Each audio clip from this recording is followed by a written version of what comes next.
go to March. Test 1, 2, 3. Man, and the guys love it. I couldn't stand it. I go 2 days. Yeah, And I just, I'll Test, probably 1, go 2, 3. the first of the year Yeah. and then shave it off. yeah.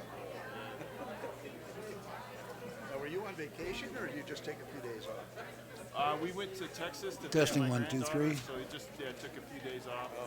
So I'm on vacation all next week though. Oh, Yeah. okay. Yep.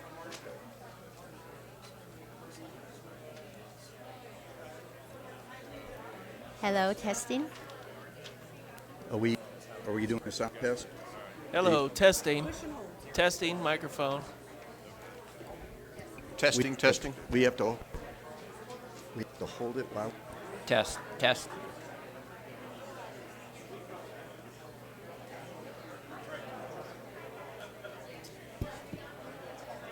Hold to speak. Hey, Jen. Can you hear me? Can you hear me, Jen?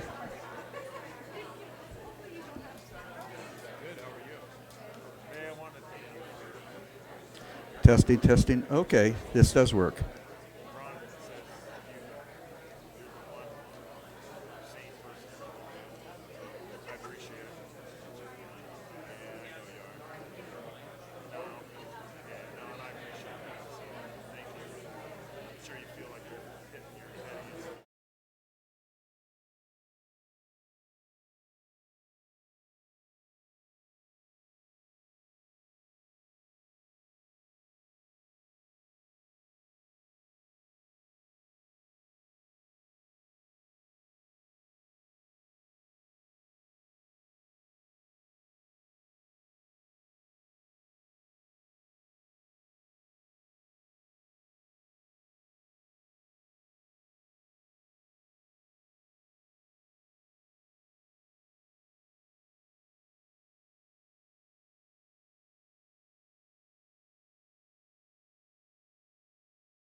Good morning.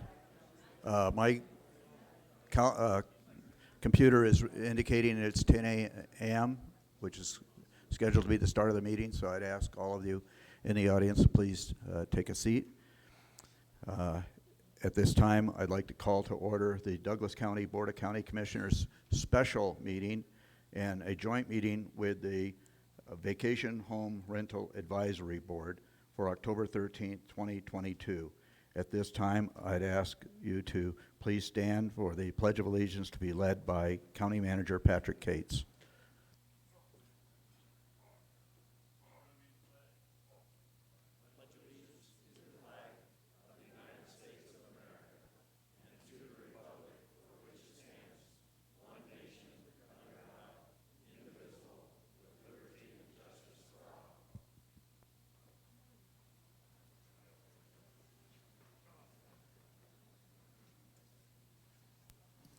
Thank you. Before we get started, I do have some housekeeping items that we need to go over. First of all, we have our Deputy Community Development Director in the back of the room that has parking QR codes for you when you, or barcodes, so that you have, oh, maybe she's going to the back now. So please make sure you get your parking vouchers in the back so that you can leave without having to incur a cost this afternoon. Secondly, I did want to indicate that this room obviously is very noisy and can tend to be very noisy. So if you wish to have individual conversations between yourselves, we would ask you to exit the room and do that outside of the room so that we don't disturb any of the speakers. We also understand that passion is running extremely high on this particular issue, and so we ask that you respect the comments posed and offered by members of the public on both sides of the issue. To that extent, I want to read something that our district attorney has provided, our deputy district attorney has provided us. I'll read that into the record now. Once again, in order to ensure that every citizen desiring to speak before the board has the opportunity to express his or her opinion, it is requested that the audience refrain from making comments, hand clapping, or making any remarks or gestures that may interrupt, interfere, or prevent the speaker from commenting on items that are for possible action by the board. The willful disruption of a public meeting is a violation of Nevada law, misdemeanor NRS 203.090. The board wants to encourage the respectful consideration of all views shared by members of the public.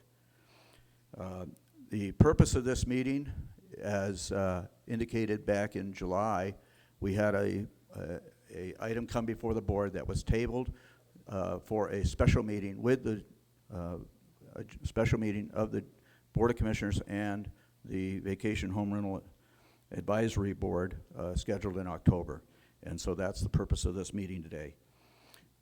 We're going to go into public comment now. I would ask that if you wish to speak on item number 2 or number 3 on our agenda, that you withhold your public comment until we get into those particular items. So at this time, we will go into general public comment. Public comment is limited to 3 minutes per speaker unless additional time is granted by the board chairperson. The Board of Commissioners uses timing lights to ensure that everyone has an opportunity to speak. You will see a green light when you begin, and then a yellow light which indicates that you have 30 seconds left and should conclude your comments. Once the light turns red, we ask you to please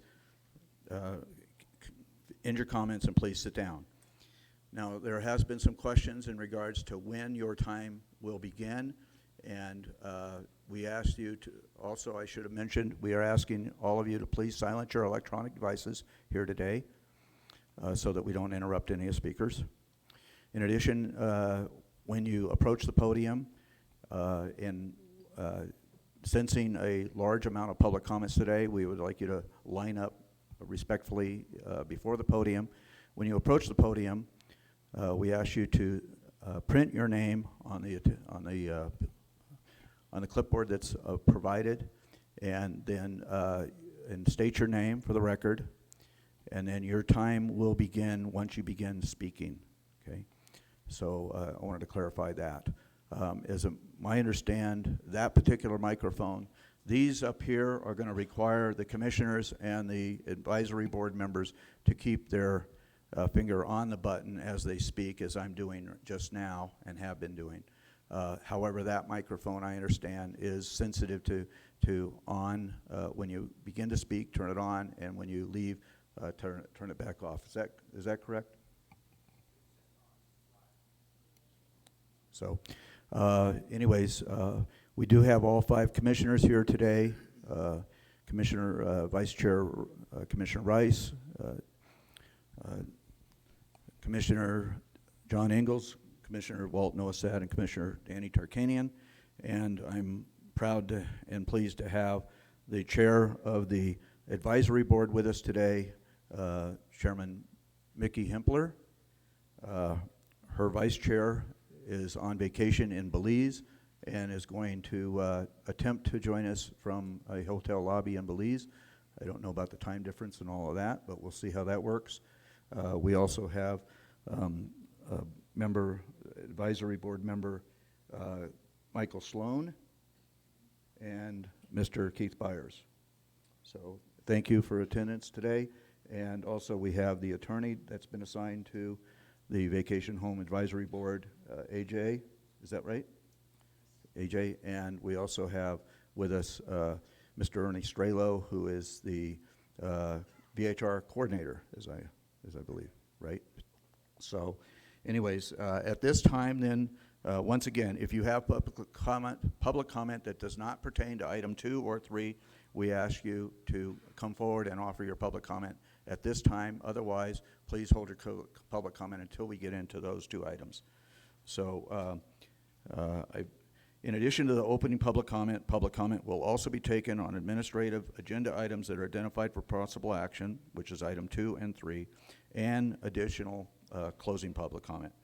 At this time, public comment will be taken on those items that are within the jurisdiction and control of the Douglas County Board of Commissioners. Is there any public comment at this time that's not relative to item 2 or 3?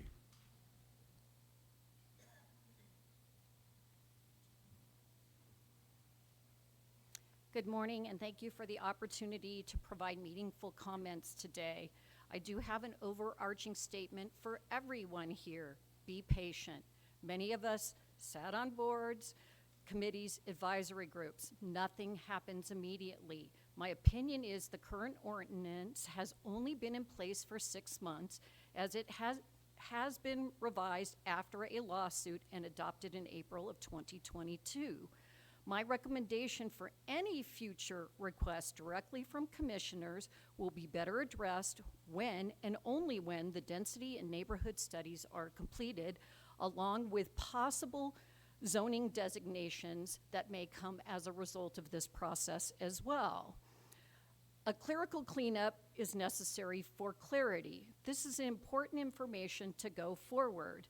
There is approximately 6 Tier 1, 520 Tier 2, and 37 Tier 3.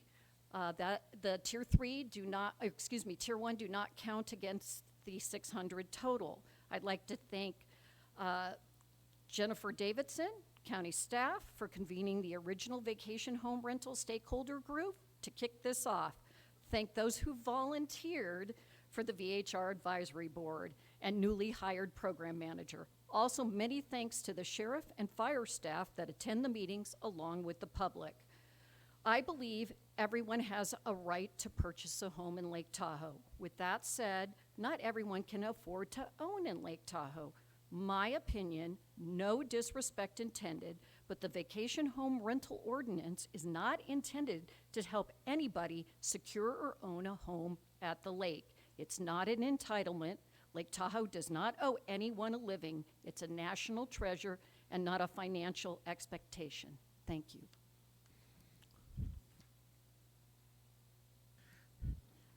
And Ms. Waller, we all know you, but we needed you to state your name for the record.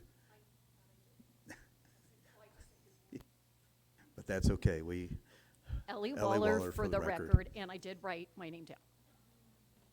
Thank you. Okay. Anyways. And I checked with the vice chair just to make sure I didn't mishear. So anyways, is there an additional public comment that's not relative to item number 2 or number 3? Sensing none, I will ask if there is any public comment, Ms. Johnson, online.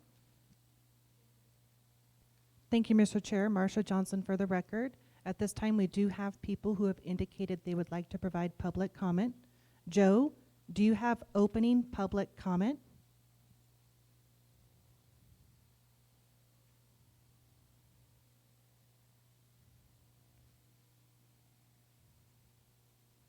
Joe Mason, do you have opening public comment? Yeah, is this any better? Yes. Please state your name and we'll start your time. Joe Mason. I am a homeowner, and my place is right across from Stagecoach Ski Lift. I'm trying to get all this sorted out. It seems, first of all, to me, there's a lot more difficulty becoming a homeowner and also renting out the place that I rent out to skiers. I don't know exactly why that is, and I probably need to get a little more information. But if there's issues with my particular property, I would like to have it some kind of metric to figure out what those problems are. The 25, 30 years I've owned the place, I don't think I've had more than 2 or 3 complaints, and that's usually internal. So I'm doing a lot of extra work just to maintain the tier 2, I guess it's called, tier 2 occupancy. So I would like a lot more information on where the problem areas are, and also the metrics. If it's hotels, then I need to compare my properties with their properties as far as what the issues might be, if there are any, versus tier 1. And that's basically what I'd like to have posted on record, and I yield from there.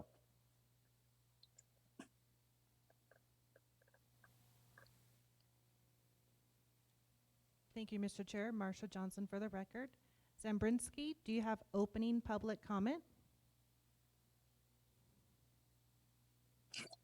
Yes. Please Thank you for your time. Please state your name and we'll start your time. Yes, my name is Zemberke Lee, and I want to thank both commissioners for putting everyone's time and effort into this. I'm for VHRs. I think it's really important for younger homeowners to be able to stay in their homes, in these economic times, and if they have a second home, to be able to cover their mortgage and keep that home through the VHR program. I understand that there's been a lot of complaints, with the community, especially those who have been in the community for many years and have seen, Tahoe go through different changes.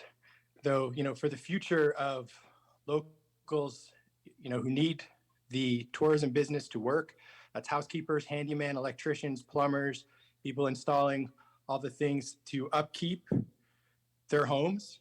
And that's one thing in my neighborhood, you can see the homes that are maintained, and a lot of times, the well-maintained homes are people who can occasionally rent out their property so they can afford to maintain the home, as opposed to, many years ago, a lot of these condos and homes went into disrepair as it was purely second homes that people just could not invest any more money into. So I respect all of the people who have been having issues, and I think especially, we know the big hitters here. There's Tahoe Blue. There's a couple of places that are creating a lot of complaints. So I definitely think that these big tier 3s need to be looked at if they're holding it as a wedding venue.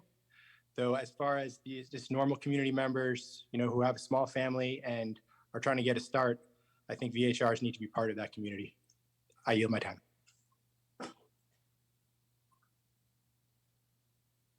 Thank you, Mr. Chair. Marsha Johnson for the record.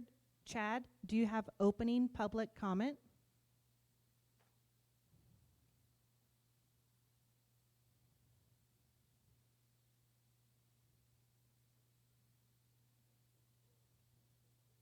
Chad, do you have opening public comment?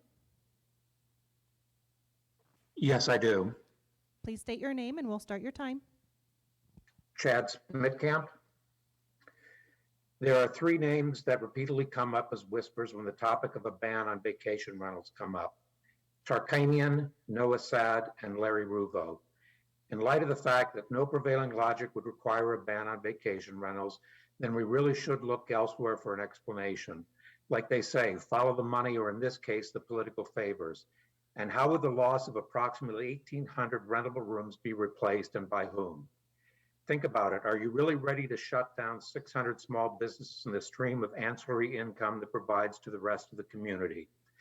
The one board member that seems to be opposed to the ban is from the lake, and the others are from the valley, which has already banned them. Gentlemen, what vacation rentals are keeping you up at night or interfering with your parking? The greatest myth the commissioners and the advisory board keep uttering is that the right to do a vacation rental is a privilege and not a right, because some county official, probably an attorney, invoked the term police powers to scare and intimidate all permit holders with ordinances that already exist, but punish owners and not renters. Police powers are reserved exclusively for the promotion and maintenance of the health, safety, morals, and general welfare of the public. You lack the authority to create laws that single out property owners who rent any more than you have the authority to regulate the race or ethnicity of renters in neighborhoods. Commissioners, there's no difference between a long-term rental and a short-term rental, except they tax a short-term and a long-term, and not a long-term. And you have life safety inspections for short, but not long. You have quiet hours for short, but not long. Bear boxes for short, no garbage requirements for long-term, including no contract with South Powell Refuse. Limitations on occupancy for short, but not long. Annual inspected fire extinguishers for short, but not long. Annual inspections of smoke and CO detectors for short, but not long. Fireplace flue cleaning for short, but not long. Parking passes and parking restrictions for short, but not long. Accumulation of renters' personal information for short, but not long. And annual permit fees for short, but not long. The list goes on, but it would seem as though the short-term rentals promote more life safety than a long-term rental, or even an owner-occupied or weekend home. You don't require the same rules for long terms that you do for short term, but a short term rental stays on average 3 days, and a long term rental stays a month to a year. And when there's a problem with a long term rental, we classify them as a nuisance. A problem that may be intermittently experienced during 3 days is an interruption. The authority for police powers has to be and must be for public safety. All of the public, not a designated few, must reap the benefits such as traffic laws and building codes. On March 20, 2020, NAC 14414 was amended to add it. Sir, you have exceeded your 3 minutes, so we are going to the next public comment. Thank you. Edmund, do you have opening public comment at this time? I do. Please state your name for the record and we'll start your time. Edmund Alberton. I would just like to go on record, being a relatively new permit owner since January, after going through the arduous process of getting on a list, going through a lottery process, meeting all specified requirements, and finally obtaining a permit. Have taken all of this very seriously and worked with my community and my neighbors to make sure that everybody was okay and safe, and with the process of me doing what I'm doing, as many of them are also in the same boat. But my biggest concern here is that, as stated by others, we are looking to eliminate a program that has just gone through extensive changes and has not been given the opportunity to the board that have put in place to monitor and to correct some of the issues made by a few, not the many, giving them the opportunity to get the program to where it would do what it was meant to do and make this a plausible program, financially beneficial for the county and homeowners. So I just want to make sure that that is the case. And also, if we look at the hard numbers, 600 permits equate to about 216,000 rentable room nights a year. And what we see on average is about 8 complaints a week. So that equates somewhere to around 200 complaints a year against 200,000 rentable nights. That is far less than 1%. So I don't see why I believe there are complaints and there are people that have caused issues and we need to monitor and police these, but less than 1% is not a number that justifies in any way, shape, or form the elimination of a program that as a whole benefits homeowners, benefits the community, and the county. With that, I can see the rest of the time.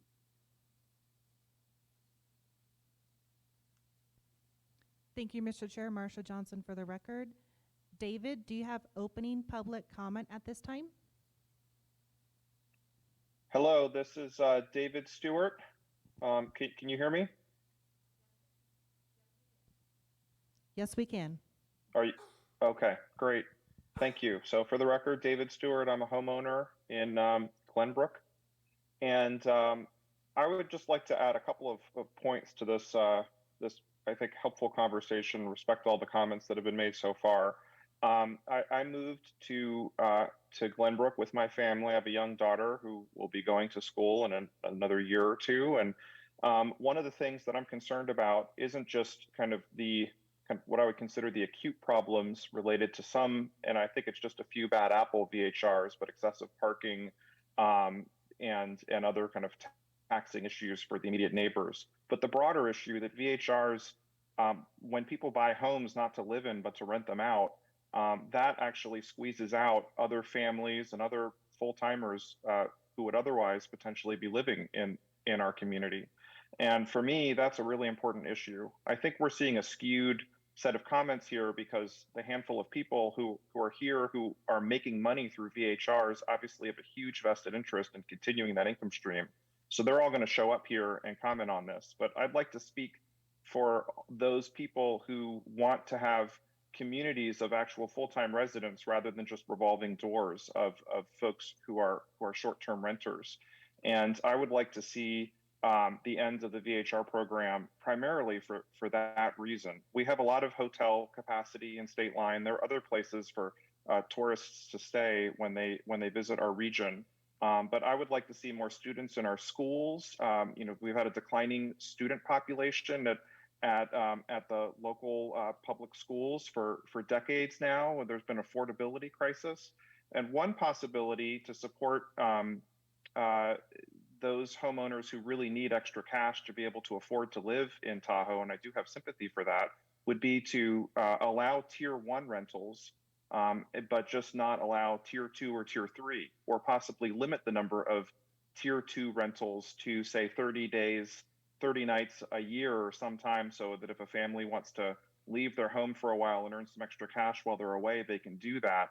But it wouldn't be something attractive to an investor who just wants to own it to rent it out.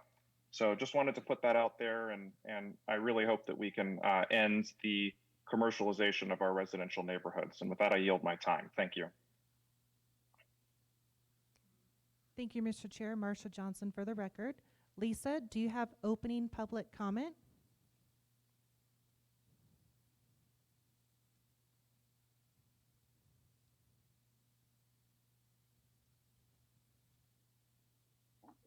Can you hear me now? Yes, please state your name for the record, and we'll start your time. Hi, Lisa Marks.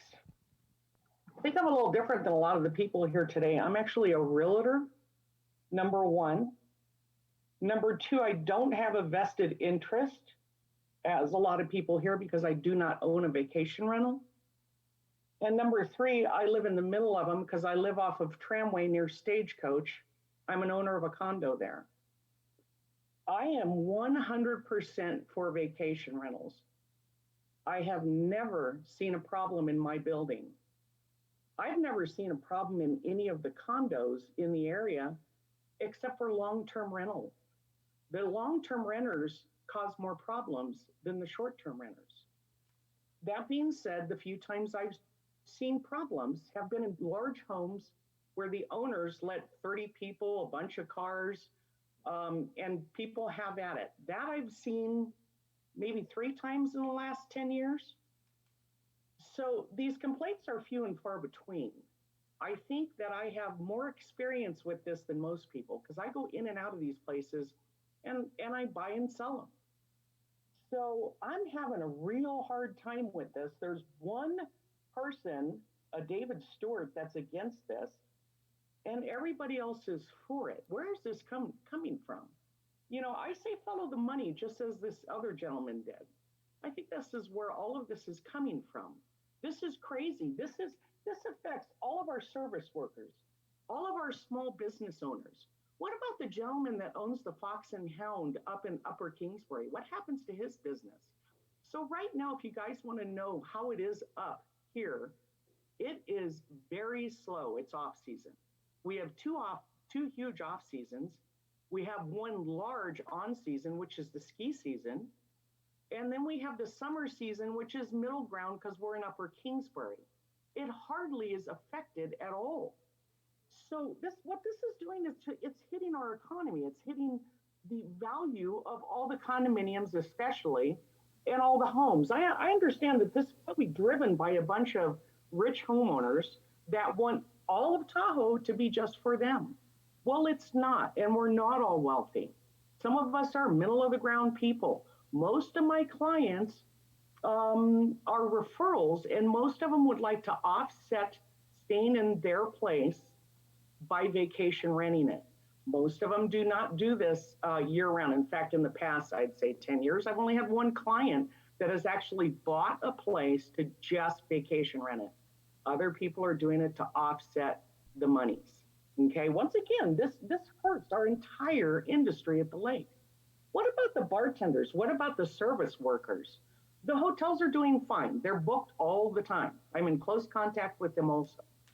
So I think that's all I have to say, but I would really, really, really like for us people to follow the money because I think that's where this is all based. Thank you. Thank you. Ms. Marcia, Ms. Johnson? Thank you, Mr. Chair. Marcia Johnson for the record. Michelle, do you have opening public comment?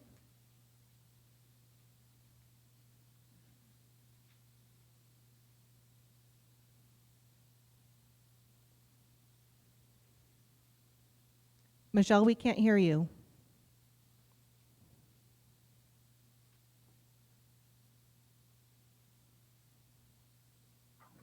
Okay, can you hear me now? Yes, please state your name for the record and we'll start your time.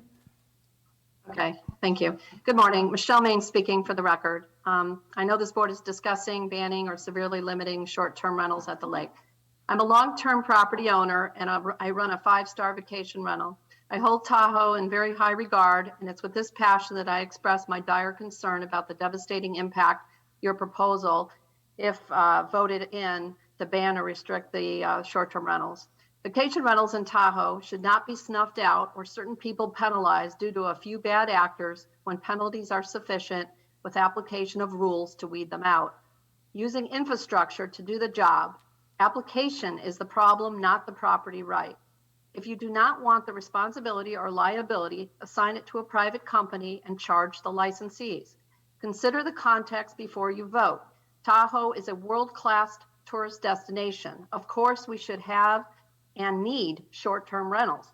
If you want quality of life, it's the management and application of rules that need to be enforced, not the fact that the rules are broken. Less rules will be broken when rules are enforced. Families have children who break rules. Do we eliminate the right to have children? Do we eliminate the right to drive cars because some people speed or drink and drive? We should not eliminate STRs because some people break rules. In every context, people choose to be where they are and need to deal with the nuances of where they are. If you live in a city, you will hear horns and sirens, smell pollution, step over homeless people, get robbed or worse, and have difficulty parking. If you live in the country, you may not have resources, you smell foul odors, you live with dirt, you hear machinery in the wee hours of the morning. In suburbia, you may hear yelling from neighbors, children playing early or late in the evening, dogs barking when owners are at work, or problems with nasty neighbors who are unreasonable. In a world-class destination, you will have parties, trash issues, and parking problems. In all contexts, rules exist and rules are broken. Rules guide and dictate behavior. We should not abolish the existence of STRs because rules are broken and not enforced. Success depends on enforcement. Quality of life depends on rules and enforcement.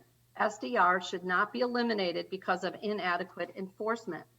STRs are a necessary component of Lake Tahoe. They provide the streams of income supporting the community. The vastness of the economic benefit cannot be understated. Individuals, families, businesses, government, preservation of Tahoe itself heavily depend on these STRs. They bring increased tourism, business involvement, and investment. STRs benefit home ownership, maintenance, improvements, values, sales, and real estate taxes generated. Different types of lodging are for different types of choices and stays. The people that choose STRs do not compete with casinos or hotels. They complement one another and support our community and all involved. STRs facilitate a choice in housing for visitors and residents, provide access to many who would not be able to afford it, choose to stay in a home where people can share Thank the you. bill, cook, Your bring time family. has expired, and we'll move on to the next public comment, please. Thank you, Mr. Chair. Marsha Johnson for the record. At this time, there's no further public comment online. So those of you in the audience understand that the members online did not get the message originally to please hold your comments until we get into item 2.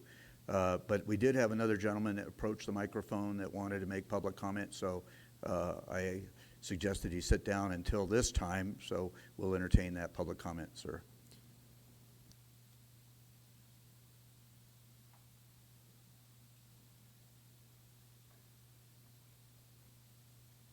Good morning, folks. My name is Edwin Miller. I have a property at If you could Lincoln please sign Park. in, if you could please sign your name for. I signed. Oh, here. you signed Yes. earlier. Okay, very good. Thank you. Sorry to interrupt. Property is located 1272 Lincoln Park. You folks have a real problem. I understand from the property owner's view that they should be able to do what they want. But as long as they don't step on too many other people's toes. Anyway, our subdivision is a very small one. And I think that's one thing that needs some consideration. It was established in early 1920s. The roads are 18 feet wide. Some of the property owners have put fences right up to the property line, and in some cases maybe encroached a little bit on over the line because their instruments weren't too good back in those days. But anyway, with Lincoln Park, it's only one entrance to the property. We've never had any problem with folks that had long-term rentals. For some reason, they had moved to somewhere else but kept the property and rented it, and that has never been a problem. When we started getting property managements in there, and the rentals would be, I'm sure the folks said how many parking spots they had and so on, but just an example, we recently had property right across from our house, rented. It was, they have a very small 2-car garage and about 18 feet in front of the property, of the garage, for parking, for 2 cars can park there. So it's 4 cars can park there. There were 25 people at a party for about 3 days. The party wasn't noisy, but it wasn't bad, but the property, they have no place to park. So they're parking on the street. You can hardly get through. If 2 cars are there, 1 car would have to wait for the other. As I say, the roads are, the established roads in there are only 18 feet wide. So I think individually, you need to look at various subdivisions and see what's built there. And if it's built for short-term rentals, fine, if they're condos and so on. But in some of these old subdivisions like ours, it's a problem because there's no parking and people go down to the beach, and we have easements to the beach, and people go down to the beach and they're unload and park and so on. And it's year-round rentals now we have. When we first moved there were no full-time residents. Everybody went up in the summer, and a lot of Thank you, sir. long-time ranchers in Douglas County and in Washoe County, they were some of our neighbors and so on. Sir, your time Thank has you. expired, so we appreciate your comments. Thank you. Okay, thank you very much for Yep, the thank you. consideration. Sure, go ahead, please.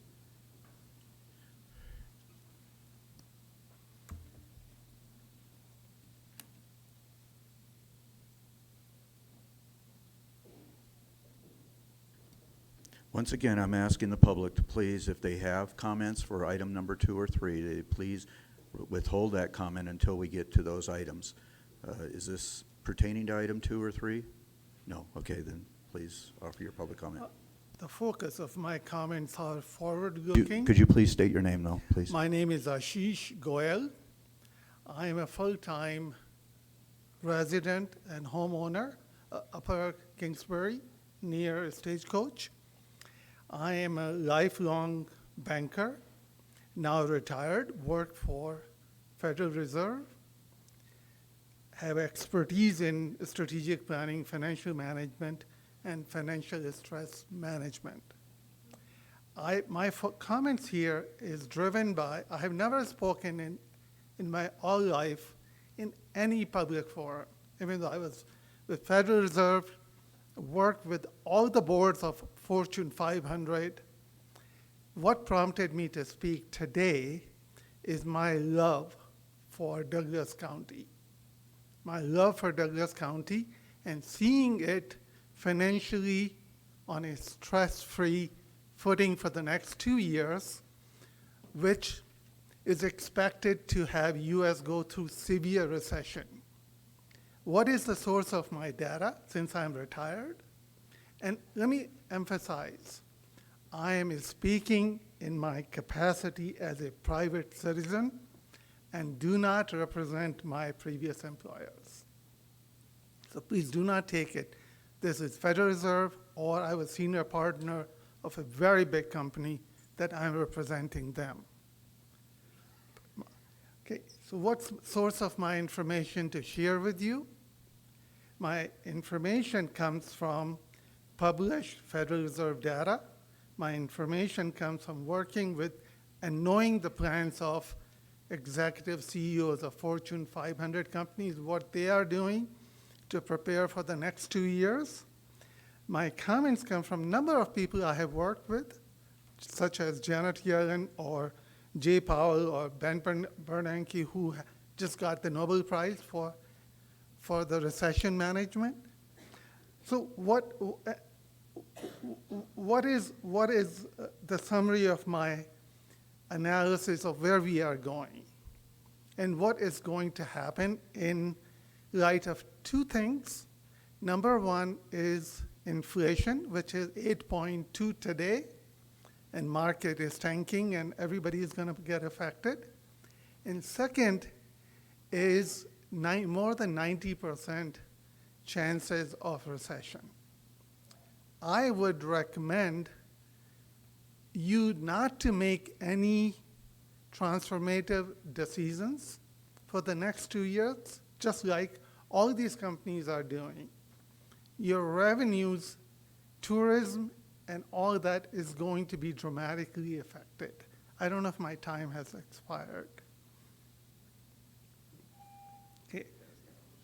So Yes, it is. basically, if this is going to be like 1980, which I worked with Paul Volcker,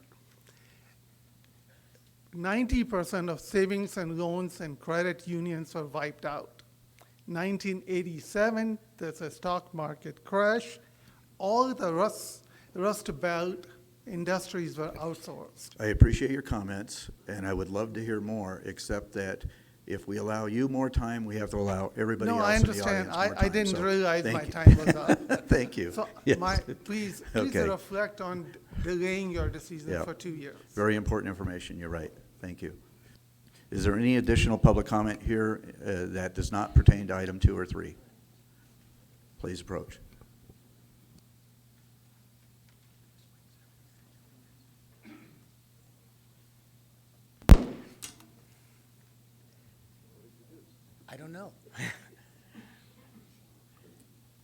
Hello, my name is Edmund Andrews. I have been a resident in Zephyr Cove for 10 years and a homeowner in Zephyr Heights for the last 5 years.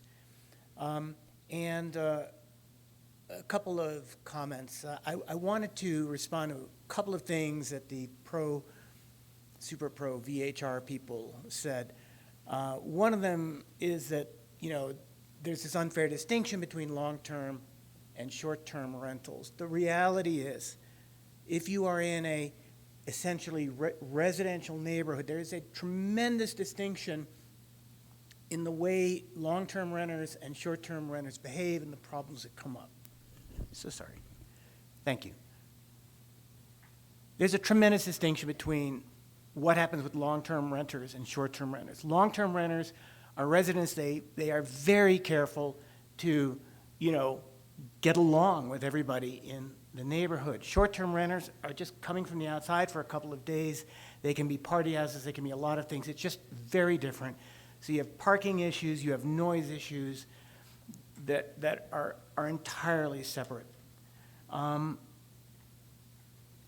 If it were up to me personally, I would be in favor of a complete ban on VHRs, certainly in my neighborhood.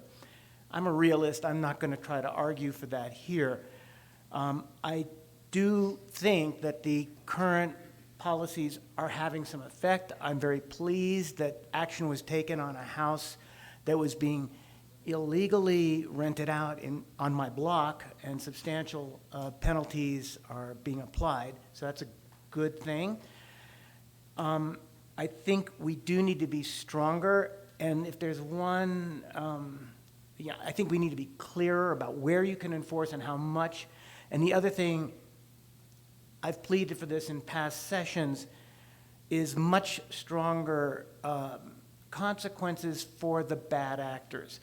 By that, I don't mean necessarily the owners who are, you know, illegally doing Airbnbs and VRBOs. What I'm talking about are the owners who permit, tacitly encourage bad behavior by their tenants that don't do anything when there's a problem.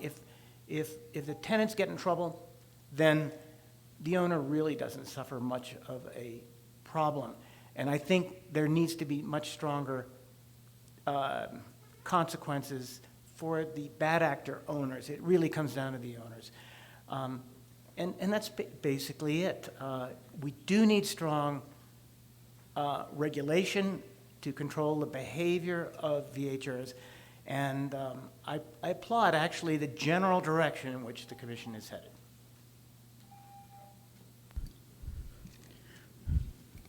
So once again, we will be entertaining public comment on item 2 and 3 later. Does your public comment have to do with the vacation home rental process?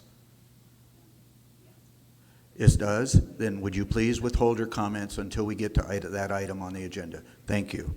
Okay. Appreciate it. Commissioners, any public comment that you wish to offer today?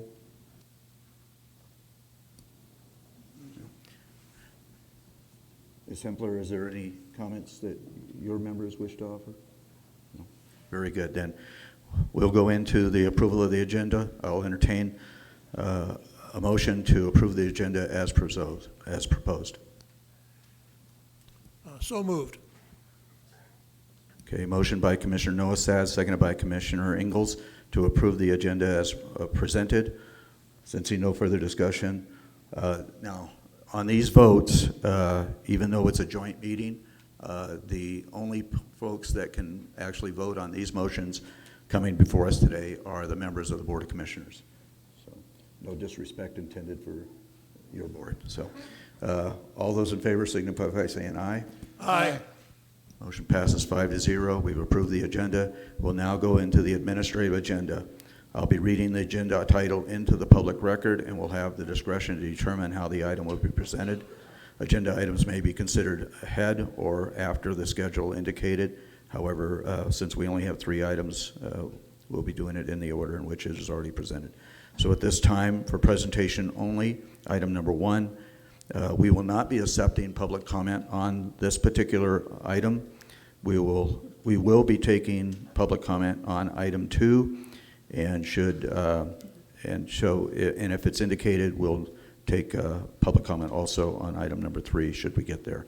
So at this time, an update from the Douglas County staff on the status of the Vacation Home Rental Program, VHR program, including the activities of the Vacation Home Rental Advisory Board.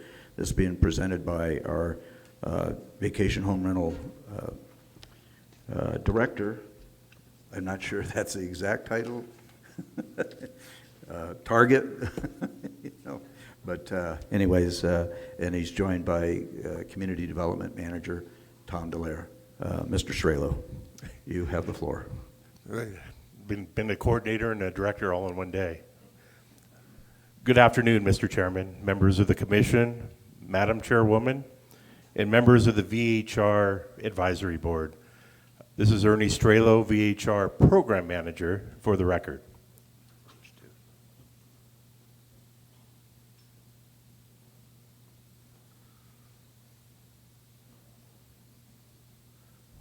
We're stuck over here.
Don't you love modern technology, folks?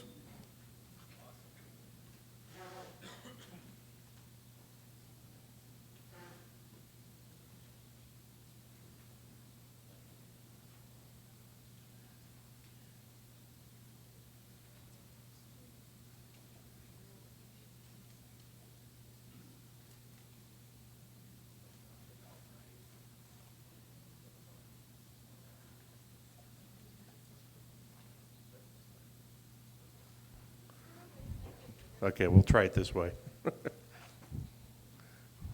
You got it? Okay.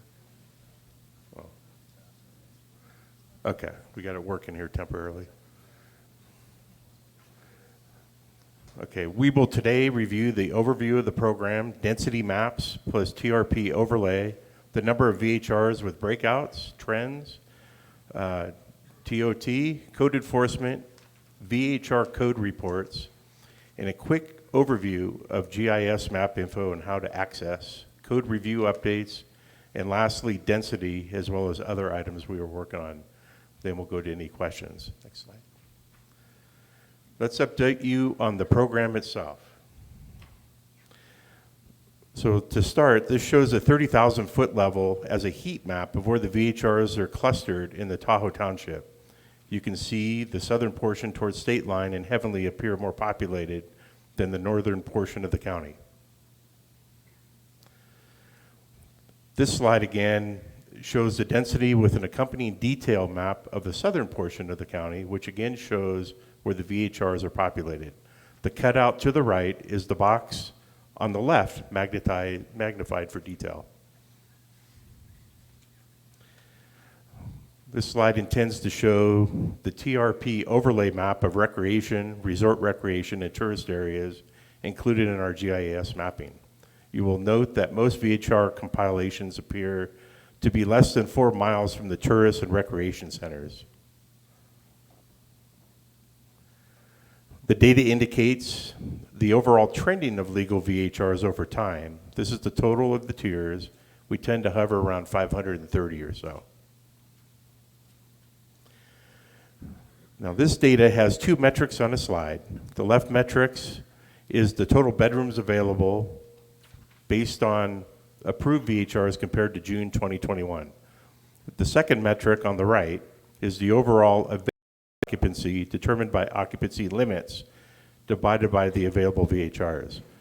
Another way to look at this is in the box below. If we had a tier approach in June 2021, the occupancy limits eligible for today's tier 3 would be 176 properties with an average occupancy of 13.87. Currently, there are 17 permits at tier 3 levels with an average of around 15 occupancy limits. And then this graphic shows the timeline of the VHR rental county code process over time. At this point, I will hand this slide over to Mr. Dallaire as he lived through some of this. Thank you, Mr. Strelo. Tom Dallaire for the record, Community Development Director. This has a lot of information on it that I have in the background that I want to actually hand or provide to you guys, and I think it's relevant to the conversation today. The code allowed vacation home rentals in Douglas County was created back in section 40, Title 20, back in March 17, 2005. It appears that the code was created due to issues of short-term renting in our neighborhoods up at Tahoe. The code remained the same until minor changes were approved in Ordinance 2012-1355, which was approved in April 19, 2012, which basically clarified the process for canceling a permit or advertising requirements, and some minor other modifications to the code. The planning department was assigned the permitting process at that time, and we had one staff member tasked with permitting these units. The county was lax on renewals, and timing was non-consistent with permit expirations and code enforcement at the time was limited during this time period due to staffing issues. In 2017, the board began considering ways to regulate the VHRs. March through June of 2018, staff began inspections and research and best practices on best practices for VHRs. And in August 16th, 2018, the board repealed Title 5, Section 40, and created Title 20, which is in our current code today at 622. This provided the ability for the code enforcement our code enforcement officers to enforce the rules that were established in Title 20. Fines were added at this time, and unpermitted rentals, amending existing fines and penalties for various violations were amended. And the revocation and appeal process was defined and defined violations as specific public nuisance. In 2015, November 15th, 2018, the board directed staff to create a technical advisory group to look at this VHR issue in more detail and draft recommendations regarding the administration and regulation of vacation home rentals in a way which would balance the rights of property owners with the rights of the neighbors. A task force was managed by our Assistant County Manager, Jennifer Davidson. They met regularly until mid-2020. When they had completed the list of recommendations for consideration, the county staff had created an internal review board, and the task force recommendations were reviewed, and we created notes and comments on those recommendations to provide to the county manager.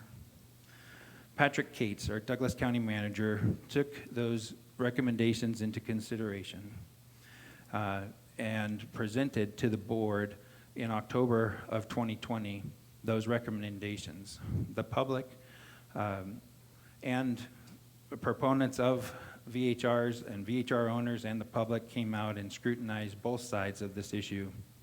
The board directed staff to hire 2 additional code officers at that time. We had also recommended 2 administrative support staff, which was not included in the recommendation. We hired those 2 additional code officers in March of 2021.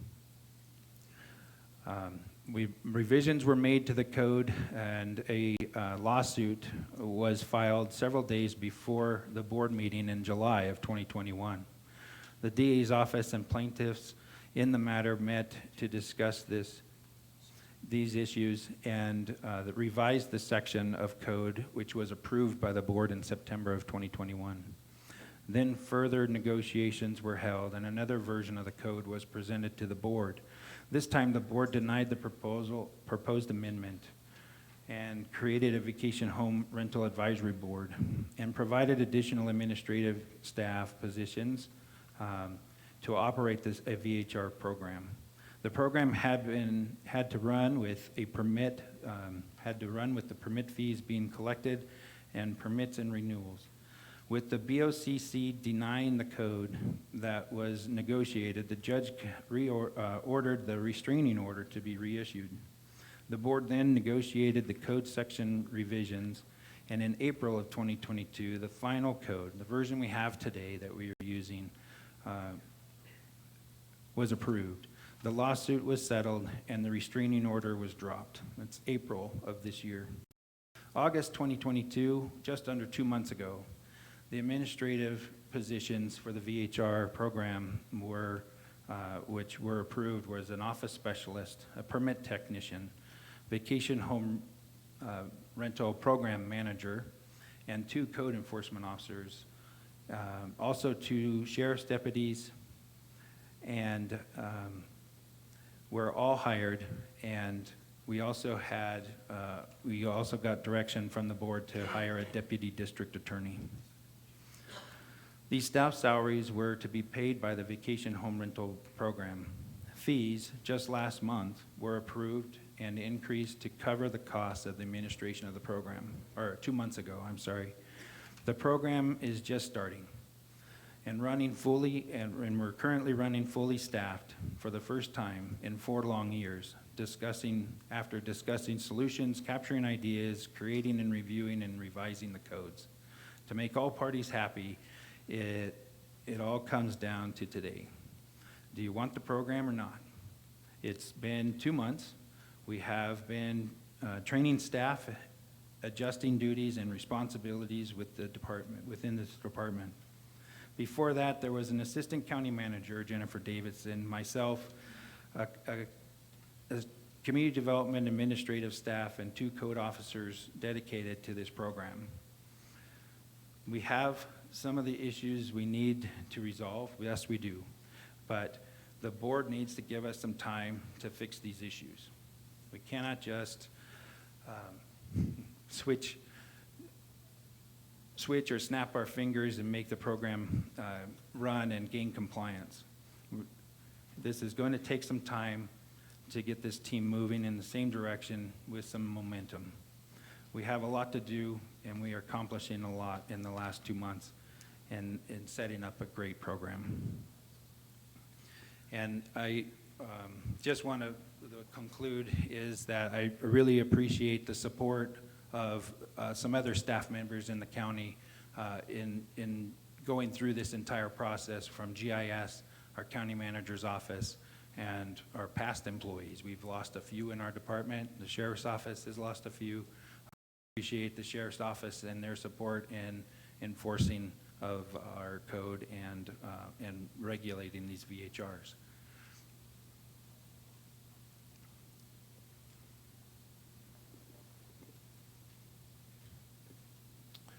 Okay.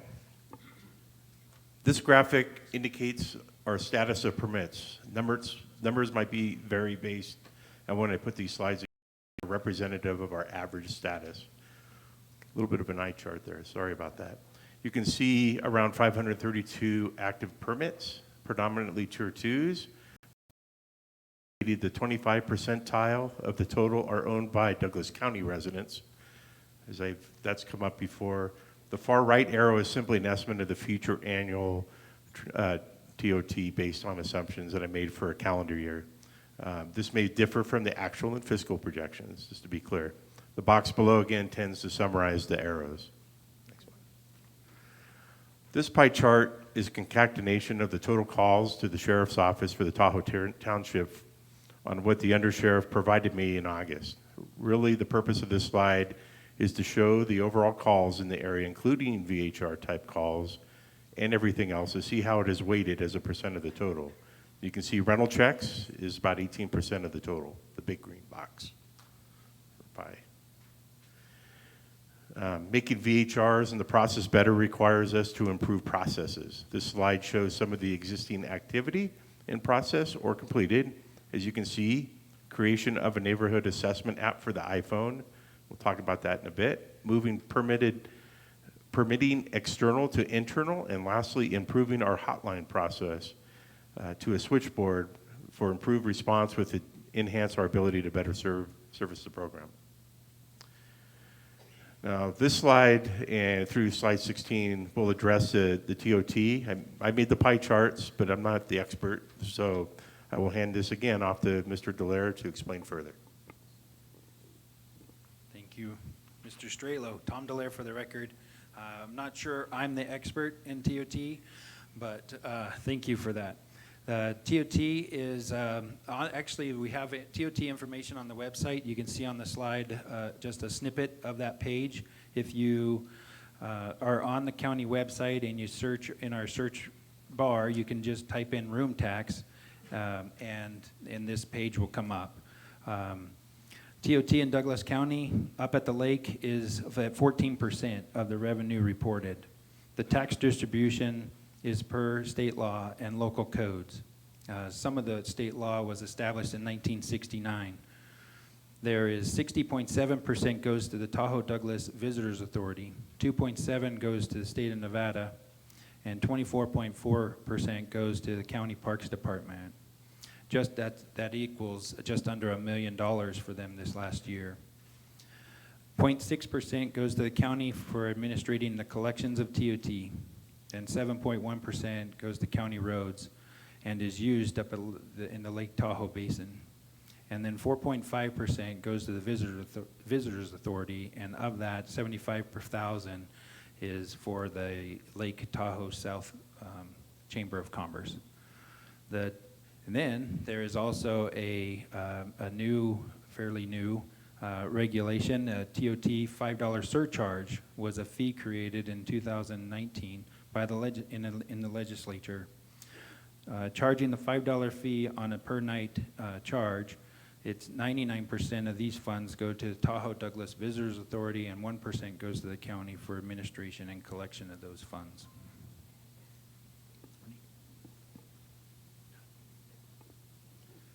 Ernie Strelo for the record.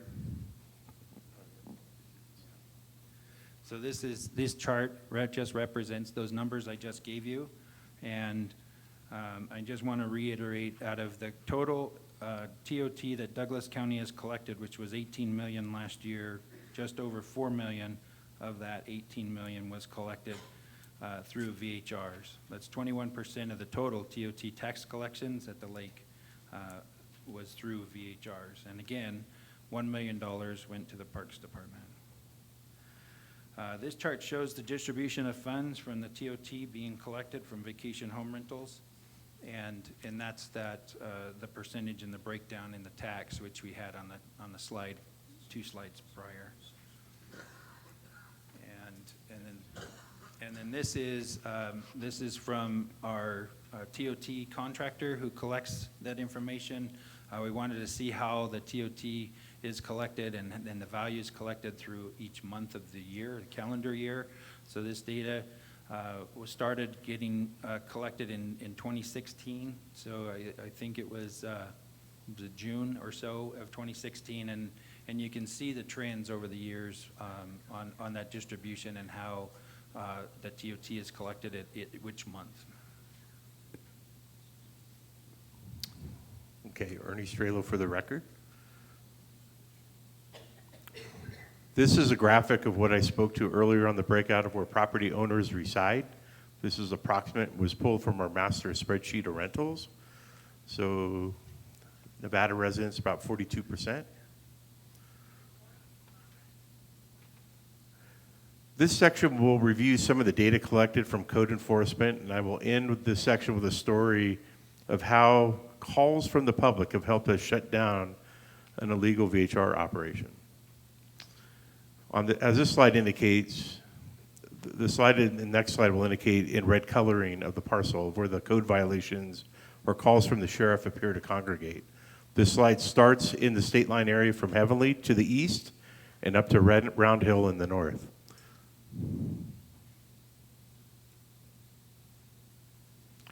This slide shows 3 continuous maps. The beginning is from Glenbrook to the north, on the left graphic to Shakespeare's Point. The middle graphic is Logan's Creek, Cave Rock area, and Lincoln Park. And then on the right is Lake Ridge to Marla Bay.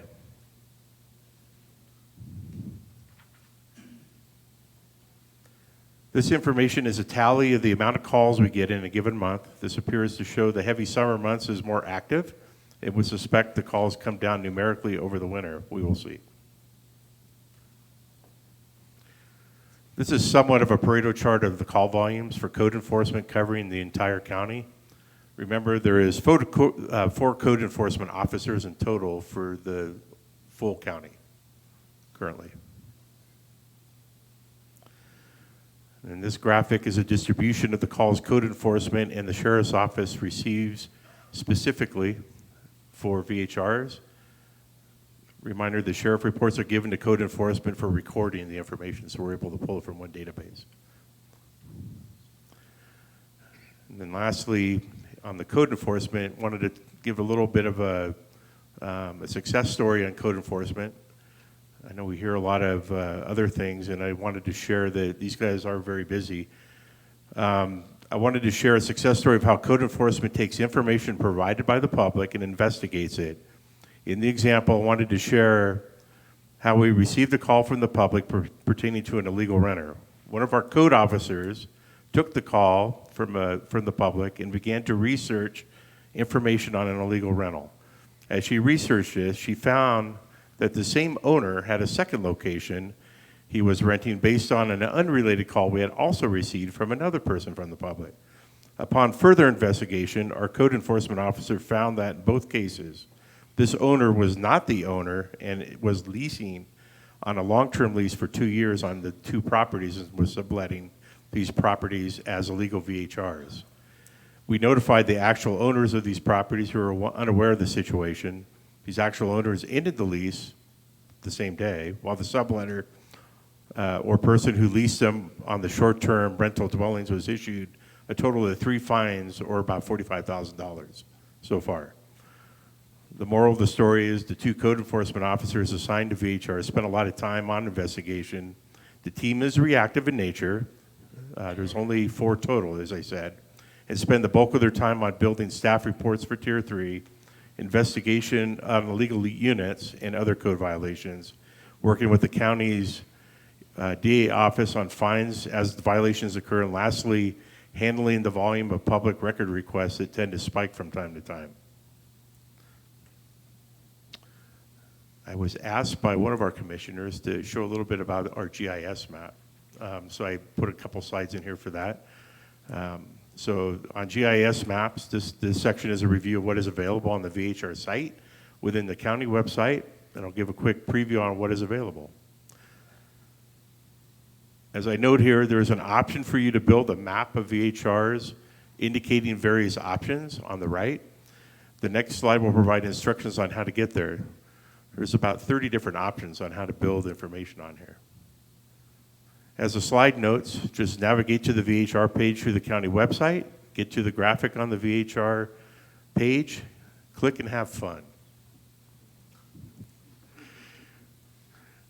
You may remember that I had heat maps on the introduction slides a while back, and here's some more examples of what you can build to suit whatever you want to research. Lastly, this section is something all of us may be familiar with, and that is VHR board approved and pending code revisions. We're on a journey together, so this process is still ongoing. The approach of the advisory board wanted to focus on through this process was to ensure that we adhere to the procedures of the code where it states, quote, "It is the intent of the Lake Tahoe Vacation Home Rental Ordinance to make the transitory lodging activity permitted by this chapter resemble the existing residential uses by resident owners and lessees, unquote. Taking this into account, the advisory board has addressed first occupancy by eliminating the 50-person limit and reducing this to the permitted amount 24 hours a day. We hope to eliminate problem locations that can sometimes greatly impede the neighborhoods during the day. Number two, trash problems are vexing. The intent of further defining trash disposal is to ensure that there is a proverbial forehead to poke at and fine that should trash not be addressed properly. Noise monitoring, number three, can also be an issue. By county code enforcement having direct access to the online data real time, we can ascertain noise and address this either as a warning or a fine is needed. Density restrictions. As the slide notes, we had done a peanut butter approach to the density, which at one time was necessary to get the program rolling. We are finding that in some areas, this is not working well. I have done neighborhood studies for the county, and this coupled with what the VHR board is suggesting on approach will work to inform on improvements on density. This section also includes cleanup and transfers density restrictions to the VHR board if this part of the code is adopted. This slide tends to explain how we approach the study to help inform the VHR board and its attributes. I won't read this, but it's in the packet for you to review. This slide and slide 34 are representative examples of how the roads look in various neighborhoods. This is important for density and safety reasons. Seasons were considered too, as snow adds an element of intrigue while traveling in some of these areas. You know, I grew up off of Lake Tahoe Boulevard past Sawhill Road in South Lake Tahoe, and I remember the black ice and the tall snow drifts as a kid. Fun when you're a kid, but dangerous, as we called them, flatlanders back then, with all the all-wheel drive vehicles, you know, kind of sifting across the roads and getting in accidents. The road in the middle, I heard one of the public speakers discuss about Lincoln Park. The middle picture on this slide is Lincoln Park. This is the entrance right off the freeway. So when he said 16 feet, he was being very generous.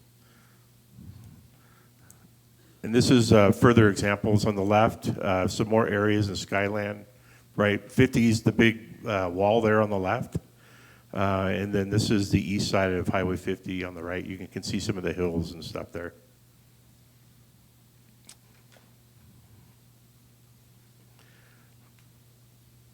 This slide shows how some of this data was collected. Questions was considered on the left.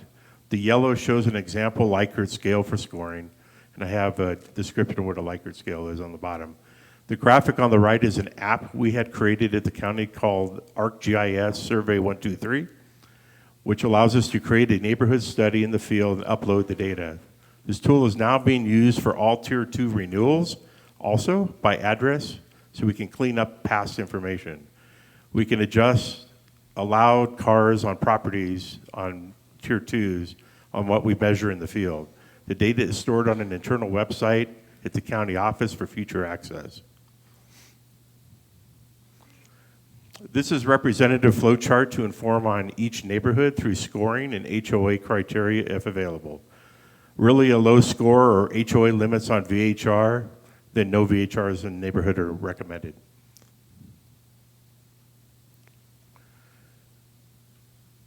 I didn't include the scoring on this example, but I did suggest some changes to the density to the VHR board for discussion. This needs to be part of the discussion with the VHR boards on a process they have internally proposed by meeting each neighborhood representative and homeowner to better inform. This data I provide is quantitative, and the VHR board's approach brings discussion into the process. This particular proposal suggests vastly changing the Heavenly area to unlimited, being the buildings primarily are there specifically for recreation. Many other neighborhoods are suggested to reduce limits. Lastly and finally, the VHR board has marked up but is yet to approve these listed areas on the slide, among many more.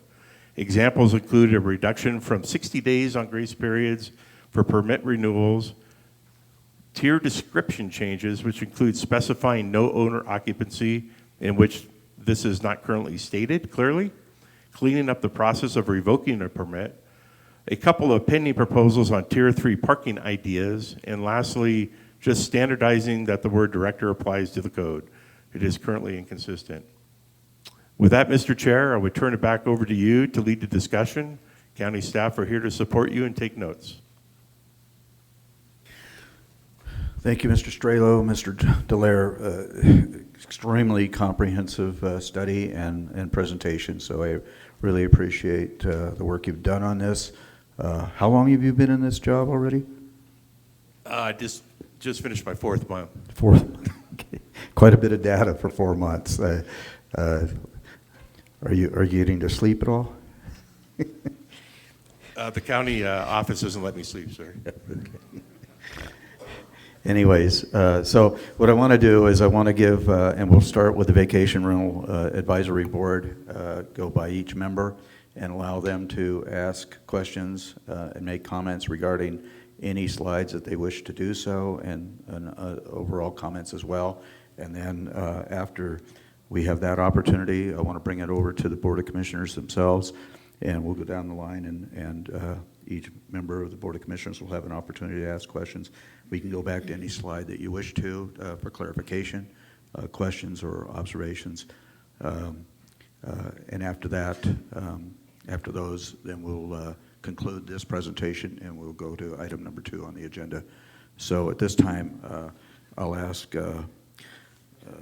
VHR Advisory Board member, Mr. Byers, do you have any questions that you wish to ask the No, sir. presenters?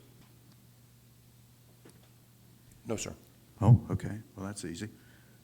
Mr. Sloan, how about you? Thank you, Commissioner. At this time, are we to ask just questions about the presentation? Yes, the presentation and the slides, if there's a need for clarification on any of those. No, no questions. Ms. Hempler? Thank you, Mr. Chairman. We've seen these slides many times in all of our meetings, so that is the reason why most of us are saying we have no questions, and I also have no questions. Thank you. So I did want to acknowledge and how much we appreciate the time that you folks have spent on this issue in working through. You've actually only been in place because of the settlement agreement and the reconstitution of your board. I believe you've only been in place now for 1 year. Is that? I believe your first meeting was last October, if I'm not mistaken. But and you're doing so as a volunteer for our county. We really appreciate that with very, very little compensation. So we appreciate what you've, yes, enough on a meeting basis to perhaps go to a small dinner with your wife, right? Or husband, in your case. So anyways, once again, I appreciate that. And I think you're to be commended with what you've done. So at this time then, we'll go down to Commissioner Tarkanian. Do you have questions or regarding the presentation or slides? Mr. Strelo, could you please discuss some of the problems in enforcement that we've had discussions on, and what steps you're taking to resolve those problems? Primarily, the two that I recall the most are where the VHR enforcement staff starts from and have the time it takes to get up to Lake Tahoe, and second, the ones where you discussed where there's a disturbance complaint in the home and the VHR, the enforcement staff was told not to go into the residence because they didn't have a gun. If you could just elaborate to the people here and what you're doing to try to resolve that, that'd be wonderful. Okay, I'll start with the last one first. This is Ernie Strelo for the record. Typically when there's a problem at the home, if there's any kind of noise, parties, anything going on, the sheriff's office is contacted. The code enforcement officer is not contacted to go to the home. We've had past issues with code enforcement. Apparently years ago that weapons or things like that were thrown at a code enforcement officer. So for as long as I've been here, I think longer than a year, the sheriff's office is the one that is called to the residents. And I work very closely with Under Sheriff Ingalls on Elgis, I'm sorry, on making sure that we know who those problems are. And then as far as having code enforcement office. No, before you get to the second, I just wanted to follow up. So then if the sheriff's department is the one that goes to the complaints, how are violations written then?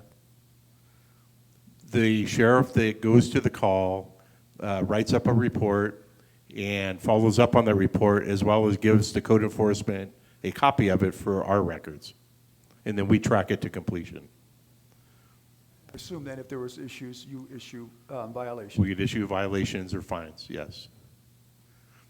And then the second one, I think the question was, is if I have code officers in Lake Tahoe? Well, we talked about this before, that the code officers currently reside in the valley, and it takes so much time for them to get up to the Lake Tahoe when there is something they're supposed to be looking at.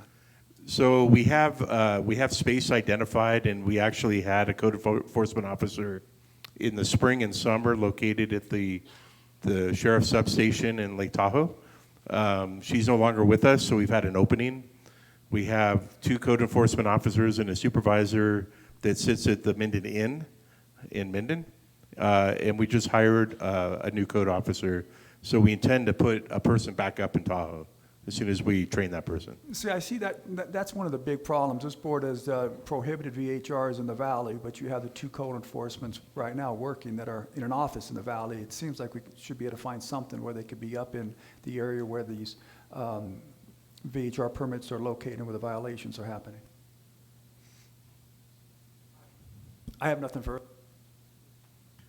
Thank you, Commissioner Kurtkanian. Commissioner Nosat, do you have questions? Not at the moment. Commissioner Ingalls? Okay. Commissioner Rice? Rice. Rice, that's what I said. Rice, for the record. Okay. R-I-C-E. I have no questions. What I would like to say is that I'm a longtime resident here. I've lived here for over 30 years. And when I first moved here, right around the corner from me was what was known as the Paiute Party House. And that was a constant problem. Since I was at that time on the sheriff department, my wife and I opted not to call a lot because obviously I didn't want to become a problem on my own department. However, since the existence of your organization, of your group, that is no longer a problem. That party house has been shut down. I now have a VHR right next door to me, and the only reason I know that they're rented out is because I see a car I don't recognize. No problem whatsoever. I hope that this commission gives you the latitude and the time to continue working on the process and the problem. And this is something that in my opinion, is a win-win for all of the residents in the county, including those who have the one next door that's always been a thorn in your side. Help is on the way. Things are changing. Things are happening. And thank you for what you do.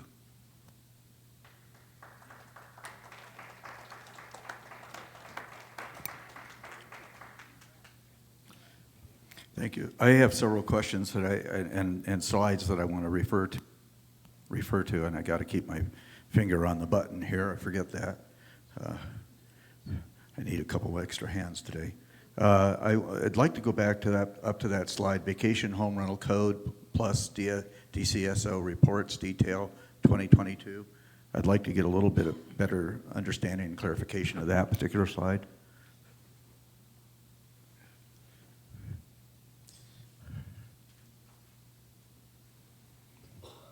We're getting there. Stuck again.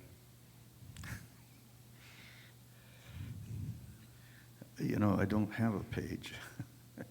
Oh, 11. That's slide number 11. So it's as the public looks at it on the, once it comes up. Right there. It's difficult for, Yeah. I believe, when I tried to look at it versus my computer, it wasn't very clear. So the various categories, but I wanted to take a look at that.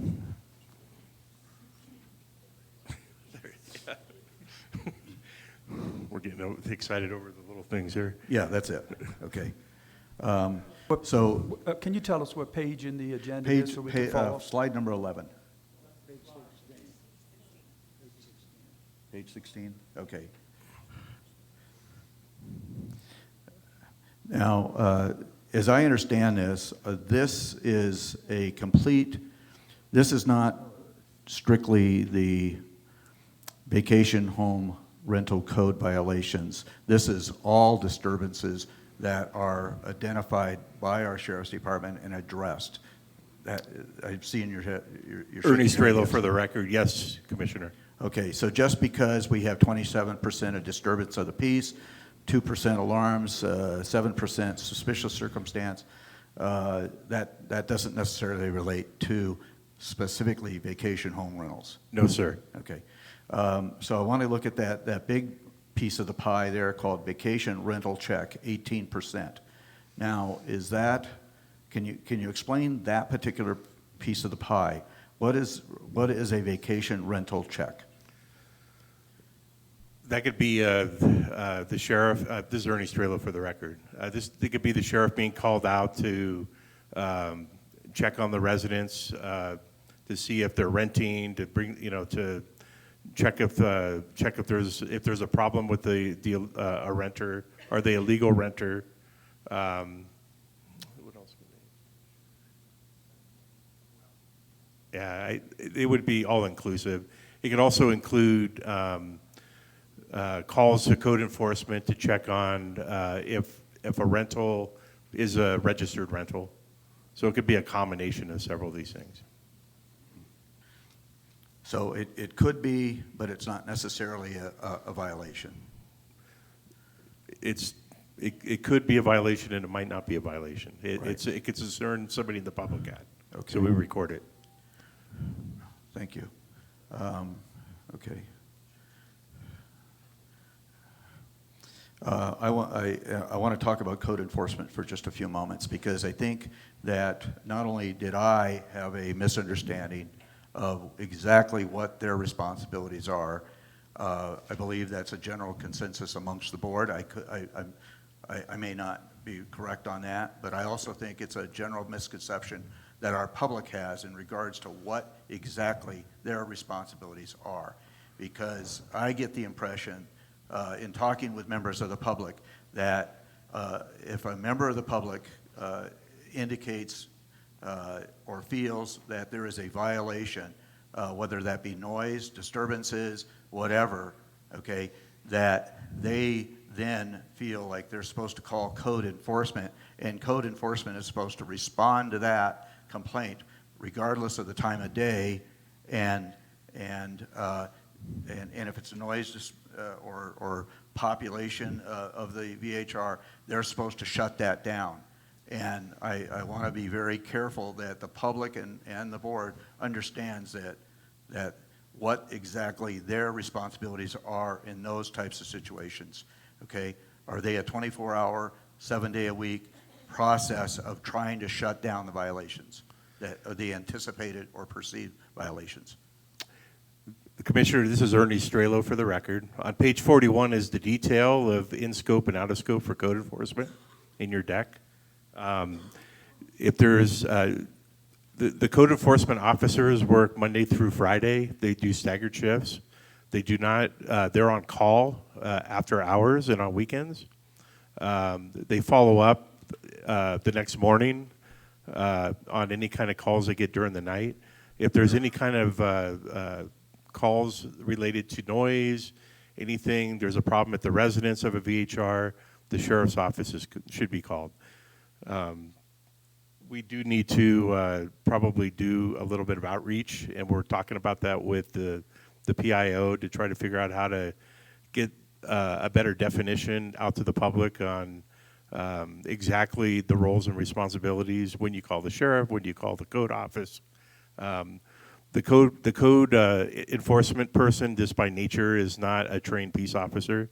So if there's any kind of things going on after hours, or anything that could be violent in nature, that we don't want to send a code officer out for.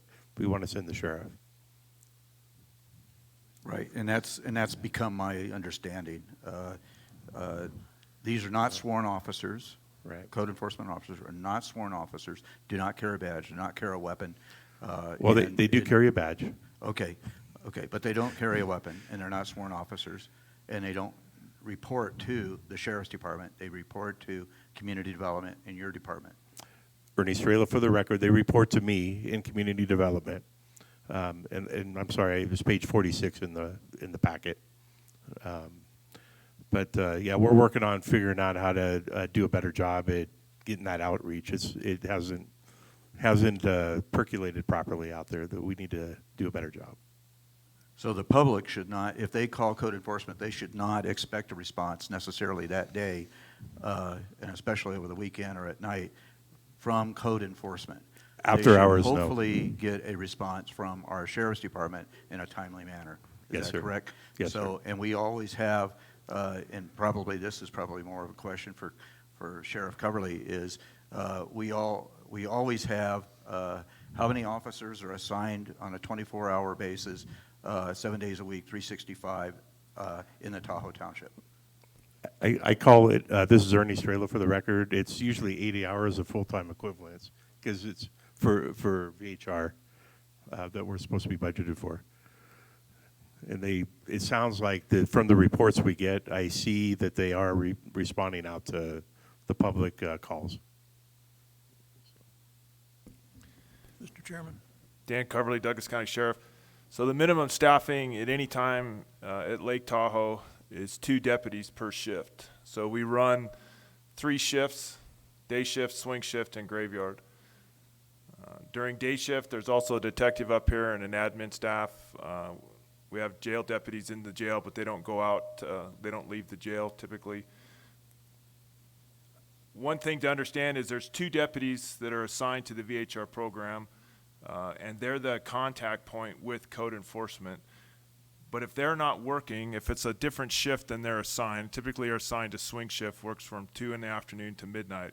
If they get a call, if the sheriff's office get a call after that time frame, and it's a different deputy that's not specifically assigned, one of the 2 deputies assigned to the VHR program, they still solve the problem as best they can. They take a report. That report is then forwarded to code enforcement to follow up. So the response by the sheriff's office is consistent regardless of who the deputy is or whether he's specifically assigned to the VHR program, day or night. And all that information that we gather based on the type of call and whether or not we write a ticket or make an arrest or whatever is documented and forwarded to code enforcement so they can determine if it was a violation for the VHR or if it has anything to do with VHRs, which a lot of times it just doesn't.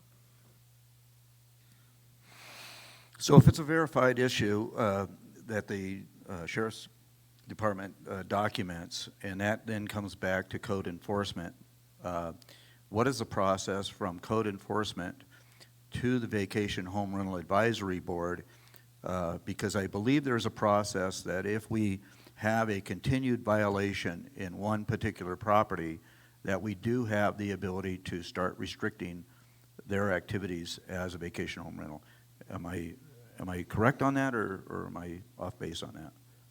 Ernie Strela for the record. If there's a gross violation of their issued permit, we have items written in the code that allows staff to take care of that, revoke permits, or whatever is required. The person that gets the permit revoked has a right to appeal to the VHR board. That's the process. There's a process outlined for that. Good, thank you. So I pretty much that was my main focus. Honestly, was the code enforcement process, because I think once again there's a lot of misunderstanding from the public And certainly I had a lot of misunderstanding up until a couple of months ago when I finally sat down with staff and tried to figure it out and wrestle that issue. So Commissioner Nosset, you had a question? Yes. Let's work at 0100. A lot of noise, and a call is made in.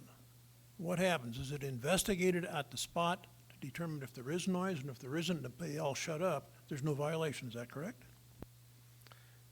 If something happens at 0100, Ernie Strehler for the record, the sheriff's office is called, and then the sheriff will respond accordingly and make a report. All right, that's good. A minute ago, you said gross violation. What's a gross violation? Well, kind of what you described. If there's something that violates their permit, if they're having parties, if there's too many cars out there that are identified as part of the VHR at 1 in the morning, those are big violations of the code. Okay, then a gross violation is any violation against the permit. Yes, sir. Thank you. I'm sorry, I thought I was done, but I did have one more slide to look at, and that is slide number 24. This illegal renter the success story that you indicated. I need to understand that just a little bit better. So you a call received on an illegal rental from the public. The illegal VHR owner was really a long-term renter lease from an out-of-state owner. Second call came in with the same issue listed above for another house, and happens to be the same out-of-state owner on a different house. Code enforcement did a thorough investigation. So these were lessees. If I understand this correct, these were lessees of long-term renters of 2 homes that were then taking the opportunity to turn around and use those as vacation home renters. Did I understand that correct? That's true. There was 2 different owners from 2 different states that did a long-term lease with one specific person for both of those properties, and used them as VHRs. And they were unpermitted VHRs on top of that. So it was not a permitted VHR, it was an unpermitted VHR. Okay, so we have people that are renting long-term and then turning around and subletting illegally vacation home rentals, unbeknownst to the actual owner of the property, I take it. That's what it sounds like in both cases, Commissioner. We come across 3 to 4 a month right now. We do find quite a few that are unpermitted, even though we have a permit program. And we probably should I won't go down that road right now. Okay. So commissioners, anything else? Nothing? Okay, I think has this brought any ideas for you guys? Do you have any other questions before I'm going to take a break. It's 11:40, and I know that several, including myself, need to use facilities. For those of you who didn't check, the facilities are just as you come around the corner from the casino. I believe that's the only facilities I know of in this area. But anyways, we're going to take a break at this time. It's 11:40, and we will return at, is 15 minutes good, guys, or 20? Depends upon the line. It depends on the line. Okay, I'm going to give you until noon, okay? That's 20 minutes. So we'll take a break at this time until 12 o'clock noon. Thank you. Recording.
It's 12 noon. I would ask the commissioners to please return to their seats so we can begin this next session on item number 2.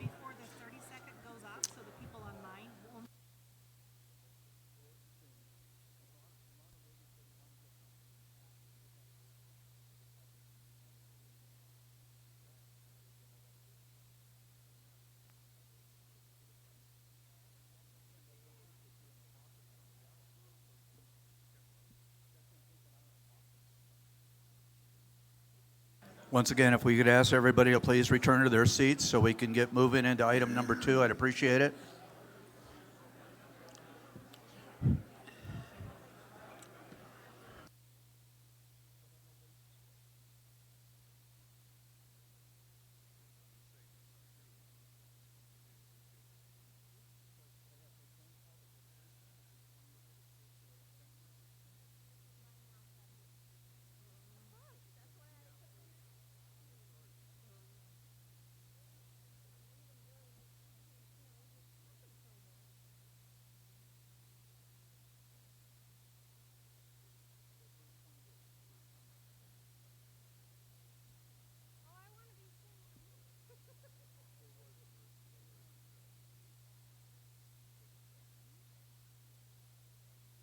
Commissioner Ingalls, could you please return to your seat so we could get going, please?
Okay, it's 12:02. All 5 commissioners are back in place, and Vacation Home Advisory Board is back in place as well.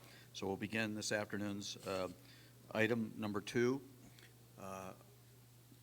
I will read the item into the record, and then we'll have a presentation by Commissioner Noasad. I would remind the public, when we go to public comment, to please restrain from any show or display of feelings regarding one side of the issue or the other. We understand once again that this item is a very passionate issue, so but we want to respect everybody's opinion on that. So, and again, please silence your electronic devices if you have them, and if you wish to talk amongst yourself, please take it outside the room. Thank you. Item number 2 for possible action: discussion on a proposal to possibly eliminate the Douglas County Vacation Home Rental VHR program. Discussion and possible action will occur in 2 parts.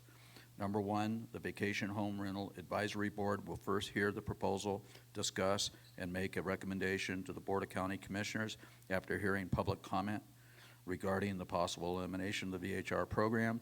And then 2, the Board of County Commissioners will then discuss the proposal and the recommendation from the VHR Advisory Board and provide direction to staff on whether or not to eliminate the VHR program and how that process would work in an ordinance form for the Douglas County Board of County Commissioners' future consideration. This is being once again presented by Commissioner Noasad. So, Mr. Commissioner, you're up. Well, thank you, Mr. Chairman. I'm pleased to see how many people are out there, despite that not all the seats are filled, but obviously you're very, very interested in what's going on in this program. I'm going to simply read my proposal that I've written out in the form of a whereas, and then therefore. So it's an ordinance proposal for the termination of the vacation home rental program for the Tahoe Township. Whereas Douglas County's vacation home rentals regulations as found in Douglas County Consolidated Development Code Chapter 2.662 has been part of the Title 20 for some time. And whereas the vacation home rentals have been declared a business enterprise operating improperly in an area zoned for single-family residential. And whereas vacation home rentals are present in the area known as the top of the grade, and appropriately so since that area is properly zoned for that type of enterprise.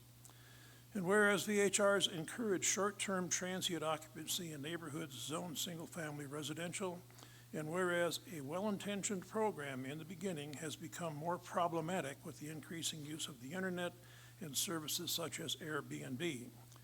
And whereas the VHR program has generated several problems, including an increase in public nuisances requiring extensive county resources. And whereas the number of persons allowed to occupy a VHR was not addressed until recent times, and then not in sufficient detail. And whereas the unbridled growth of VHRs has caused formerly peaceful neighborhoods to become raucous party places, being used by persons who show little or no respect for the private citizens or for their expectation of peace and quiet. And whereas the increase in the number of VHRs has led to an increase in traffic in formerly open roadways. And whereas increased traffic has placed a strain on the availability of parking, further resulting in an increase in parking on the streets. And whereas the increased parking on narrow streets has potential of impeding the passage of emergency vehicles. And whereas large parties in VHRs results in an increase in trash. And whereas Douglas County has been required to dramatically increase funding to combat the problems associated with the VHRs and the operation of unpermitted, as well as operation of unpermitted VHRs. And whereas the county is under constant threat of litigation regarding these VHRs. Now it is further resolved that new applications for VHR permits will not be accepted upon or after the effective date of this ordinance. And it is further resolved that existing VHR permits may be renewed annually based on the expiration date of the permit if the applicant satisfies all other conditions for the issuance of that permit. If the permit is approved within the last year of the phase-out, the expiration date of that permit is the end of the final 2 years. Therefore, be it resolved that by Douglas County Board of Commissioners that the VHR program in the Tahoe Township shall be phased out over the course of the next 2 years from the effective date of this ordinance. And it is further resolved that the VHR permits for the area known as the Upper Kingsbury will remain unaffected by this ordinance.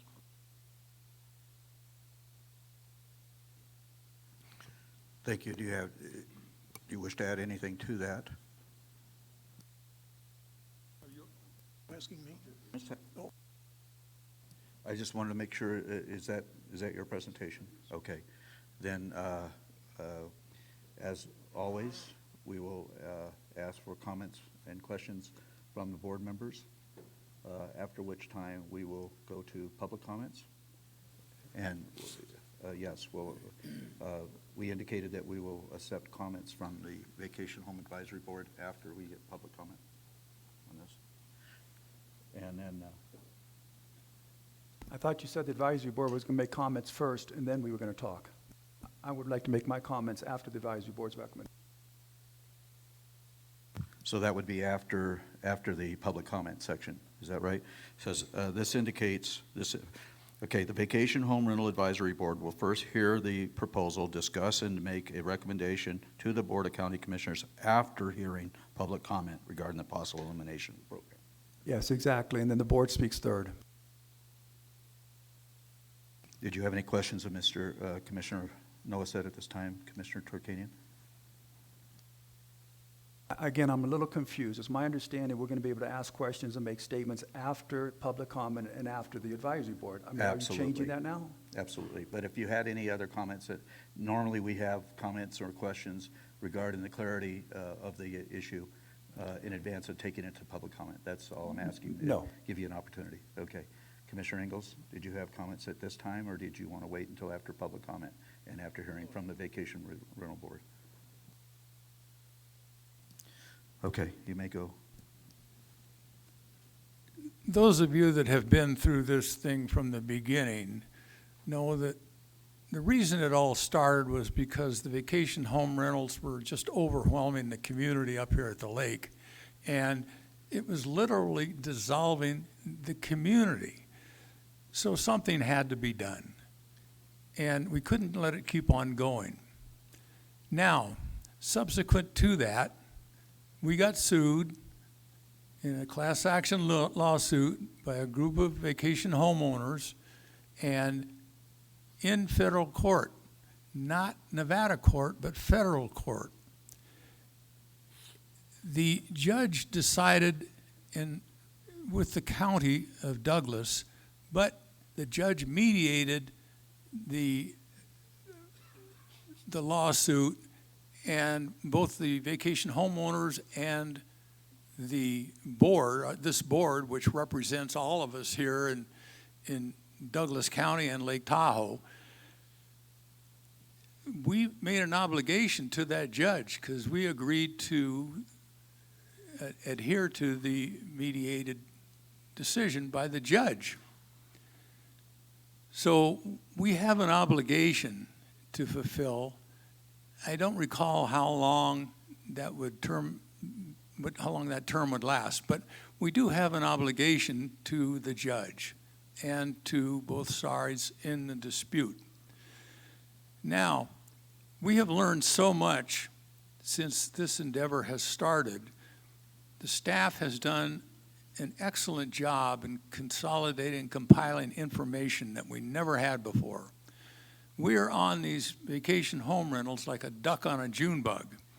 And we're not going to put up with much because that's not the intent to allow these things to happen. And we have the resources now that we never had before, and we're going to come down on them real hard. Because if they don't comply, they're done.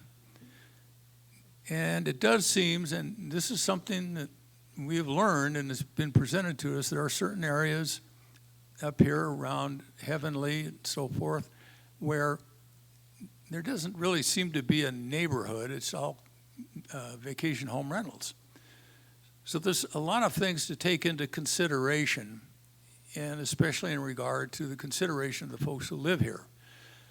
So I'm of the persuasion of allowing some of them somewhere. They have an excellent idea, and I think they're going to present it in more depth they're called overlays. And they know in each overlay how many vacation home rentals are in a particular neighborhood so that it doesn't get overwhelmed by vacation home rental people. Because I can see how these things get out of hand. And that would probably satisfy the court and satisfy the neighborhood. And I do agree with allowing for attrition.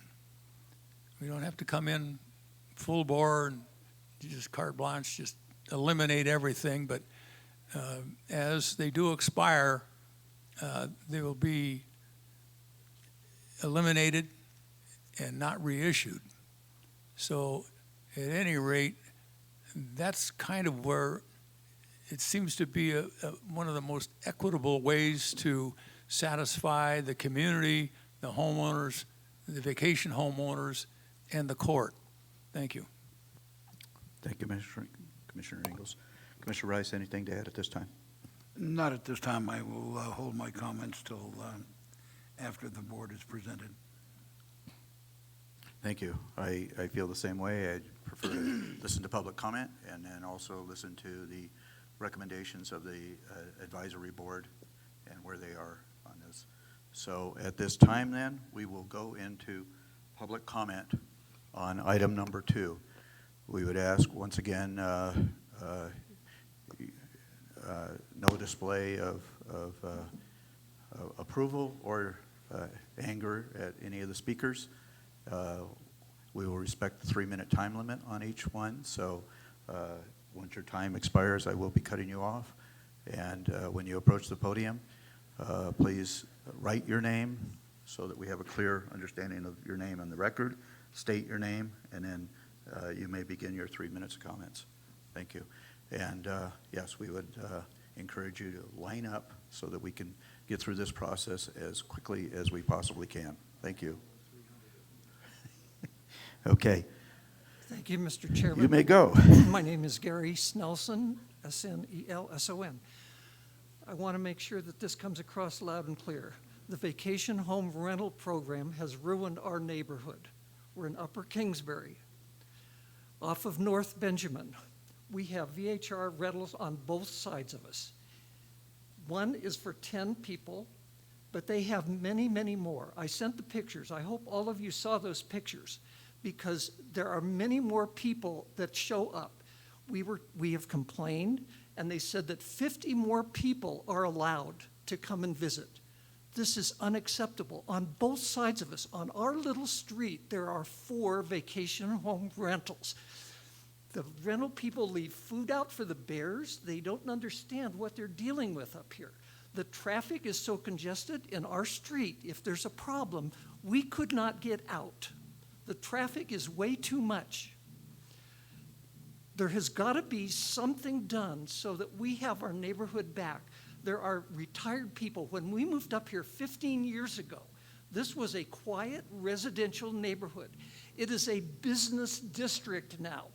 It is unacceptable. Thank you. Thank you. And I would indicate the gentleman did not take his full 3 minutes, and taking 3 minutes is not required. So I just want to remind the public that you're not required to take 3 minutes. You have up to 3 minutes. So, but you cannot yield your time to another guest speaker either. So just keep that in mind also. So thank you. Hi. First of all, thank you for your service, all of you, and your public service, and I really appreciate that. I know it's a difficult time and a difficult challenge. My name is Tom Sheehan, T-O-M-S-H-E-A-H-A-N. One of the things that I have some issues with is in the economic presentation, you guys were just looking at the direct revenue that was received by the county. I think the overall economic impact would be a nuclear bomb to this area. We won't be losing these to families coming to a casino versus a VHR. We will lose them to Breckenridge or Salt Lake City or anywhere else they can go skiing and spend thousands of dollars. And this economic impact affects grocery stores, lift operators, small businesses, taco vendors. And so we are going to look at an economic bombshell if this passes. One thing I do think, if we do decide to ban VHRs, and I don't believe it is a perfect program, I think they've made some improvements and well done, but and those code enforcements will not go away, those costs. So if we're going to lose this revenue, what about tax increases? So we're all willing to kill the program. Well, let's talk about property tax increases and sales tax increases, because we have to pay for that lovely building across the street, and we're going to lose this. So if we're going to talk about VHR banning, let's talk about tax increases. Thank you.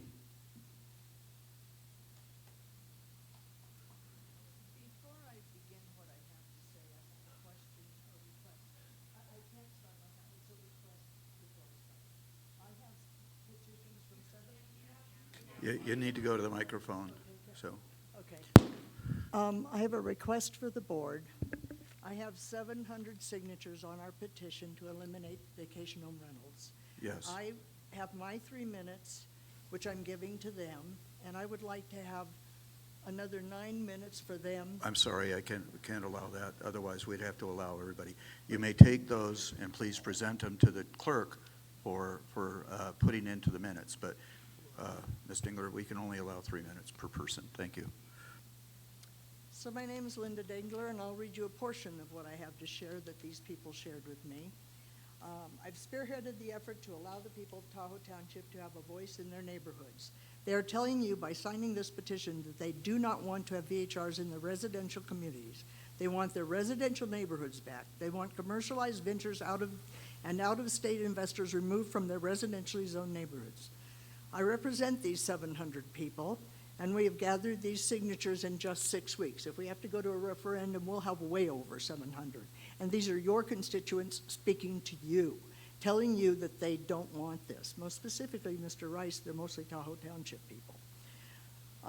My experience in gathering these signatures, you know, I had a sign around my neck. People would run across the way to come to me to sign it because they're so desperate to be rid of these in their neighborhoods.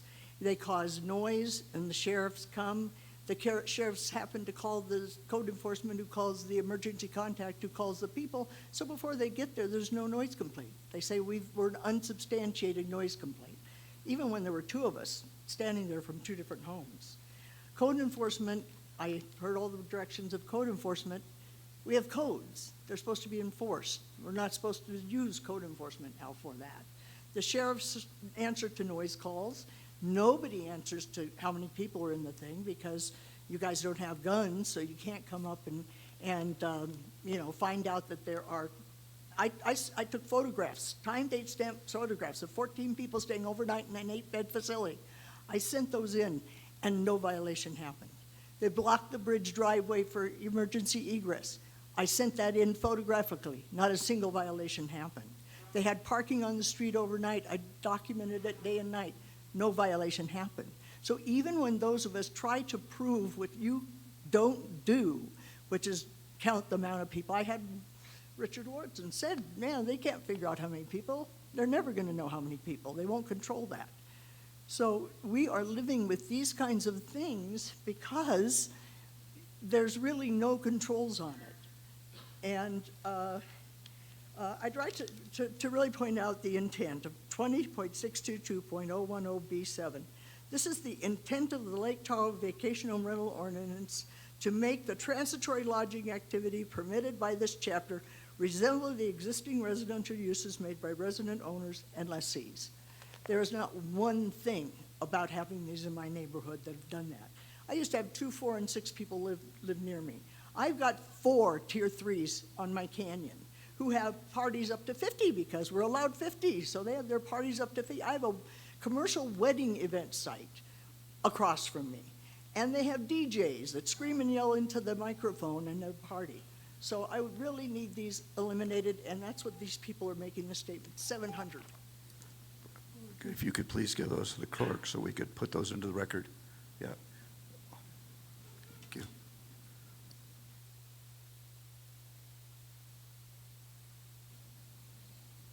My name is Cheryl Snow, and I'm the president of the 305 Olympic Court Association, located in Tahoe Village, near the Heavenly Stagecoach and Boulder Lifts.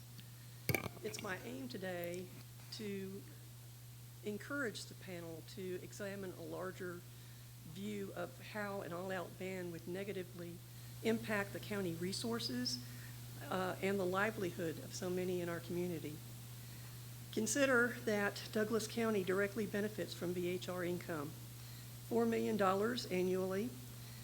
The money is used to repair, improve, and protect Douglas County parks, recreation assets, and facilities.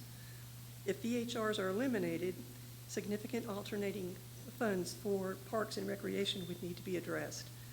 As the gentleman before me mentioned, increased taxes would probably need to be next on the agenda. Take into account that businesses also directly benefit from VHRs. Restaurants, grocery stores, recreational rentals, entertainment, ski lift ticket sales and operations, property managers, and the very large domestic and VHR support industry. These professions represent a lot of jobs. If VHRs were eliminated, all of these entities would suffer job loss and take, for example, housekeeping, which is a very large industry. If you ban 532 currently permitted VCRs, that is approximately $7 to $8 million a year of lost income for that industry alone. That's just one business. Reflect on how this would impact the ski industry. The Stagecoach and Boulder Base areas are the only 2 ski lift basins in Douglas County. The VHRs in those areas were never intended for long-term residences. The area is infiltrated with large hotels, timeshares, and corporate condominiums.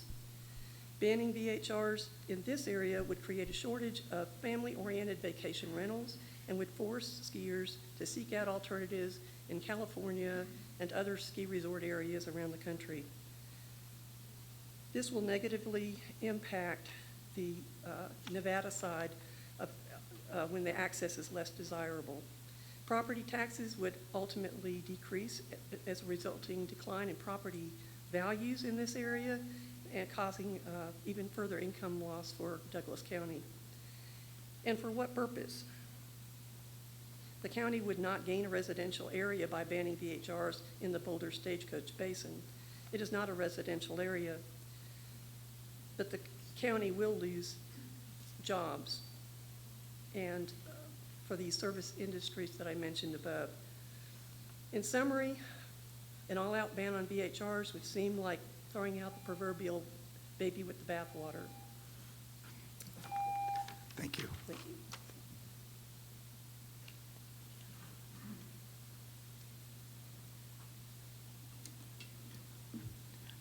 I do need you to speak directly into the microphone so that we can get your voice amplified enough we can hear it. Thank you. Is that good? Ooh, that's good. Okay. Hi, my name is Allison Streiner. I just wanted to say thank you for the Board of Commissioners and the Vacation Rental Advisory Board for all of your time and efforts on this this time. This is going to be a long meeting. I am in favor of the short-term vacation rentals. I'm not a good public speaker. In Tahoe, my family has owned a vacation rental for the past 10 years. Before the advisory board made their tiers, we slept 16, but now we are a tier 2. I am very in favor of the regulations of the VHRs, and I think the proposed regulations are a good idea of the decreasing that max of 50, which I hear a lot of complaints about. The task force has had limited time and data to support their changes, and I think they should be allowed to have the time to see their changes made and to have the data through. The data that they presented was only really for a 2-year process. That was during COVID. I'd be really curious to see what the numbers were pre-COVID and post-COVID as well. The vacation rental program is highly profitable for Douglas County, and the VHR total of 532 homes is expected to bring over $4 million, that'd be great, 400 million, $4 million per year. One of the slides that wasn't talked about as much, the one with the arrows, I think it was slide number 10, has an expectancy of 10% year-over-year growth. That's pretty good odds. I would definitely invest in that. And I'm curious as to what other enterprises give the county this much profit with no cost directly from the county. The VHR presents 4 to 19% of the community homes, depending on the neighborhood in the Tahoe Basin. I'm going to skip that because we already talked about that. The VHR program has already made changes to the 3 tiers, and homeowners are currently going through the applications. So please give the VHR program to finalize their tiers before moving the goalpost. I feel like that's unfair and doesn't really justify the time and effort that they've put in to get this data going. For us and our family, if we were not able to rent our home, we would not be able to keep it. And then my fear is that if we play that forward, you would have potentially 532 homes going on the market, which would make house prices fall. We are marching towards a recession, and I'm just concerned about if you walk away from that amount of money that's coming forward, you would decrease that revenue and the tourism revenue that goes with it. We all love Lake Tahoe, and I'm sure we can come to a win-and-win situation for all of us. Thank you.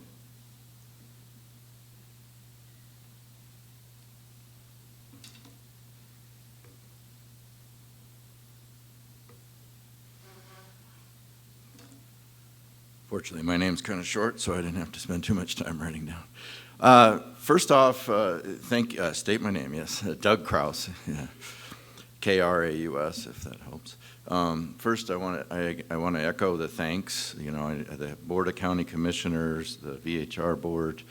You guys are wrestling with a very tough issue. Myself, I'm both a resident and an owner of a VHR. So I can kind of, I can definitely see the dynamics from both points of view. Where I live, I'm close to a couple of VHRs, and so we've kind of had both that experience. Like you all, I love this area, and I want to continue to offer a means for families that want to come up here to enjoy the area, certainly in a responsible way. Being a good neighbor is, of course, a big priority, because we want this place to continue to have that certain, feeling and experience that I think you can only get up here.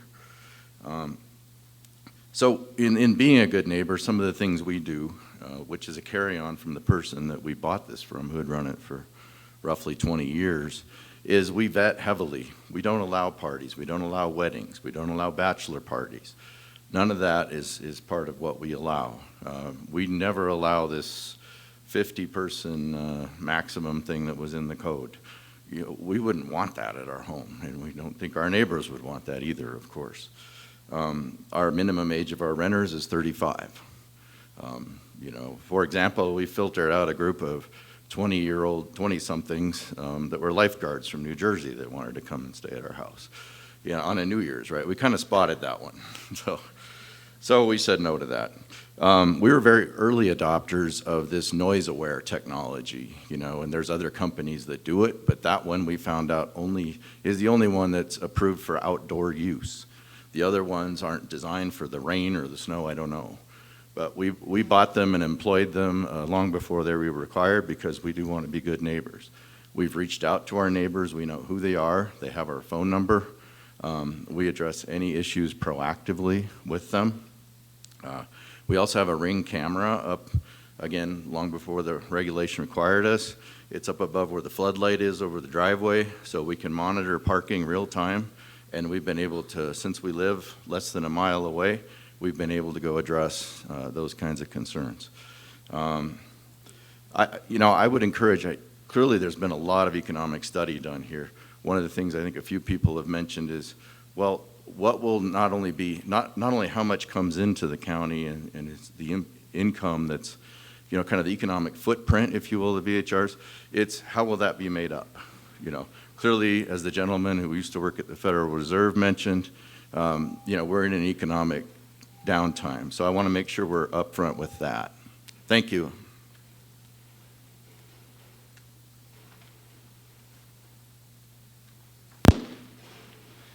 My name is Kevin Carr, and I'm a lifelong resident of Tahoe Township. My father was a county commissioner in the early 80s, and I attended Douglas County schools. I moved back after college and have raised my family here. I co-founded the Chimney Rock chapter of the Nevada Fire Safe Council, and for many years I ran the Wattel Booster Club golf tournament to raise money for our schools. I have served Douglas County by being appointed to the original ordinance committee in 2005, the Kids Bond Committee, and the VHR Task Force. I have also had the honor of being elected 3 times as a trustee of the Tahoe Douglas Fire Protection District. Let's just say that I've tried to be a productive member of this community. I also run a small property management business in Glenbrook. Glenbrook has been hosting visitors since the late 1800s. The golf course, tennis courts, and horse stables were built to keep the renters happy and active. I have continued this long tradition and have been renting to Glenbrook families and their friends for 30 years.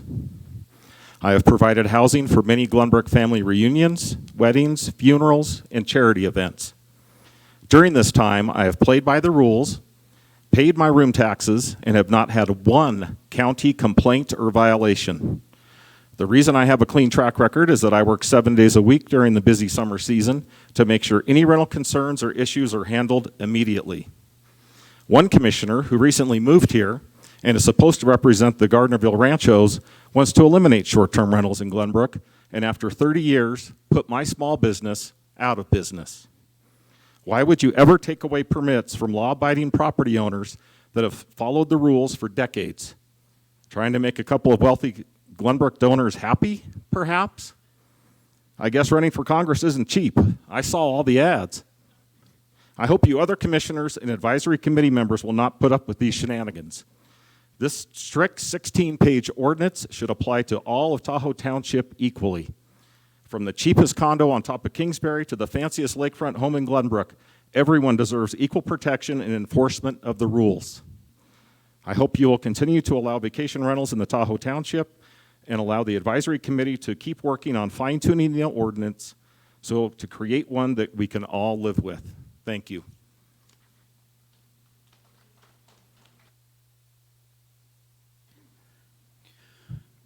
Hi there, my name is Lance Evander. Just a second here. Once again, please restrain from clapping or booing the comments. Thank you, appreciate it. Sure. We are not talking about banning second home millionaires or banning crazy crowds from the hotels or restricting long-term nuisance neighbors. We are talking about banning hardworking small businesses. Let me tell you a story. I grew up poor in Minnesota. In a trailer park, 6 people living in a cold trailer, oddly in a county named Douglas County. My dad worked in the mines. My mom got a job managing the trailer park for free rent. They saved money somehow with 4 kids. They bought a trailer and eventually a second. They started their own business, a small trailer park. The county met. The county commissioner owned a hotel, owned the trailer park, and they banned my parents' new little tiny trailer park. My parents resisted. The sheriff showed up, towed our homes away, arrested my mom, put me in foster care. My dad came down from the mines to try and fix what he could. I've been here 20 years. Started an old school ski share business, rented home for years. After 10 years, managed to save money, buy a home, obeyed the crazy complex laws. I was the first-time homeowner. Finally, after years, I managed to buy a second home. I won't let you take this home from me. Killing every small business because of abuse of a few businesses is not the answer. Thank you.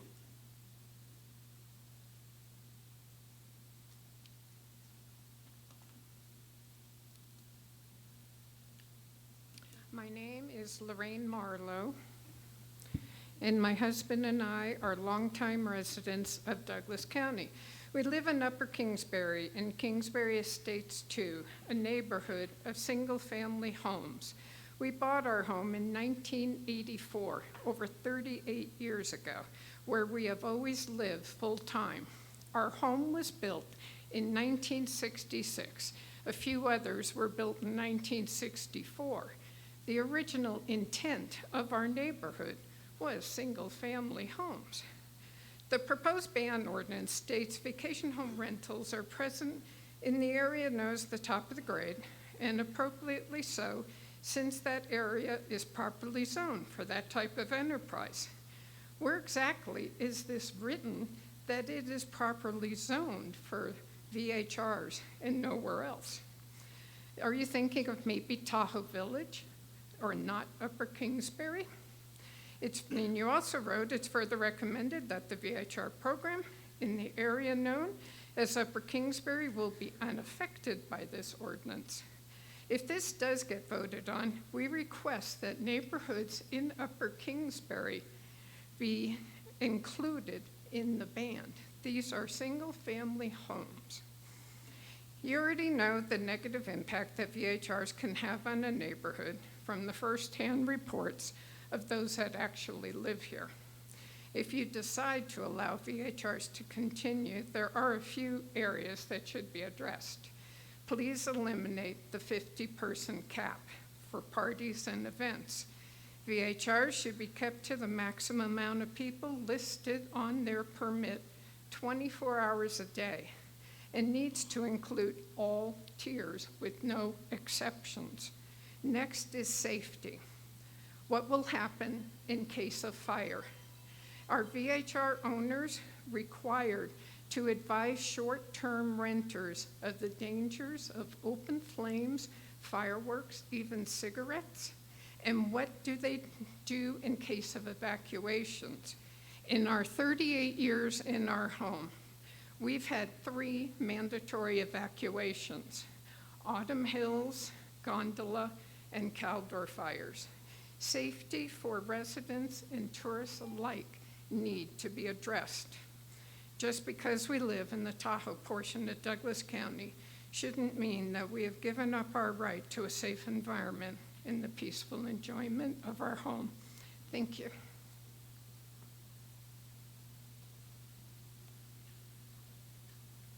Hello, good afternoon, everyone. My name is Janelle Gallucci, and I am a full-time Douglas County resident living here in the beautiful community of State Line. I live next door to a vacation rental. I also am a vacation rental permit holder here in State Line. So I have my feet pretty firmly planted on both sides of this issue. And what I wanted to say here today is that I believe that full-time residents and vacation rentals can coexist here in our beautiful community.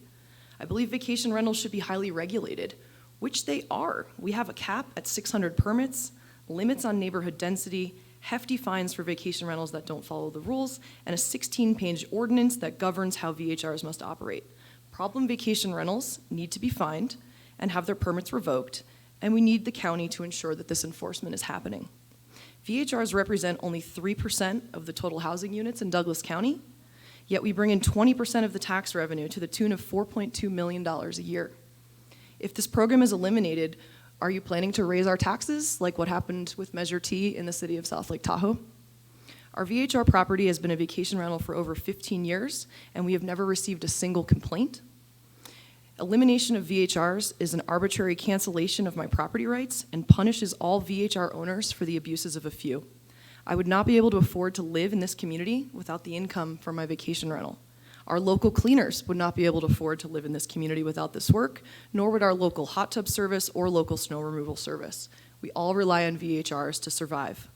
No significant changes or decisions should be made without doing a complete financial analysis on the loss of jobs, loss of local business revenue, and the loss of county income from transient occupancy taxes. In addition, we must allow the VHR Advisory Board the time to revise the current ordinance that was put in place a year ago and prove that it can work to address the current concerns of local residents. I ask that the Board of County Commissioners vote to keep the current VHR program in Douglas County intact, and that we all work together as one team, both local residents and VHR owners, to continue to refine the current ordinance. Thank you.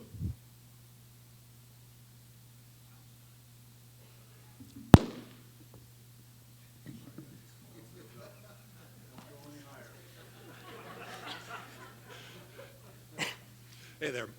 Excuse me. My name's Tim Paskin. I'm the owner of 245 Logging Road. I'm one of the dreaded Tier 3 VHR homes. I'm also a Douglas County resident. I'm a Douglas County voter. I'm one of your constituents. I want to just speak a little bit about my house, not to say that I deserve some type of special dispensation, but to use it to illustrate what I think are pretty clearly the deficiencies of this ordinance, namely that it lacks empathy. And second of all, that it's a perfect example of legislative overreach. So I guess I'm nominally in Upper Kingsbury. Some say it's Upper Kingsbury, some say it's Kingsbury Heights, some say it's Palisades. The bottom line is my property is 7.5 acres. I have no neighbors. I have a parking lot, not a driveway. There's room for 20, 25 cars. I can easily sleep 16 people. And I've spent my entire life savings and 2 years of my time basically fixing this house up. I'm now in a job that forces me to go overseas, and when I'm overseas and when I'm out of town, I rent my place out. I've participated in these conversations with the Vacation Rental Advisory Board. I've yet to have one person explain to me logically why I shouldn't be able to rent my house. I've never had a complaint. I have hurt nobody. And that's the problem with this legislation. That's the problem with the main arguments that undergird this legislation. I have complete empathy for someone who deals with jackassery next door to them. Unacceptable. The problem is I don't see any empathy for the complete financial ruin that this ordinance would put me and people like me in.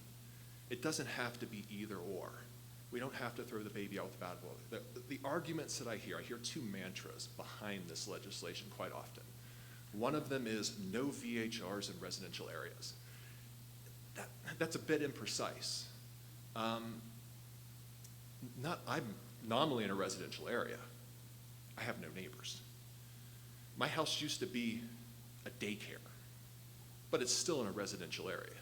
The better conversation is the character of the neighborhood. I thought we were going to have that conversation today. Apparently we're not. The better conversation is the density. There is no state that has more federal and state land than Nevada. Simply saying we can't have, VHRs in Middle Kingsbury, well, a lot of those lots in Middle Kingsbury have no homes next to them. The second thing I hear is renters not welcome. How exclusionary is that? Who are the renters? The people who rent my home are families. They're multi-generational families who don't want to stay in a smoke-stained hotel. They play ping pong together.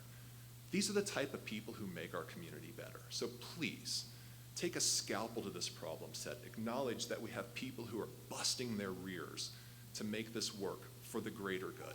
Thank you. Hello, my name is Ruth K. Wood. I live at 639 Lookout in Zephyr Heights. I am not opposed, I'm not here to ban all VHRs. What I'm looking for is a semblance of just responsibility. We live in one of the most beautiful areas that we could ever possibly live. It's our retirement home. We saved all of our lives to buy it. We didn't know that we were going to be surrounded by VHRs. It wasn't disclosed to us. We bought, and we don't have problems with the immediate ones, but there are parking. I have to deal with 5 VHRs to get out of my neighborhood. The parking situation. I live on a fire lane. There's virtually no parking. So to bring in VHRs and allow them to park along a fire lane is really ridiculous. It's scary, especially when we had to evacuate last year when it was. So I'm just asking for better policing. I'm asking for responsible owners, and that just please think about those of us that have spent our entire life savings to live in comfort and quiet. Thank you.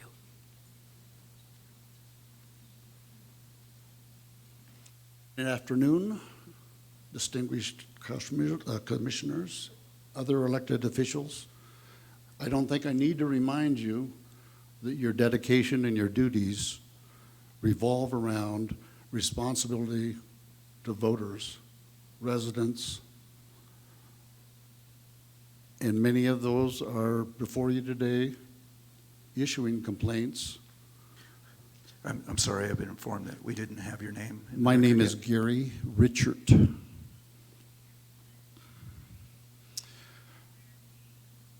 There's huge responsibilities placed upon the Sheriff's Department each and every day, whether it be accidents, DUI enforcement, problems in the casino corridor, and now many of the responsibilities and complaints of VHRs are falling on them as well. For decades, they've had only 2 officers on duty at a time, and that was confirmed again by the sheriff. And I live close enough to the highway that I hear sirens going north and south consistently. So I know that their responsibilities on the highway are important and take priority. But our community, since the banning of VHRs in South Lake Tahoe, our area, including South Lake Tahoe, doubles in population every week of the peak months of summer and in winter. And that's a huge addition to the responsibilities of these agencies. I think the wisdom of South Lake Tahoe to ultimately put the decision in front of voters recognizes that residents have the right to peaceful enjoyment of their property. Your ordinances also have selected Tahoe Township as the logical location for VHRs. In the valley, there's numerous golf courses, there are hotels and motels, there's restaurants, there's off-road vehicle paths, there is entertainment.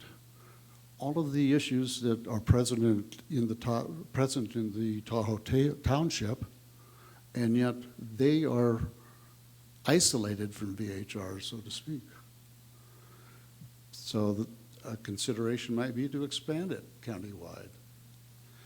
And regardless of the decision, TOT taxes are collected from visitors wherever they stay, whether it be the hotels or commercial lodging facilities. So the loss of revenue doesn't ring true to me. Thank you very much for your consideration, and please remember the voters.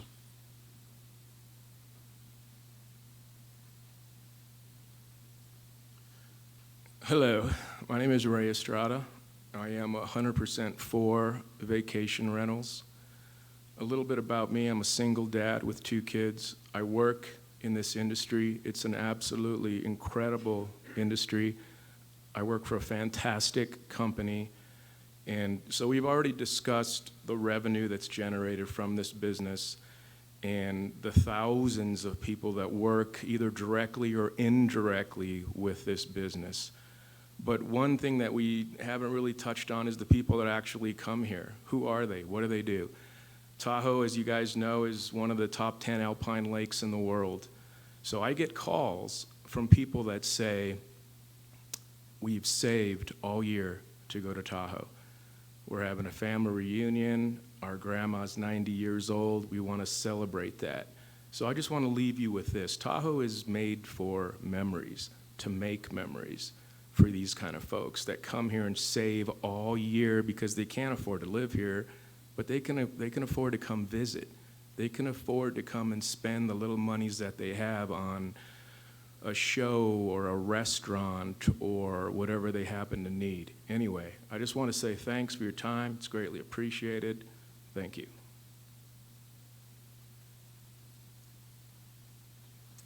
Good afternoon, Commissioners. My name is Peggy Borland, and I'm here as a resident of the city of South Lake Tahoe to share our experiences. There were about 700 licensed VHRs in our neighborhoods about 10 years ago, when we started to notice a major shift in how second homes were being used. Investors started buying up existing houses. Mega houses were being built specifically to be vacation rentals, never occupied by residents. People started showing up at the council meetings to complain. The problem started to snowball. More people started showing up at council meetings, and eventually the council started to take notice. Special meetings like this were held. The opposition said, we need data. A $75,000 housing and economic study followed, and those findings and recommendations were eventually ignored. The investors, VHR managers, and realtors who profit from these businesses fought back, convincing the council that our tourist economy and our housing markets would collapse without VHRs. Eventually, we realized that the council had no political will to fix the problem, but rather were waiting for us to give up. After 3 or 4 years of attempts at better enforcement, more regulations, higher fees, there were really no solutions. A small group of us formed a committee and began to write a ballot initiative to put this issue before the voters, because it was clear that our elected officials lacked the courage to actually make some very difficult choices and fix the problem and not just talk about the problem. That initiative became known as Measure T. It took 7 of us and the help of many, many fed-up residents to achieve what our so-called residents could not, leaders could not. The voters passed Measure T that phased out vacation rentals in residential neighborhoods over an amortized 3-year period to not disrupt and create an economic situation all at once. That was 4 years ago, and the economic housing collapse that those opposing Measure T predicted has never happened. In fact, our TOT tax today is more than it was before Measure T passed.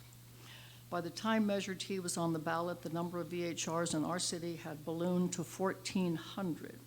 The measure restricts VHRs in residential neighborhoods because we identified the problem as a zoning issue, not a nuisance issue, and determined that you can't have a little bit of zoning. You either have residential areas that are protected or you have chaos. Douglas County is experiencing that chaos because you have ignored your zoning laws. Based on our experience with Measure T and the years of unrest that led to Citizens Initiative, I'd say that this commission will likely yield to the money interests, and I hope that is not the direction that this takes and your residents become the most important piece of this puzzle. Thank you. Afternoon, my name is Nancy Gilbert. We have our own property in Douglas County. We have 2 VHRs across the street. We have narrow fire lane roads. As can be observed by the fact that you are hosting the meeting today at a large venue, the issue of licensing VHRs in Douglas County is and remains an unresolved issue since 2005. Those that want to retain VHRs is because they make money. Your constituents who seek the elimination of VHRs out of their single-family residential neighborhoods bought into the zoned neighborhoods, and they want to remain residentially zoned areas, not commercial operation centers. We can all agree no one wants a party house, strangers coming in and out, and illegal parking near them repeatedly in their neighborhoods. Not only does it change the neighborhood, it reduces the property values of homes around them. You can't sell a home with VHRs across the street, or you reduce the values of them because nobody wants to live around them. I think we can all agree that no Douglas County resident should be placed in the position of having to repeatedly involve Douglas County sheriffs and VHR enforcement officers to help get control of commercially run VHRs operations in their single-family home neighborhoods, meaning the VHR problem is a zoning issue and a high-density issue. A bird's-eye view of the situation is this: a group of mostly out-of-state and out-of-county investors, and for the record, we'll be offering this. We spent a group about 2 weeks going through all of the VHRs who are registered in Douglas County. What we found is that there was only 41 Douglas County residents that were owned VHRs. The rest of them hid behind LLCs or whatever, but it took a lot of time. But a group of mostly out-of-state, out-of-county investors have joined together with the Douglas County to collectively generate revenue for commercially VHR enterprises operated in small, quaint Tahoe residential neighborhoods, which years ago had been zoned low density with narrow roads surrounded by trees and forests susceptible to real and significant fire danger. Since VHRs in Douglas County have engaged in a joint venture to change the character of the neighborhoods, and the promise that Douglas County and with the promise of Douglas County providing an ordinance for enforcement of these VHRs. Looks like I'm not going to be able to make it. But I would ask that the Douglas County please eliminate VHRs in single-family residential communities in Tahoe. Thank you. And I have these to offer to the data for this percentage. Yes, please.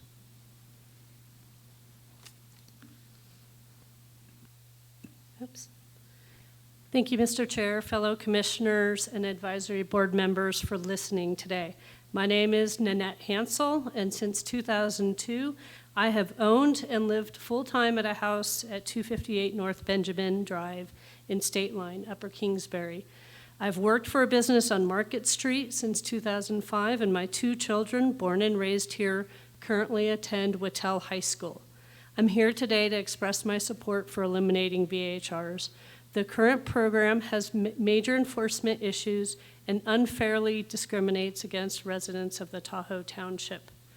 I live next door to a non-compliant Tier 2 VHR at 256 North Benjamin. They're allowed up to 10 people and 7 cars. However, almost every day there are more than 10 people at the house. Both the Airbnb and VRBO sites list the house as being able to accommodate 20 people, and many reviews on those sites describe how well the house has accommodated their large group. After growing tired of the constant hum of music and party cheers, it's kind of like going back to college and living next to a frat house, I filed complaints with the county enforcement office this past July. My first complaint was that there was clearly, regularly more than 10 people at this property. And the second was to report the findings on the VRBO and Airbnb listings. I received a call back from a Danielle at Code Enforcement, and their action was to call the local contact, which is kind of crazy because that is the same person responsible for advertising this property as sleeping 20 people. And to this day, the VRBO and Airbnb sites continue to post the site as sleeping 20 people. I understand that one of the primary concerns of the board will be the loss in revenue, but I implore this board to consider alternative funding sources, and I offer one suggestion here. With the event center becoming operational next July, the board could add a $5 user fee per ticket. And with a seating capacity of 5,000 people per event, this user fee could generate $3.3 million per year. At $10 per ticket, that would be $6.6 million per year. By eliminating VHRs, you could incentivize the sale of homes that could bring families and employees back to the basin and increase student enrollment at lake schools. And it would not tax your local citizenry. If the board is unwilling to eliminate VHRs in the Tahoe Township, I see no reason why they shouldn't be allowed in the valley. There are scores of recreation and tourism attractions in the valley, in or near the Carson Valley: Topaz, Bodie, Wally's, Dangberg, to name just a few. The board should consider this unrealized revenue source.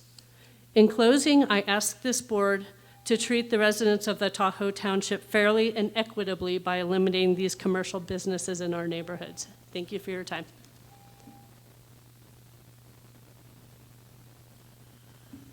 My name is Tim Stevenson. I long-term resident of Douglas County. I graduated high school here. I remember about 1966 when they put a big gash across my loved Sierras to make Kingsbury grade an all-weather highway. That was put in so that the valley could be the bedroom community for the commercial tourist Lake Tahoe. To open up the valley, which demographically, if you look, we got, 38,000 people living there and about 25,000 homes. Up here in Tahoe, you have 6,000 people living in, 8,000 homes? So we're neighborhoods down there. To think about opening that to bed and breakfast is going to ruin what I see my property rights. People, I have property rights to commercialize my property. You're stealing funds. I own a home in Jacks Valley that I paid a lot of money for a home, not a residence. If the county goes ahead and says, no, we're going to have no vacation rentals, you think these couple of lawsuits that you've dealt with in the past, that you've come out on the right side of, are going to stop? No, you're going to, there are property rights, but consider the property rights of the residents of this county. 25% of the VBROs are Douglas County residents. So you've got big money coming in, buying, a number of houses. How many houses were in that last suit that you had? There's 6 or 7 landowners that wanted an extra 25 for 30 years. If you'll only do this, we'll go away, which I'm glad you guys didn't turn over to. The vacation rental ordinance is important. We need to regulate it. You're not going to eliminate vacation rentals in Tahoe Basin, but you can regulate them, and that's where you folks have done a marvelous job in looking at it, measuring it out. Enforcement, you have 7 people on staff that you didn't have back in about 12 or so when I kicked a hornet's nest with a vacation rental beside me in Douglas, down in Jacks Valley. The beginning of this cavalcade.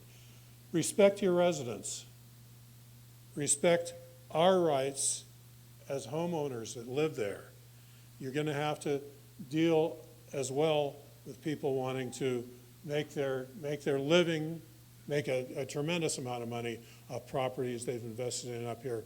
But it's not to us residents to let someone fund their home, which they couldn't afford without a commercial development. Continue the VBRO, enforce it, make it work. because you're not going to eliminate people renting. What you have, 3 to 4 violations right now? If you say no, you're going to have 30 or 40 without the money coming in. So keep the valley floor vacation rental free. Regulate it here for the residents in Tahoe.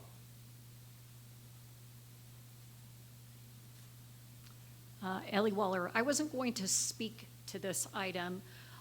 Before you as commissioners and before you as advisory panel members vote today, some clarity needs to be brought to what this ban and an elimination is asking for.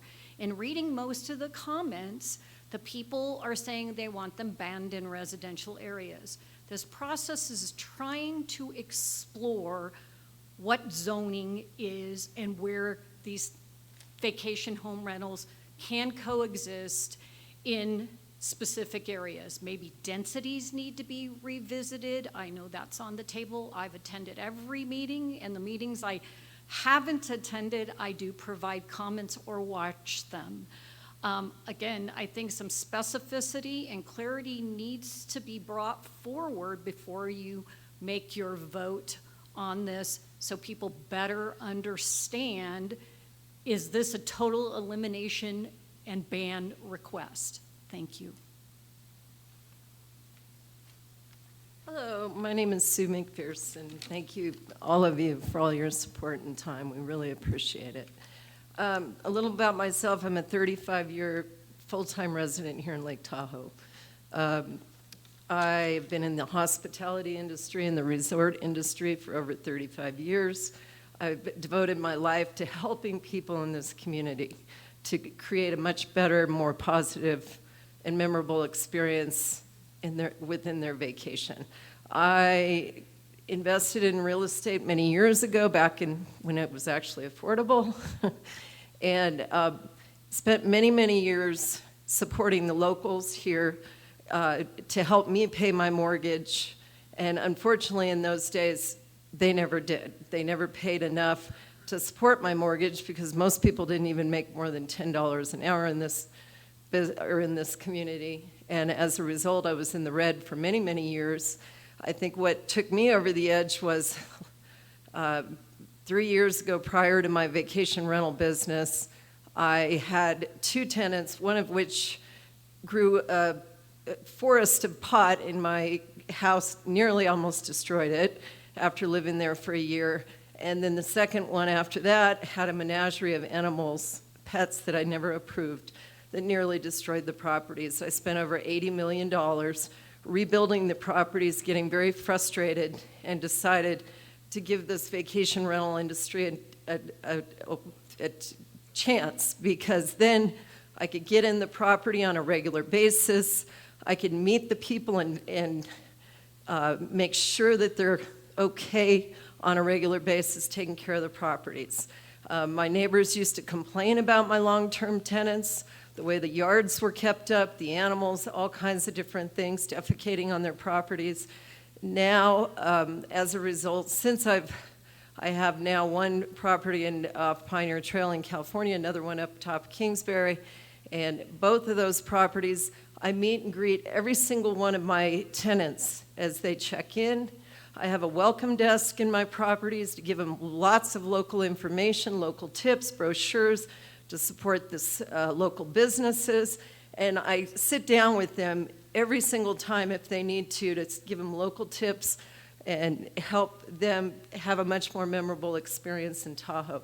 Maybe this comes from my concierge experience in hospitality over the years, but I will say that to give myself credit, I've gotten over 143 reviews on my site, all 5-star rated, never had one complaint, and most of my tenants have raved and said they can't wait to come back, and they plan on staying with me again and again. So I can't say enough about how I support the local community, the local businesses. I thank you for your time, and I appreciate greater enforcement any time to create a win-win situation for all of us. Thank you.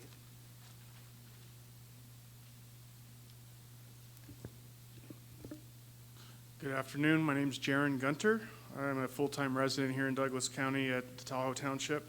I wanted to go over a couple things. I originally went to high school in Napa. Napa did not allow vacation rentals, so this is what I title a will. When there's a will, there's a way.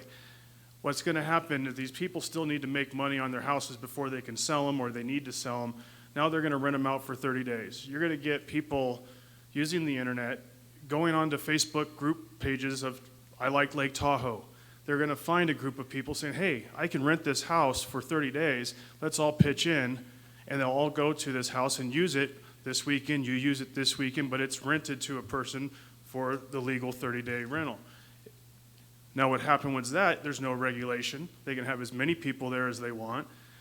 You get no taxes from it, and it's going to create a nuisance with the neighborhoods. Not saying all of them are going to do that, but that can and probably will happen with some. Another thing, I want to look around this room. This room does not represent everything in Douglas County. The people that are out working right now that depend on the tourism, that depend on the people coming here, are all at work right now. They can't come to a meeting on a Thursday at 10 a.m. They're all at work. So this room does not represent our whole community. It seems to represent our retired community, and this is not a retirement community. Another thing I like to say is we are not just a ski town. This town has a lake. There's a term here in Tahoe that the winter brought you here, the summer kept you here. We do more business in the summertime than we do in the wintertime. So putting just vacation rentals up at the top of Kingsbury near the ski resort doesn't do anything for our lake. The lake is what most people come here for during the summertime. We are not just a wintertime place. We're not Breckenridge where they don't have a lake or anything like that. We are multi-purpose here. Another thing about HOAs, where you're looking at wanting to get rid of these places, the majority of them are HOAs. And you know why they're not already eliminating those places? Because they have a board, they have a vote, and the people that live in those HOAs have voted to not ban vacation rentals. They can police themselves. They do not need a person or any of you to police them. They can police themselves with their board and their residents. If they're not an HOA, they're a GID, they can do the similar thing, but they just need a larger percentage of vote to change their CC&Rs. But they do not need you to police them. They can police themselves. Thank you. My name is Frances Carandi. Good afternoon, Commissioners and VHR Advisory Board. I've been a homeowner in Lake Village for the past 5 years. I also vacation rent my home for part of the year when I'm not using it myself. I pay my TOT on time, and I've met every compliance requirement and have an outstanding record. Of course, I'm here to express my perspective on your proposal to ban vacation rentals in Douglas County. As someone mentioned earlier, we're headed into a recession for which we do not know the end. By eliminating a VHR program now, as Board of Commissioners, you would be single-handedly placing undue financial burden on homeowners who rely on partial income or more to pay their mortgages and taxes and have already made investments in this community that they too love and want to share with their families and generations to come. As for those who believe our community should only belong to full-time residents, that is selfish and discriminatory. It doesn't belong only to you. Everyone has the same right to purchase a home in this area if they have the means to, regardless of whether they choose to live here full-time or not. You would also be ending means of livelihood and income for local residents who provide essential services to vacation rentals. These are housekeepers, tradespersons, service workers, property management and staff, business owners, and entrepreneurs who support their own families' means of living and also contribute to the local economy. These are primary incomes that would be completely wiped out with a vote to ban. These are your very own neighbors who also call Tahoe home. You'd be compromising the way people prefer to travel these days, which has forever been altered by the pandemic. Some families prefer a private home to a larger hotel where they can vacation to themselves, have the space they need to cook, sleep, make memories, and keep their families safe as they see fit. My guests are typically small families with children who just want to enjoy the beauty of this area. It's not about throwing large parties and disturbing the peace. My guests have been hardworking nurses who took their first break after 2 years being overworked in a hospital due to COVID. My guests are family members who are gathering for a reunion after several years of not being able to see or hug each other. My guests are a young couple who want a baby moon before their family grows and life changes. You'd be taking away tourism income and taxes that are reinvested back into the local community and development initiatives that make Douglas County and the Tahoe Township an even better place to live or visit. We're building an event center which will bring more families, travelers, businesses, and income to Douglas County. Vacation rentals are a critical part to support its success and allowing for more accommodation options. I implore you to consider these points and the devastating impact that elimination of vacation rentals to Douglas County would bring to so many people. This is not to overlook or look away or excuse violations that have occurred in the county as the result of VHRs, but those issues are absolutely addressable. Mismanagement or poor behavior should not be tolerated, but the actions of a minority few should not punish the majority who are proactive in managing their guests well and being good neighbors. I ask you to vote with your heart and vote with your conscience today. Thank you.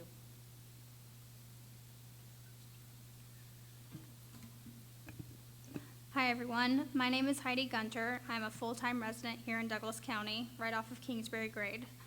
One major thing that the anti-VHR people are forgetting is that Lake Tahoe is a tourist destination. It has been since the 1800s and it will always continue to be. Recently, I sent out a survey to past renters with the question, if a vacation home rental was not available in Tahoe, would you stay in a hotel instead? The answer from 95% of those past renters was they would find another town to visit because they do not want to stay in a hotel. This means the money these renters bring into our town will also leave. The money that these families spend in our local restaurants and shops will leave. And yes, they do spend their money in town when they visit. In my survey, the results shows that families spend $200 to $400 a day in town. Now, what about the over $4 million a year in TOT that comes in to our county from VHRs? Where will that money come from? I would hate for our taxes to be raised just to make up for this. So let's say VHRs are gone. Now people can only rent their house for 30 nights or more, long-term only. Now there goes the enforcement with the ordinance. The fines and rules do not apply to those 30-night rentals. Those renters can come and go as much as they want for 30 nights. They can have as many people and as many cars as they want, and there's no ordinance or enforcement for that. I have an idea. Let the VHR Advisory Board change the density of each individual neighborhood so that we don't have just a flat 15 and 20%. Each neighborhood is different, and it should be looked at individually. Only allowing them at the top of Kingsbury is not the answer. Are you forgetting that we have a lake also, not just a ski area? Families also want to stay near the beaches in the summer. You don't have the answer because you are not the expert in anything VHR related. You are only listening to a small group of people, and most of them are retired who don't have to work for a living. Well, my husband and I do have to work for a living. Managing VHRs is what we do. If you take this away from us, you take away our ability to make a living, our employees' way of making a living, then you can explain that to our children and our employees why we are out of a job. You will be responsible for local businesses going under because there is not enough families visiting our town. I believe there's a middle ground. If you can just give the VHR Advisory Board more time to look into the densities of each individual neighborhood, I think that will be the best decision. And don't shut down every VHR just because there's a small handful that are doing it illegally and not properly. Thank you. My name is Kathy Oyster. I'm a resident. Some of my friends thought I should talk about Gary Carano's personal beliefs and his open disapproval of vacation rentals. Others thought anecdotal stories of harassment by local property managers, their property investors, and customers would hit the nail on the head. But I think the commissioners, when faced with people venting from every which way, might need to be reminded of their goals for Douglas County and the tools at their disposal to achieve them. The 2020 Master Plan was adopted on December 9th, 2020 by the Douglas County Commissioners. In the executive summary, it states the plan was designed to consider issues of community character, environmental impact, resident security and safety, aesthetics, and efficient service delivery when reviewing developmental proposals. VHRs are changes in the use of residential zone neighborhoods, and these impacts need to be reviewed. Multiple VHR owners have stated that they are businesses, commercial enterprises, and the IRS has codes that would agree. The very first chapter of the master plan addresses land use, in particular, policy L15, protect residential neighborhoods from encroachment of incompatible activities and uses that may have a negative impact on quality of life. Design and site proposed non-residential development adjacent to residential neighborhoods to protect the privacy of residences. This sentiment is further supported under housing growth, policy G8, promote development that enhances the quality, desirability, and integrity of our neighborhoods. In the section of the master plan, looking to the future, top answers about why businesses are located in Douglas County included quality of life, life-work balance, and community. We have heard from professionals such as physicians, teachers, and pilots that confirmed these vacation rentals impede their ability to perform, have a family life, and cause them to have to be undeputized enforcement officers. We are likely to lose a key growth demographic if we continue to abuse the residential zoning of our neighborhoods. The reason the vacation rental code is failing is that it does not fit residential zoning or the Douglas County 2020 master plan. The tide is turning. You can support the constituents, or after 4 revisions, you can continue to be reactive. I support eliminating vacation rentals from residential zoned neighborhoods. I am a full-time, gainfully employed human being that felt today's excuse from work was warranted. I am a resident of the community, and I buy food at my local Safeway in Douglas County. I eat at my local restaurants. Thank you.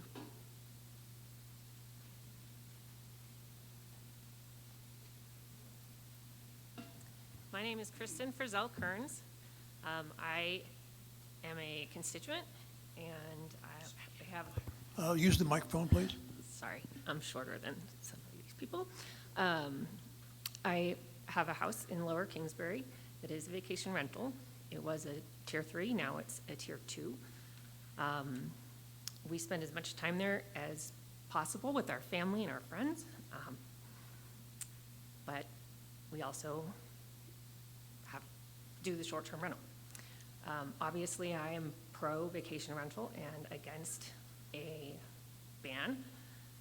The program has changed. The program as changed has not been given a chance. The new staff and deputies have only been in place for a short time. Look how much they have accomplished in just a few months, as we've seen with the presentation here today. I'm concerned about the loss of revenue for Douglas County, tax revenue, but taking away the cabin experience will also have a detrimental effect beyond the loss of tax revenue. We have many friends that can only afford to live here and enjoy this beautiful place and all it has to offer because of the tourism.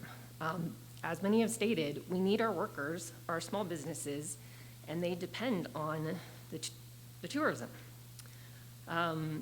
As going to some people's point about what happens in the recession, our home in its previous iteration before we purchased it, in the mortgage crisis, something happened to that family. It went from being somebody's family home to absentee owners that didn't pay their mortgage for 5 years before they were foreclosed upon. During that 5-year period, we've heard from our neighbors and even run into people that lived at the house. It was a revolving door of irresponsible tenants that partied all the time, didn't take care of it, didn't care about the street. And there was, like everyone's pointed out, no regulations to stop that. So that's all I will say.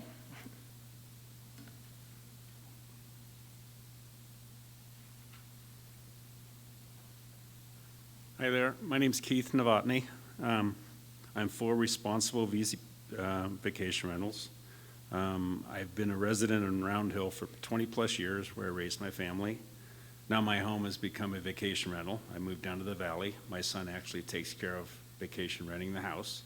He's doing a very fine job. treats it like a business, does all the appropriate things to follow regulations.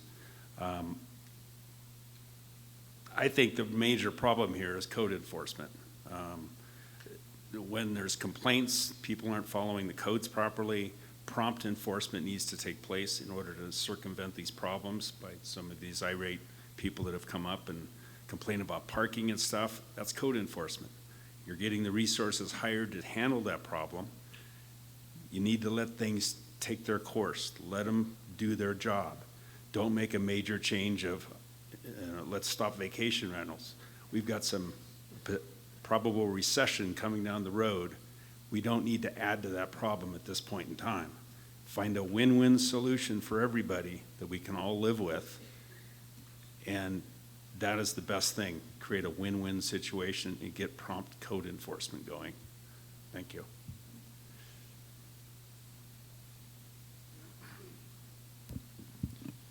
My name is Dylan Sabia. I live here with my wife in Tahoe. She is a native to the town, and we're 100% for vacation rentals. And it's funny coming up here and coming to this meeting while I have to work, but I'm seeing everybody that's talking about that they're not for vacation rentals. They're all retired. They are not native. I haven't heard one person that's been native to this town that is against it.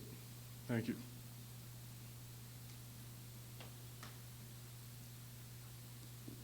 My name is Aiden Downey, for the record, and I'm the Government Affairs Director for the Sierra Nevada Realtors. I would like to thank the Commissioners and the VHR Advisory Board members for all the work you have done and will continue to do for the betterment of Douglas County. The Sierra Nevada Realtors believe that there should be reasonable restrictions set on VHRs to allow residents the peaceful enjoyment of their homes while still protecting a property owner's property right to use their property as they see fit in accordance with the law. The work the VHR Advisory Board has been conducting is extremely important, and the input from the community stakeholders has been very productive. I ask the Commissioners to allow the VHR Advisory Board to continue their work and not eliminate the program. I have the utmost confidence in Manager Strelo, the Advisory Board, and County staff that they understand the importance of their position and will provide the Commissioners with sound recommendations for the betterment of the community. Lastly, I would like to thank the Tahoe Douglas Fire Protection District and the Douglas County Sheriff's Office for what they do behind the scenes and for the program and the county. Thank you.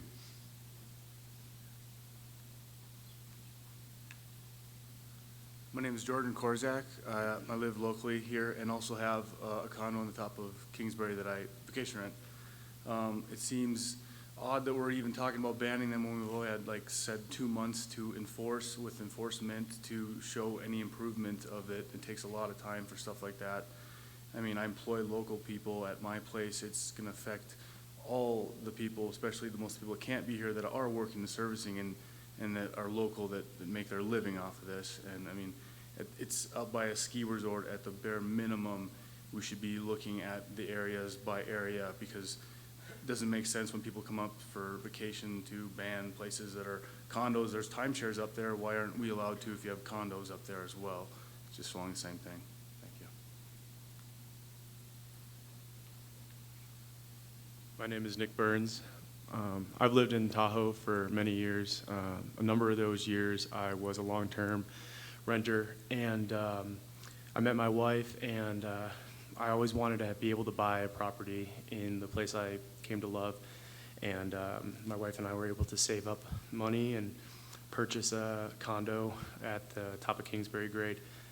And to help supplement that, we went through the process of becoming a Tier 1 vacation rental, and we love being able to be in a shared rental where we can host guests and give the same kind of experience to them that we love and share with them all of the kind of things that we love to do.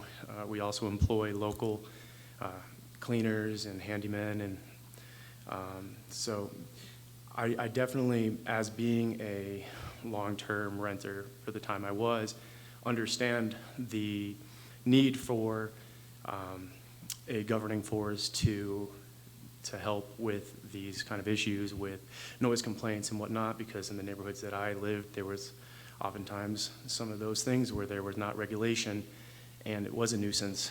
So, but I do believe wholeheartedly in being able to have regulations and enforced, and whether that be noise monitoring devices or what have you.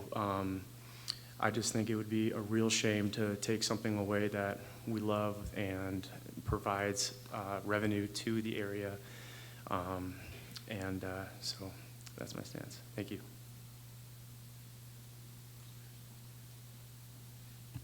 Good afternoon.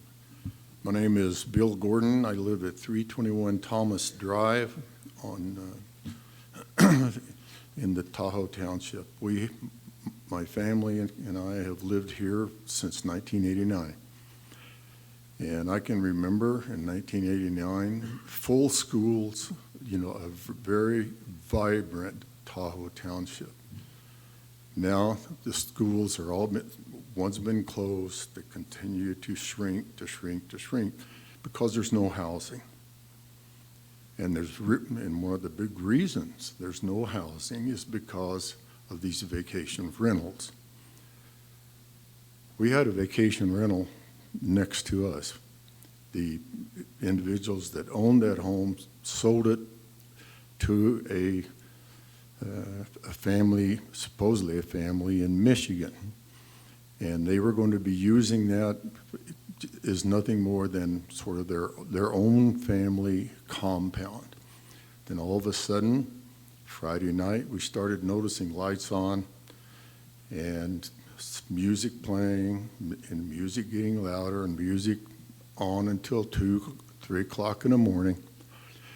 And I finally went over after dark, started taking pictures of license plates. And every weekend, I did that every weekend. And it's interesting, they were never the same license plates.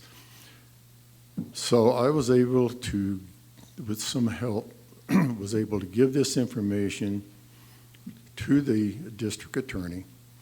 And also, your agency did an incredibly good job, because my wife was working with you and giving them the information.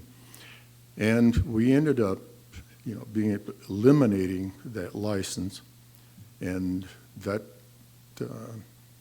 I'm pretty sure that individual was fined, and I'm pretty sure that if they were to apply, they went to the bottom of the pile. But this is too big of an area for 5 commissioners to make a decision on. I agree with the comments that say put it to the people. They're the ones you represent. What are you afraid of? Put it to the people. Let them decide. Thank you very much. Drew Murin, Douglas County resident, business owner, operator.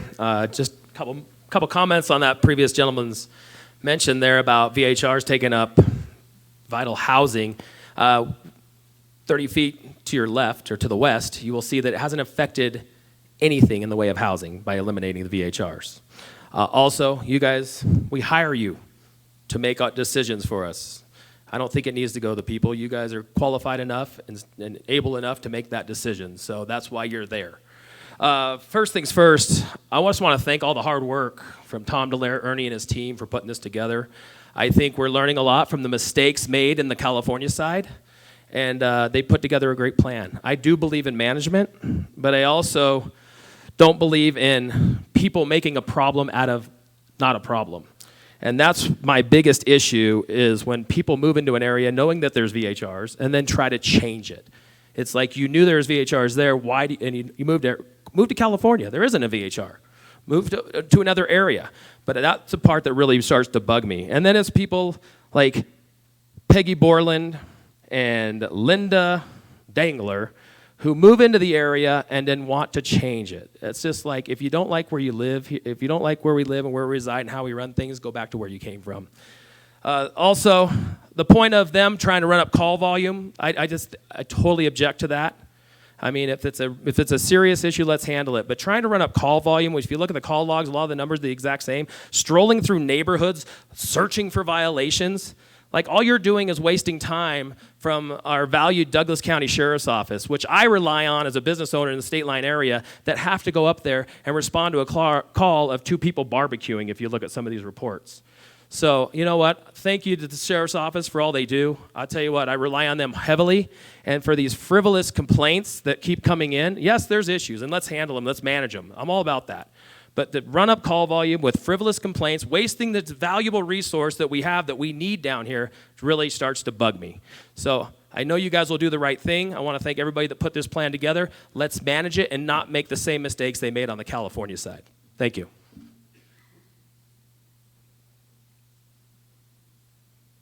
Hello there. My name is Bill Wright. I'm the principal of the William John Maxwell Limited Liability Company that consists of myself, my family, and 2 of my sisters and their family.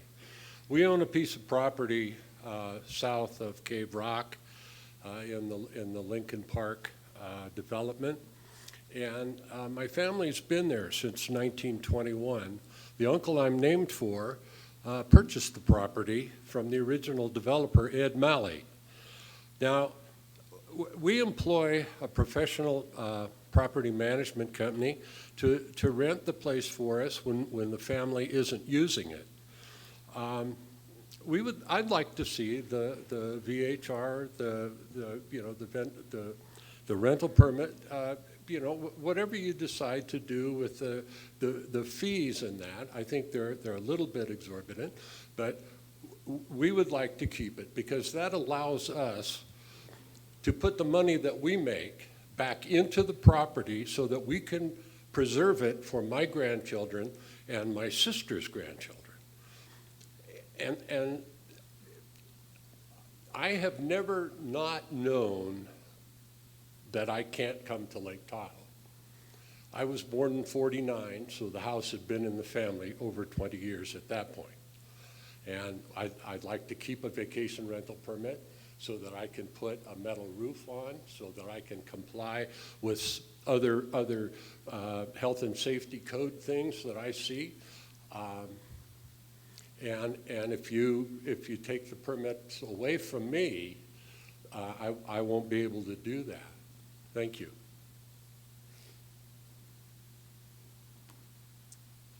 Good afternoon. My name is Chris Larson, and I'm a neighbor of Mr. Rice's in Round Hill. I've been involved with this conversation since vacation rentals have come to the forefront of this community and commissioners as far as being a problem. And I've actually written you guys several times, starting several years ago, because I was an opponent of vacation rentals. We had one behind our house in Round Hill, and they were regularly making noise. And what I'm here to say is I'm kind of come to the middle on this. We participated in the community discussion when a tier 2 or a tier 3 rental was reapplying for their permit, and that rental was subsequently denied their permit, so they were knocked down to a tier 2. And like Mr. Rice said, with the Paiute Party House, this is a separate house in Round Hill, we haven't had any issues with that house. And I think I can speak for our neighbors that aren't here, that they haven't had any issues as well. And so being on one side of, like I said, being an opponent of vacation rentals, I'm kind of in the middle, and I think I would encourage you guys to let this system work. You spend a lot of time and a lot of money and a lot of man and woman hours on this. So let these guys do their job, let it play itself out, and then we can revisit it after that. Is this system perfect? Nope.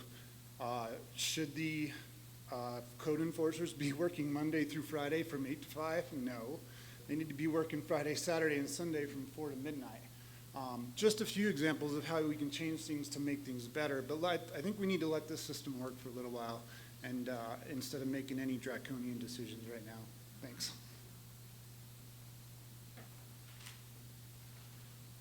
My name is Bradley Onetto, Mr. Chairman and Douglas County Commissioners. I appreciate the opportunity to talk. And I guess I was retired for a year, and now I sold my company where I employed 45 people, and now I'm starting another company, and this gentleman over here employs 40 people, and these other people are not retired, so I guess there was a evaluation of the people here today. I am not interested in being in business relationship with my neighbors or a court enforcement officer for Douglas County.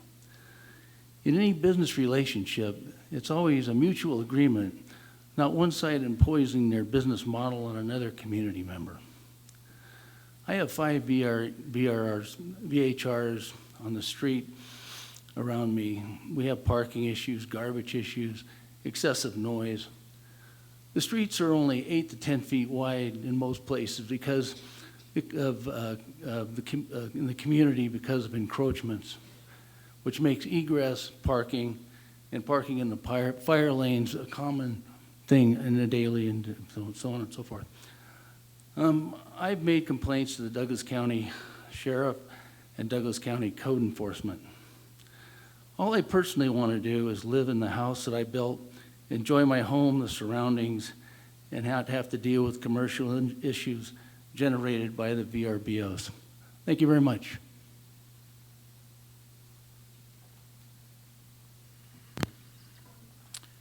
Hi, I'm Joshua Priu. I work for Lake Tahoe Accommodations. I do vacation rentals, lake-wide, so here in Nevada as well. I've been taking notes and stuff as we've been listening to everybody speak, so I'm kind of all jumbled a little bit here. But one of the things I keep hearing is commercialization of our neighborhoods or take our neighborhoods back. You know, there's been vacation rentals here for 100 years. You know, I grew up coming here from the Bay Area and staying in vacation rentals. That was 40 years ago.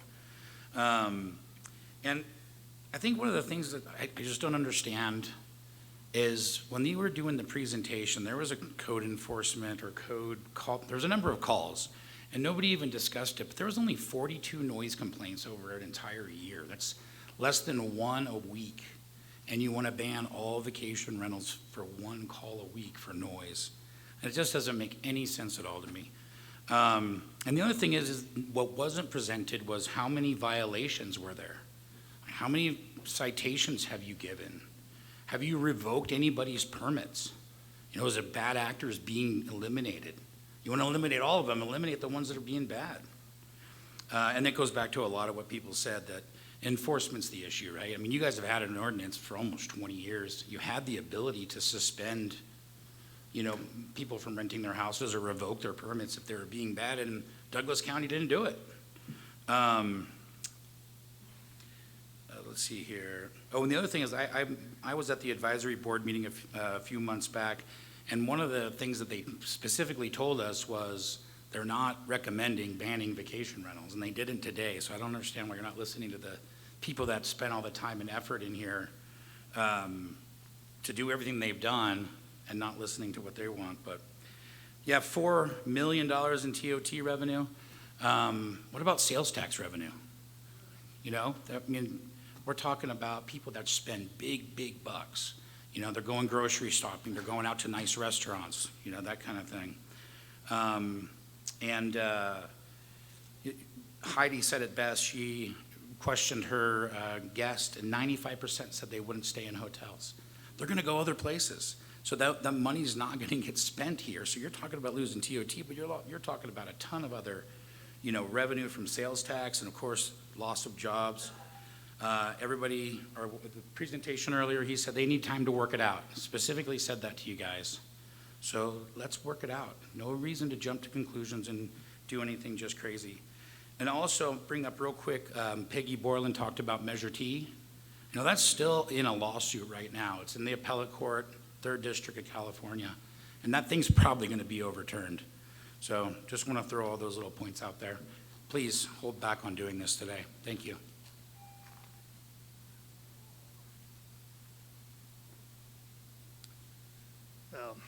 My name is not Mark Zuckerberg, and I do not represent him.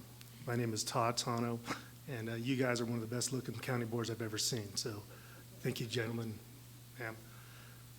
That was an attempt at levity, because it seems like there's a lot of stress here. I have been a resident of Douglas County since 2016. I live in Lake Village. I am on the board of Lake Village. And we've discussed this issue quite a bit, along with pickleball courts. So thank God we're not talking about pickleball courts. Anyway, it's been an issue for quite some time, and I feel like everyone's been asking for a better system for years and years and years. We finally put in place an attempt to rectify that with the VHR Commission, And we've had a whopping 2 months of really trying to see how it works, to dial it up, which is just not enough time. So it's basically like disbanding the team after one preseason game. You got to give them a season or two, guys. Let the coach give it a shot. Let's see if they can dial it up and give it a go. But give them time. All right, thanks so much for your time.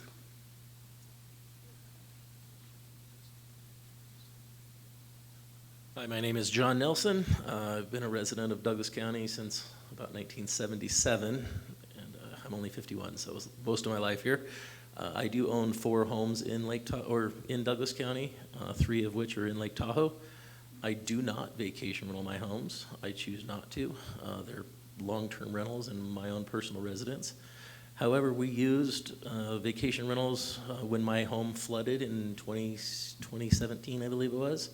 And I was able to stay in a vacation home with my family of 5 children, 2 dogs, for 6 weeks while our house was being fixed. And it was a huge benefit to us to be able to have a place to stay that wasn't a motel. We were able to cook our own meals. We had Wi-Fi, we had TV, we had phones, a garage to park in.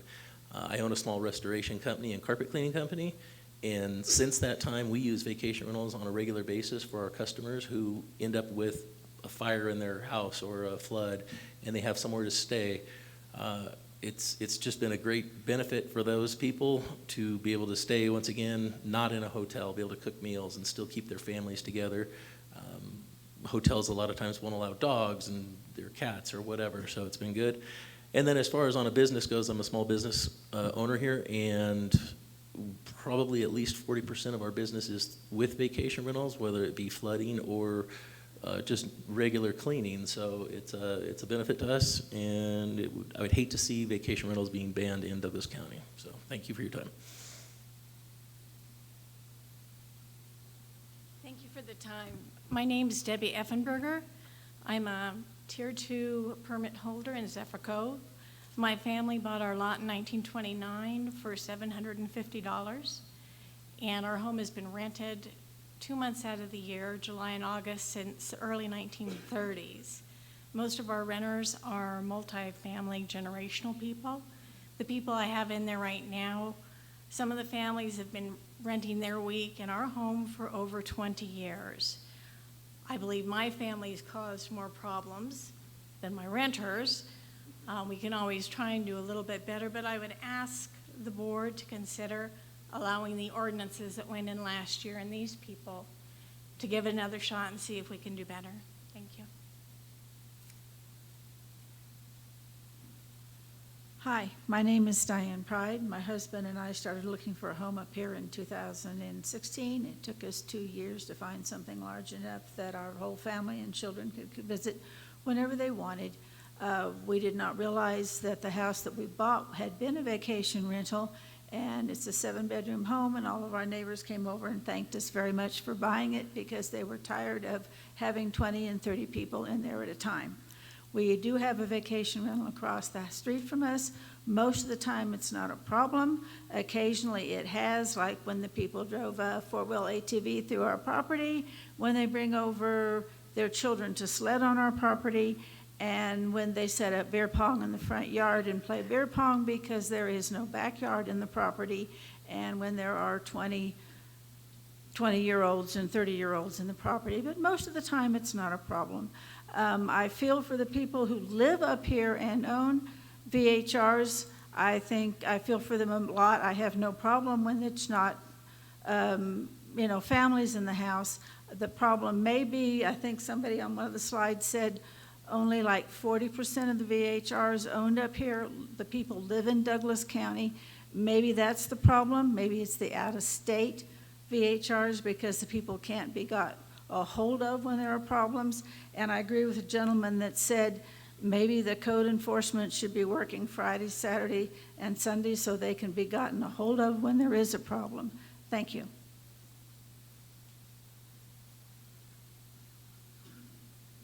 My name is Nanette Donnelly. I am a homeowner here. I also own... I'm sorry, you're going to need to speak into the microphone because we can't hear you. Sorry, here. There's a lot of people who've spoken into this microphone. I'm keeping my distance.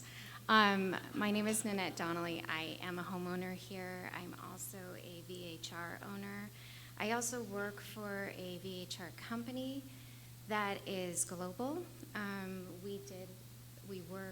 Sorry, my phone keeps going off. I have 3 phones by my bedside at all times. So a couple of things that I wanted to make sure of. The noise devices that have been, I guess, authorized by Douglas County are not exterior. So they're not, we've employed a different noise way. That's one of the things that I do think is going to help. The second thing I think is important to understand is that there was an industry boom for VHRs during the pandemic. We have never seen the kind of rentals that we have seen during those 2 years. Nobody wanted to be in a hotel. No one wanted to be on a cruise ship. No one wanted to be anywhere where a 5-year-old is going to wipe their nose and touch every doorknob along the corridor. So we are seeing now that cruises have opened up, that resorts have opened up, that VHRs are going back to this little quiet time, not just because it's shoulder season, but it's because we're seeing those pre-pandemic numbers.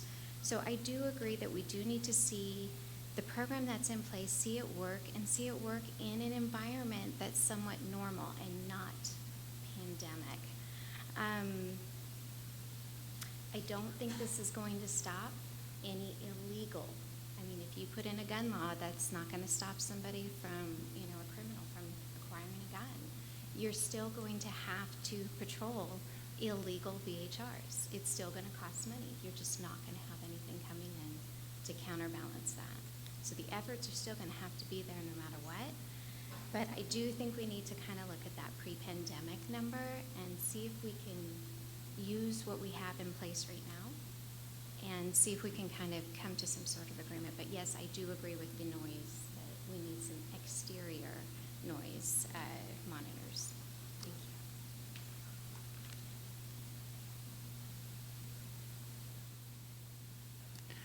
Thank you. Thank you. We're going to listen to these next 2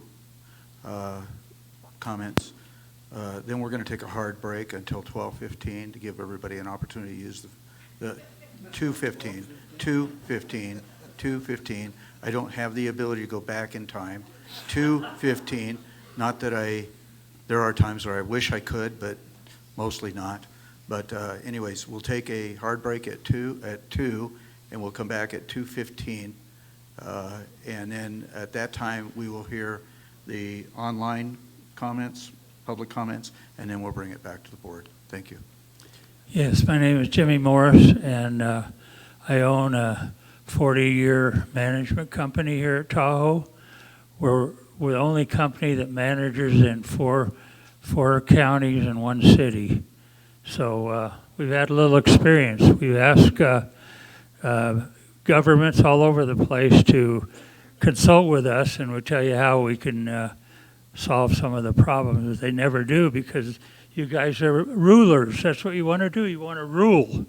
And I need you to think about that ruling, because that's a big deal here.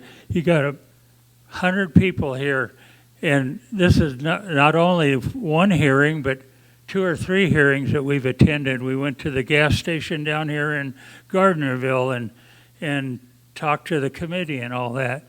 And all you want to do is change. You don't want to listen to anybody. I know I've talked to Mr. Tarkanian, and he knows all about the vacation rental business because he's from Vegas. And they got a lot of vacation rentals in Vegas. But he hasn't learned anything about what we got up here, where people are coming up here to do recreation. So anyway, we paid, in the last 15 years, we paid over $2 million in TOT to Douglas County to pay. I don't know if you get any pay, but these people get paid, and you've also got about 7 new employees that haven't really accomplished anything but create a report that's about 1/2 inch thick. I mean, they're trying, but we've told you, and I wrote letters to the commissioners and the commissioners before you about the folly of pursuing this vacation rental without ordinance, without enforcement. Now, you still don't have any enforcement. You don't have any enforcement. These guys are on the job 4 months or 5 months, and you don't have any enforcement. because you won't tell us how many fines you've made, how many permits you've revoked, because you don't know. None of you guys know up here. If any of you know, speak up. Tell me how many fines and how many revocations, although you've had in this ordinance, which we helped found this ordinance over 15 years ago, 20 years ago. You know, you don't know. Now, if any of you know, shake your head. I know you don't want to look up and look bad, but if you know how many fines you've done, how many permits you've revoked. You don't know. And until you guys can have the facts here, don't regulate anything. Just let this thing die, and you let your sheriffs. If you got a noise violation, you cite them. That's what you do. But you guys have done nothing, and the agencies before you haven't done anything. And I'm going to have you fill out. Thank you. I'm going to You have exceeded distribute your time. I appreciate it. Appreciate your comments. Be careful, please.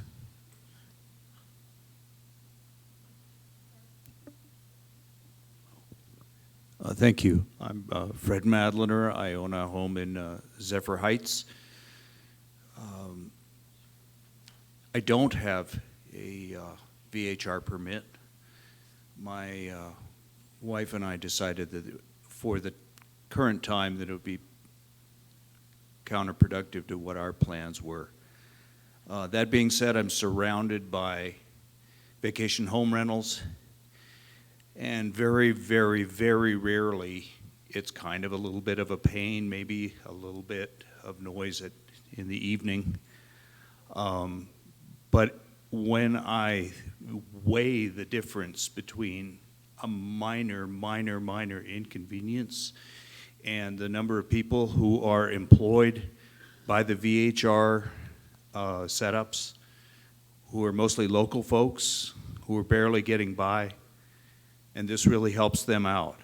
I think that we are asking the board of the regulatory board to be this sort of magic bullet that's overnight going to fix everything. It's not. They've had basically 60 days to work their magic. I think we need to give them more time. So I would use my time to encourage the board to maintain the VHR system as it exists today. We can surely improve on it, and that is going to take some time. I'm certainly not a NIMBY or a not in my backyard person. So I can live with the VHRs that are surrounding me. It's a function of education. If we tell the renters what to expect and we service them locally, keeping that money in the community, I think it'll be a great benefit to all. Thank you.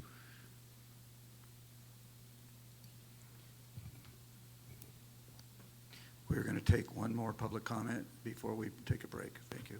I appreciate that, Mr. Chairman. Thank you, Mr. Chairman, and fellow board members and advisory board, and I thank you for your time and all your effort. For the record, my name is Janet Murphy. I represent myself as well as Tahoe Douglas District, and I just wanted to make a few points. I'm sure you've all heard me before. Bottom line, it's all about the money. That's all it's about. Follow the money. Basically, what a lot of the entities, folks, what they're trying to do is make the East Shore that was quaint at one time into commercial. That's what they're doing with the highway. That's what they're doing with a lot of the businesses. Trying to make the East Shore into commercial. I used to be an advisor for 6 terms. I represented the Tahoe Township, the entire township for 6 terms. Represented all the folks here, all the businesses, saved their money up at the lake, saved the businesses. So I'm very familiar. I'm 3rd generation here, so I'm very familiar with the East Shore. I sit at Dead Man's Curve on the highway for 30 years, so I'm very familiar. I just wanted to say a few points. Number 1, people have 2nd or 3rd homes. Feel fortunate. because there's a lot of people that can't afford to even buy a home. Think about that. And the people that work here need housing. We don't have the housing. So if these vacation homes were full-time rentals, then they'd be able to live here and work here as well. Just like the lady had spoke about Measure T, do you know that when Measure T went through, a lot of those vacation rentals turned into full-time rentals, 30% of them. And God bless them for doing that, because it worked. And did their TOT go down? No. Did the people find other places, locations to go, just to go to a VHR? No, because they come here to Lake Tahoe. See what they did? They stayed in what we have.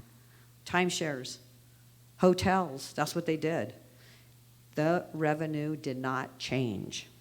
So these are all the facts. These are not coming from nowhere. These are the facts. You can follow it up with South Lake Tahoe. So I covered the employee housing. And as far as the demands on the infrastructure. As you know, I managed the Tahoe Douglas Utility District 30 years, longest manager on the entire lake. And I can tell you that when infrastructure is built, it's built for a certain size and demands that's going to be met. So that means the infrastructure in residential area is built at a certain rate, certain size for the demands, as well as commercial, as well as industrial. You cannot keep up with the demands if you're going to have commercial businesses inside a residential area. It's a fact.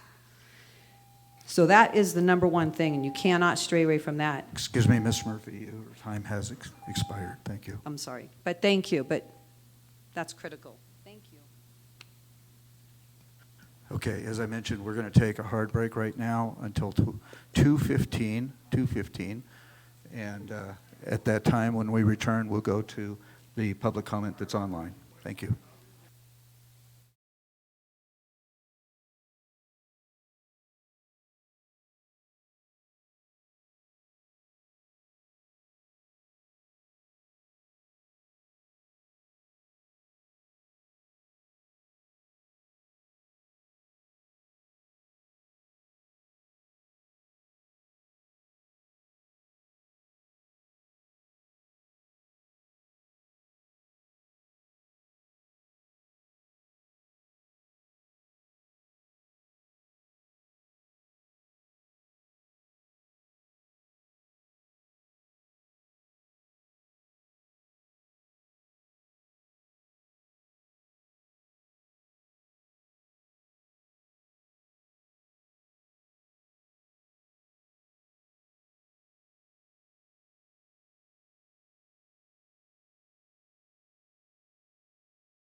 Hello. I want to bring this back.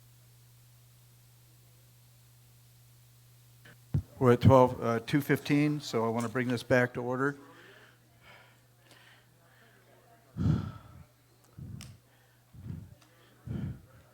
I have been informed that there are additional folks here in the room that wish to offer public comment. I got the impression that that was not the case because there was nobody left in line. So anyways, if you wish to offer public comment, if you would please line up and we can conclude the public comment here in this room before we go to public comment online. Is there anybody else who wishes to offer public comment? Okay, I need you to line up, please. Okay, and I need you to sign in.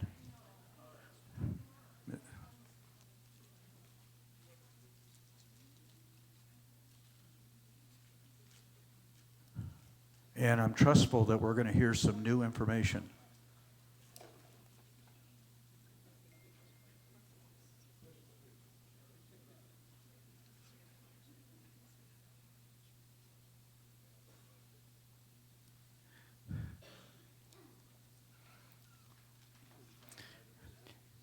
If you wish to offer public comment, would you do me a favor and raise your hand, please, so I can see exactly how many people we have left to do public comment here in the room? I'm only seeing two.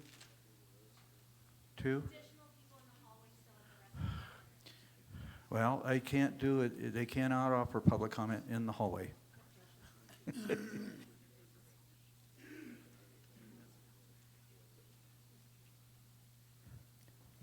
Okay, please.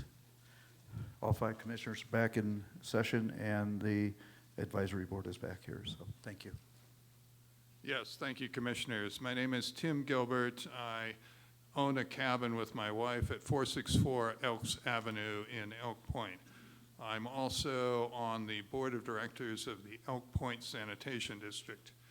We've been informed that our sewage capacity is almost at capacity, and as a result, we're going to have to upgrade.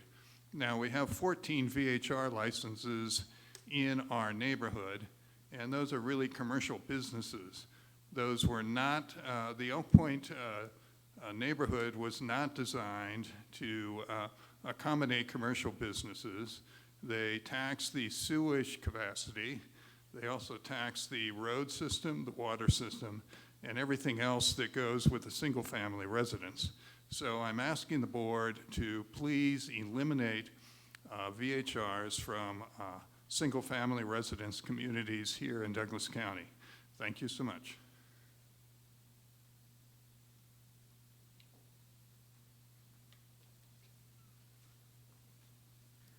Thank you.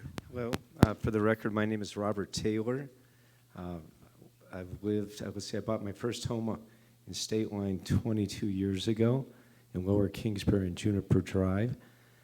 For the past 17 years, I've been the owner-operator living up here in the county of Tahoe Management Services Company.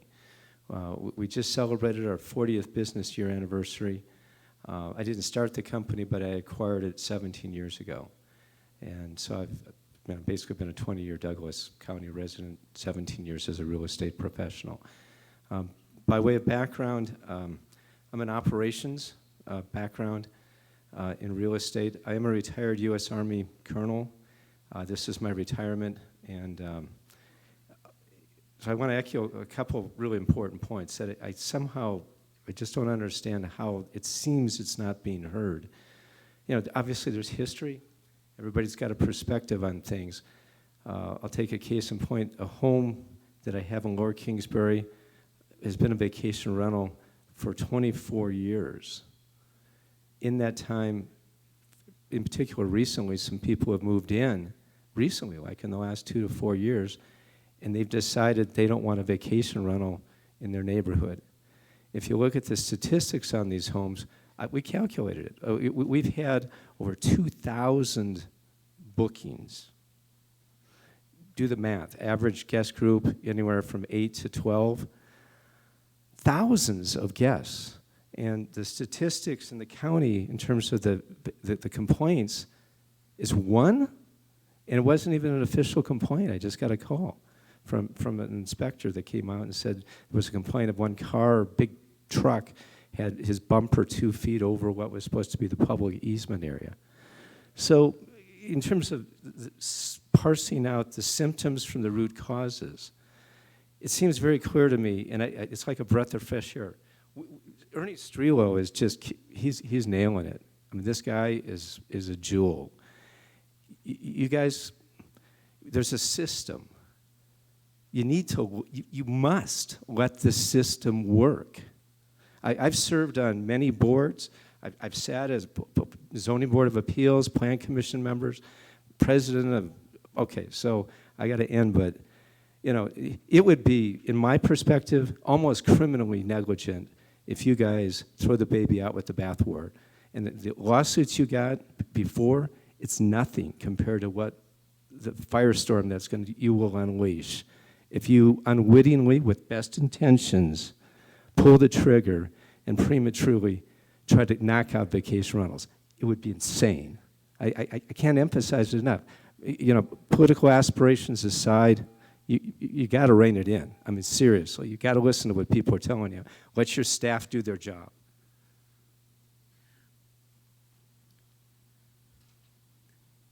Okay. Is there additional public comment here? Once again, may I have a show of hands of how many people wish to offer public comment after this one lady? Okay, after this, we will go to the public comment online then. Ms. Johnson. Hello, my name is Linda Rhodes, and I live up here in Zephyr Cove. I haven't always lived here.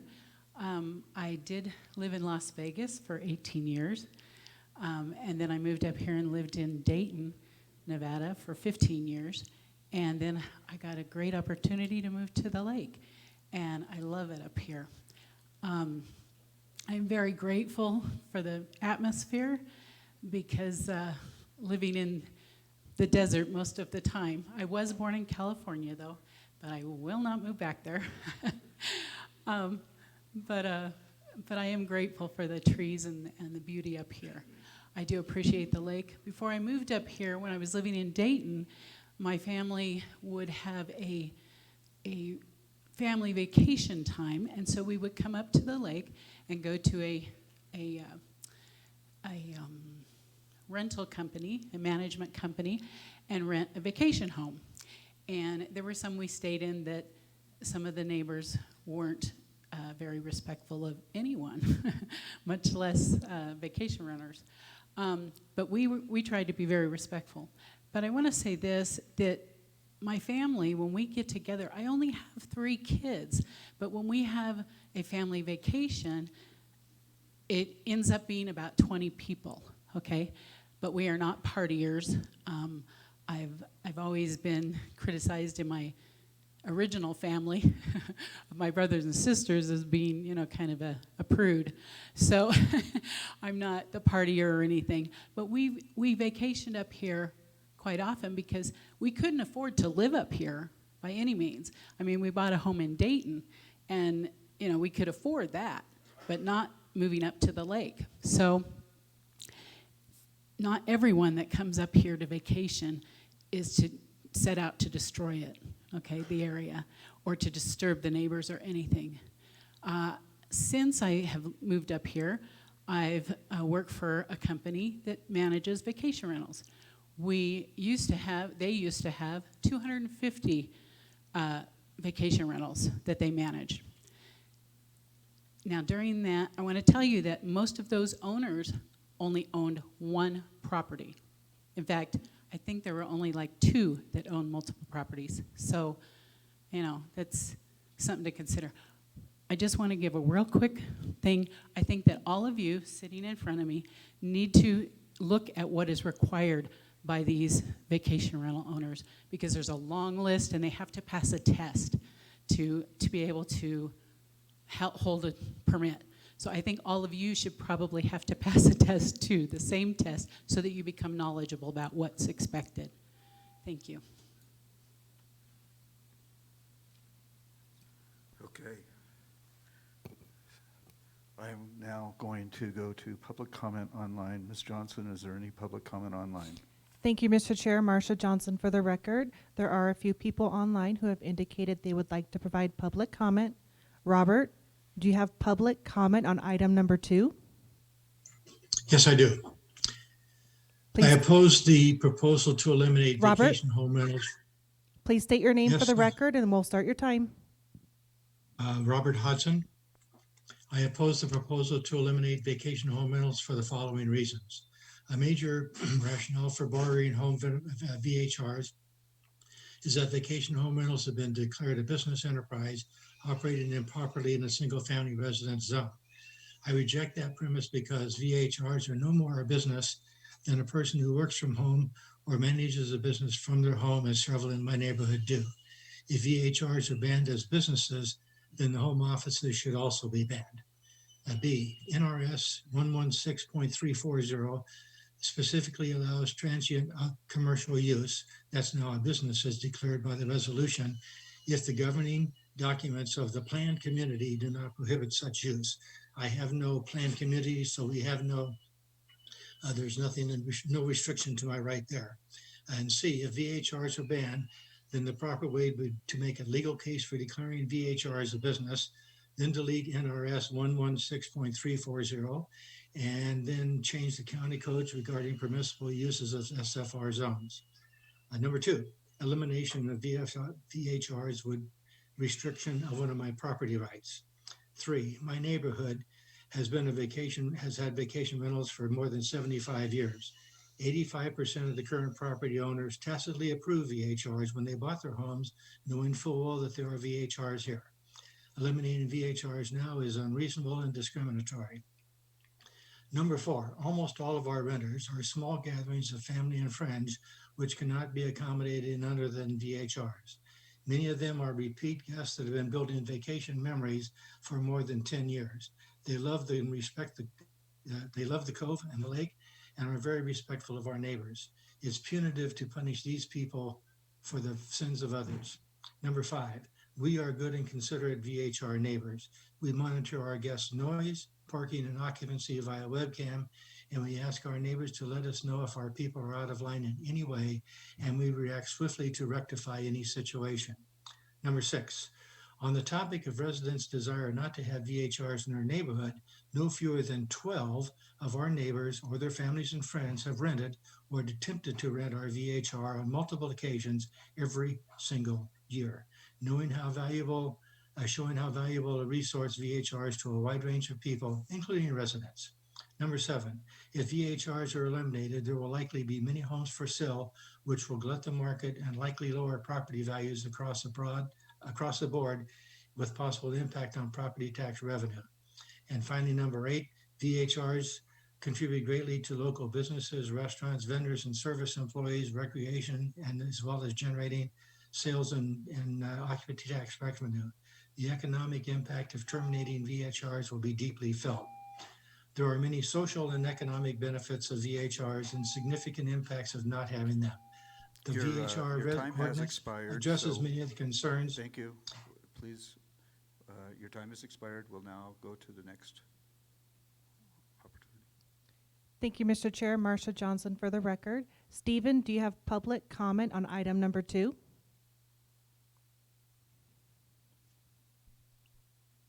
Yes, I do. Please state your name for the record, and we'll start your time. Can you hear me okay? I'm sorry. Are we on? Yes. Okay, thank you. Yeah, Stephen Lindsley for the record. I'd like to thank the commissioners and the VHR board that presented on agenda item 1 today. I would say, as someone who's been here for 5 years and runs a vacation home rental, that it was the most comprehensive review of both the pros and the cons. And I think there's been a lack of information that has stemmed from the heated debates coming from both sides. So I thank you for putting that together. From the comments from the commission, I think it's very clear enforcement is at the front of everyone's minds. And with those comments, that were answered by both the sheriffs, confirming that a majority of the complaints did not result in violations, as well as just the sheer volume of complaints. It seems like although the new tenured representatives from VHR are just that new, they are doing a phenomenal job. I'd like to point out a couple things from the slide. Specifically, the total call volume listed in the slide is 105. So taken over the entire year, that's 2 calls per week on 523 vacation home rentals. That is less than 1/3 of 1%. So I think it very clearly defines that there is a small amount of people doing things outside of the rules, and they are being enforced appropriately based upon the presentation. The other thing I'd like to point out, there was comments earlier on slide 17 about the out-of-state ownership. And I just want to acknowledge before the committee, because I'm not sure if they're aware, but although it might be owned by someone out of state, part of the requirements as part of the current regulation is to have someone on site within an hour's notice. So that is misrepresenting the actual impact of that ownership, because every single permit holder has to have someone within an hour's time to address any concerns. I think a large majority of vacation home renters have acknowledged that they address concerns timely. And so it seems like the commission should take into account and allow the people that they've hired to do their job on what is 1/3 of 1% of the total people currently operating in Douglas County. The only thing that I think is missing from the presentation is the board's recommendation as to account for the budget gap that would be caused. As noted, there were numerous people previously who outlined the ancillary economic benefits that come from having VHR outside of the 4 million, but the board has not presented any proposal to compensate for that. There was a speaker earlier who recommended an extra ticket fee, but that would require its own substantiation, its own process, and I haven't heard that from the board. So I would like to hear, if they were to go forward, what is their plan to fill that budget gap for nearly 20% of the county budget? Thank you. Similarly, I think I'm sorry, but you have exceeded your time has expired, so we'll go to the next individual online. Thank you. Thank you, Mr. Chair. Marsha Johnson for the record. Cindy, do you have public comment on item number 2? Yes, I do. I just want Cindy for everyone, and thank you for the commissioner. Cindy, please state your name for the record and we'll start your time. Yes, my name is Cindy Pham, and I just want to thank everyone, especially the commissioner and the VHR community that are involved in this. But I think I have lived in Nevada for the past 2 years, and I think it's very silly, and it's almost like entertaining that every month there is somebody saying, this is my backyard, and it's completely, you are not looking at the whole pictures of the whole economics. And we have a place, a beautiful place that God given to us that we should be shared by everyone. But it seemed like the people who locally there live here are very mean to tourist people. And it just validate that we as a community should really, really hone on being able to solve this issue and not totally eliminating the VHR just because of few bad apple, because there is a community of hosts around. I'm a host myself, and we take it very seriously. Like a lot of people said, we have to pass the test. We have to follow every single rule. And when guests are even making a noise, we immediately like go at it and try to resolve that. So there is very little that are, we're not controlling it. So just please take that into consideration as a voter, as a parent, as a wife, husband. Would you want your kid to go stay at a casino, grandpa and grandma stay at the casino, visiting your parents? It's just ridiculous. We can live among having the hotel and the people who able to rent out their home to support their family and kid. So please think about that when you go to vote. Thank you. Thank you, Mr. Chair. Marsha Johnson for the record. Andy, do you have public comment on item number 2? Yes, this is Andy Brewer for the record. I own a tier 3 up in Heavenly Village across from Stagecoach Lodge. I got an email from Heidi Gunter about the number of complaints that were lodged. It says 85 complaints in the last 14 months, and 90% of them were unfounded. And of the 9 that were founded, I happen to be one of them. I got a violation that's permanent on my record because at 10:20 at night on a Friday night, a sheriff came to the house and said there were folks talking outside, and they asked them to move inside. And now that's a violation on my record. I've been hosting in Tahoe for 8 years. I've never had a complaint, never have an issue. All of my neighbors have my cell phone number. They supported our VHR application. None of them contacted me. Nobody contacted the local contacts. Nobody contacted the property manager. I didn't hear about this issue until after the appeal window had ended. I took my kids on vacation, and the certified letter that was mailed to me, I didn't get until the time was up. So it's a little bit frustrating to be like neighbors with hotels and get a noise violation for folks talking between 9 and 10 at night on a Friday. You know, there's some serious issues that we need to address, like with the parking in the small neighborhoods, the trash being left out. But let's not, you know, penalize folks that are doing a really, really good job, you know, here in Tahoe renting out for tiny issues like this that could easily be resolved by talking to folks, by giving the local contacts a call. I just wanted to say I'm unfortunately like 10% of the bad apples because we had one guest talking outside between 9 and 10 at night. So if that gives you some perspective about the complaints that are coming in, thank you. Thank you, Mr. Chair. Marsha Johnson for the record. Dylan, do you have public comment on item number 2? Hi, yes. My name is Dylan Bear. My wife and I are successful tier 1 owner occupant Airbnb owners or vacation home rentals over in Zephyr Cove. We've been running our Airbnb for about 3 years now. We have no problems at all.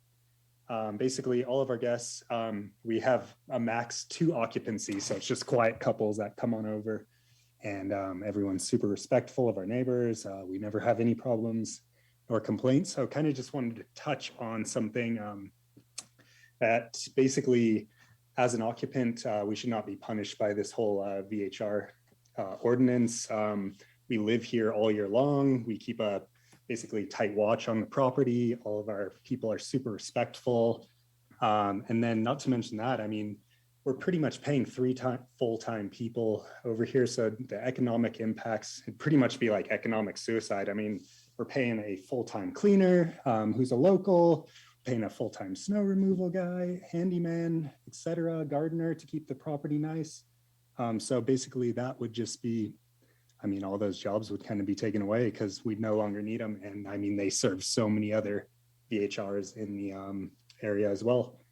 And basically, yeah, all the small businesses would suffer as well. And it's just, I mean, all these people that are trying to change the like VHR ordinance that just moved up here and everything else, and some of the older people, like VHRs, and Tahoe's been a tourist destination since the 40s. Like, you should know this. If you're trying to go somewhere quiet, you got to go to the like mountains of Idaho or Montana, something like that. Like, Tahoe has always been a busy tourist destination in the winter and the summer, in both the neighborhoods, the hotels, everything, whether it's tourists or families coming up here for the holidays and everything like that. So, I mean, to like sit here and basically tell everyone that you want your nice little neighborhood to be like quiet and yours and you don't want to share it with anyone else is a bit ridiculous. Because, I mean, we basically live on a street with 2 other full-time residents up in Zephyr Heights, and yeah, never have any problems at all. So I definitely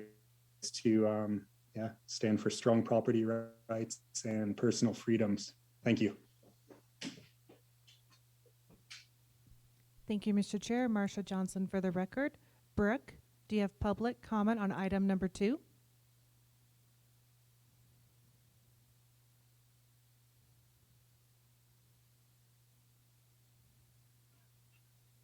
No, I do not. I'm just listening in. Okay, thank you. No, I do not. I'm just listening in. Jody, do you have public comment on item number 2? I do. Thank you. Please state your name Can for you the hear me record okay? and we'll start your time. Thank you. Thank you for allowing the opportunity to make public comment regarding the new ordinances being considered. I'm a long a CPA, as well as a board member trustee at my local general improvement district. I wanted to give some information that may not have been considered and ramifications that these will have to our community. First of all, I observed that the vacation home rental use will only be available in the Upper Kingsbury area. As a resident here for over 25 years, I can assure you that Upper Kingsbury areas are the most affordable areas to live at the lake in Nevada. My husband and I purchased our home here over 25 years ago because this was the most affordable spot where a family could purchase a residence. I believe that by changing this ordinance to only allow the vacation home rentals in the Upper Kingsbury area, this will effectively raise home prices and make home ownership or even long-term rentals unavailable for our community. This will drive out families and will drive out our current workforce. This will affect the ability for businesses to employ a workforce who can live in Lake Tahoe, as well as impacting the schools. Many families will be unable to attain home ownership or rental in Lake Tahoe, and this will impact the amount of students in our lake schools and the quality of education that can be offered with reduced funding. Second, I wanted to point out that Kingsbury Grade is one of the most dangerous roadways in our community. By concentrating the majority of visitors to the Upper Kingsbury area, vehicles will need to be prepared to travel in snow conditions. This will include chains, snow tires, and four-wheel drive. Road conditions change significantly from the bottom of Kingsbury to the Upper Kingsbury, which results in many vehicles being unprepared for the conditions at top. In the last 10 years, this has become more and more of an issue as more people travel on Kingsbury without adequate preparation for their vehicles. This results in many crashes and road closures. This affects our law enforcement and requires additional law enforcement resources in order to respond to vehicle crashes and problems. This would also require additional snow removal by Kingsbury General Improvement District in order to be sure that the roads are safe for visitors. Generally, one would know the requirements of a vehicle and the safety of the roads if one was a resident of the area. By increasing the visitors staying in Upper Kingsbury, this will require more work by the snowplow drivers as there will be increased visitor vehicles and the possibility that these roads will need to be maintained at a higher level as they are being traveled by people unfamiliar with these types of dangerous roads. This will increase costs, and these costs will need to be passed along to the residents of all of Kingsbury General Improvement District. In conclusion, I believe the Board of Trustees needs to consider the fact that by concentrating vacation home rental use in only the Upper Kingsbury area, we will affect these neighborhoods. Expired. We'll move on to the next public comment. Thank you. Thank you, Mr. Chair. Marsha Johnson for the record. Rodolfo, do you have public comment on item number 2? I do. Please state your name for the record and we'll start your time. My name is Rodolfo Mata, for the record. I've heard a lot of perspectives from hardworking locals, and I actually didn't plan on speaking today. I was chiming in because my parents still live in the basin, and my entire family has lived in the basin for over 25 years. I was born and raised at the lake. I know a lot of the people that have spoken out here today, and we've heard a lot of backgrounds.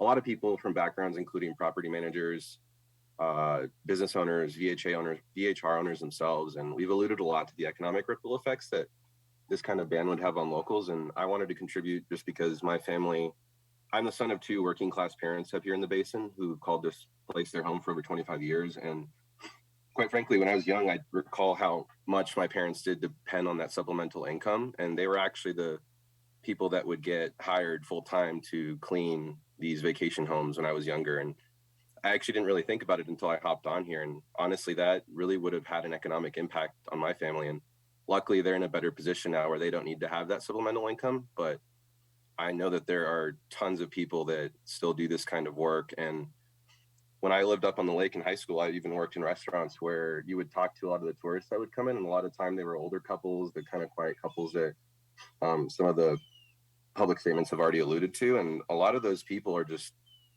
up here trying to get away from the casino kind of areas where you could stay in the hotels and you could stay in those kind of accommodations. But a lot of people love to just come up here and enjoy Lake Tahoe and love it the same way that locals do. And when I worked in the restaurant, you'd have so many people that would come up here and appreciate it. And I think there's a lot more of that than the bad apples that I know the other side is concerned about. And honestly, I just wanted to chime in and give my perspective because, I think there's a lot of ripple effects on like the restaurants, the hotels themselves, the VHR owners, and all the property managers who hire good people to work on these properties when they have to do the turnovers for new guests. And I think a lot of people love Lake Tahoe, and it's a gem. And I think this would honestly just push a lot of the business over to the South Shore, and that's great and all, but I think it's something that should be considered and as far as the economic impact goes. So thank you all. I thank everybody for being able to chime in today. Thank you, Mr. Chair. Marsha Johnson for the record. At this time, there's no further public comment online.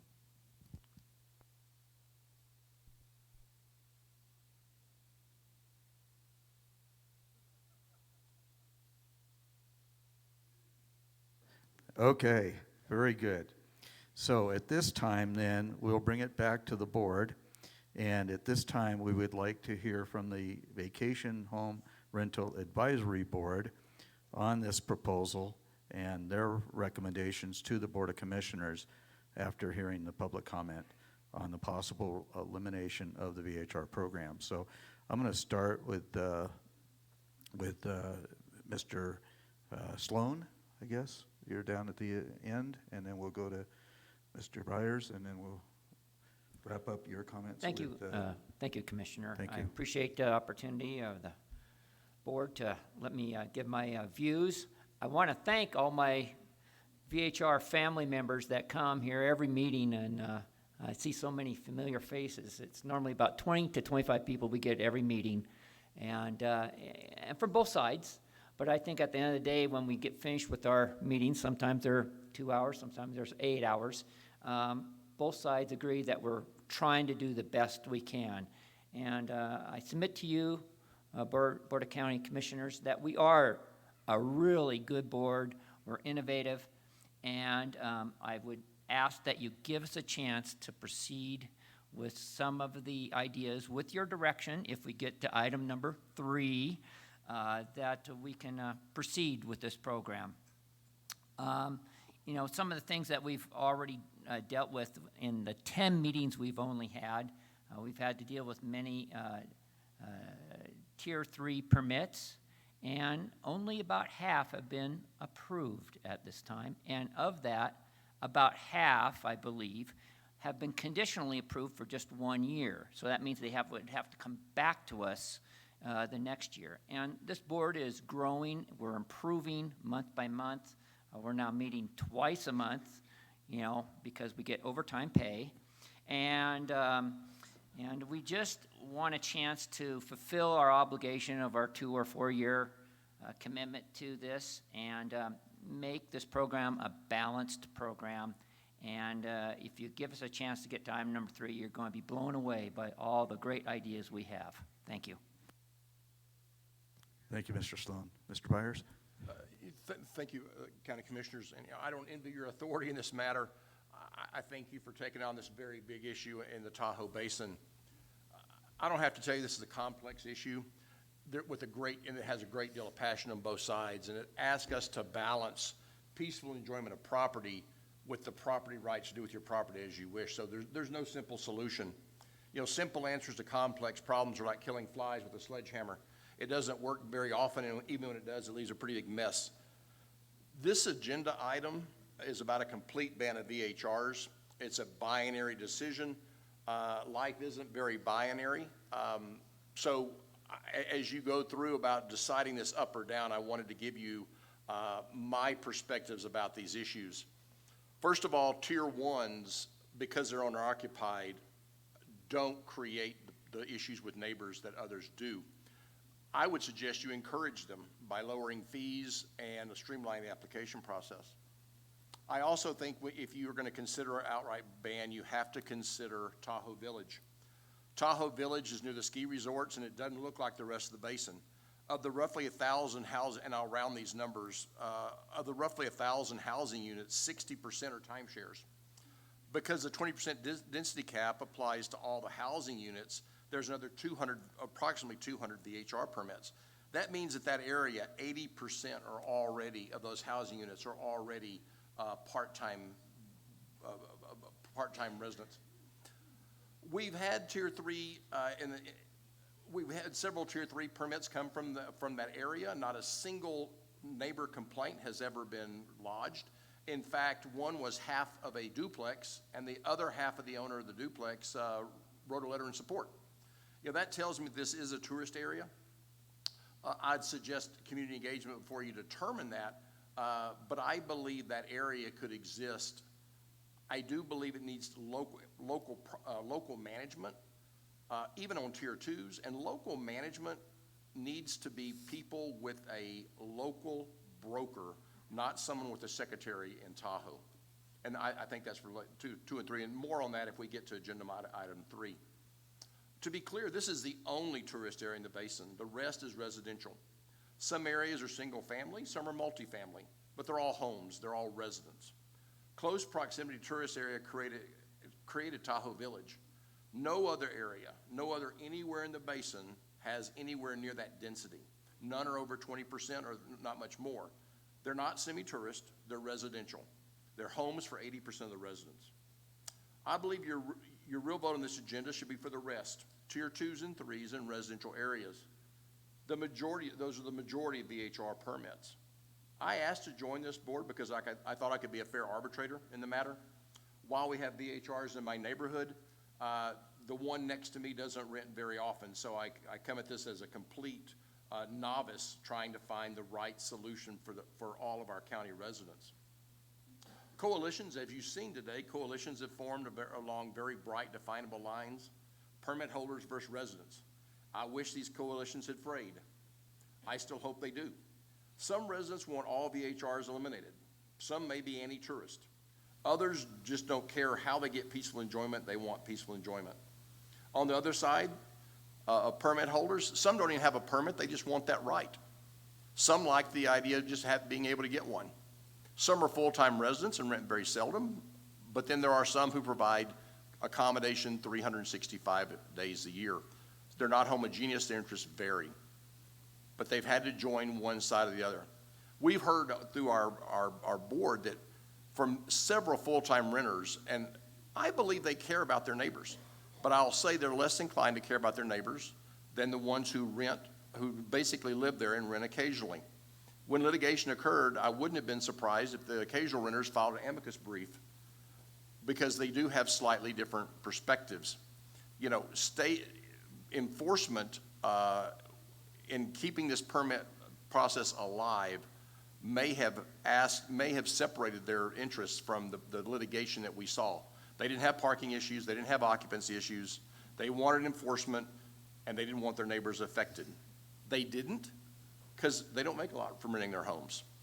They're not, you know, it takes a lot to file litigation, and they were part of a coalition that was against an all-out ban.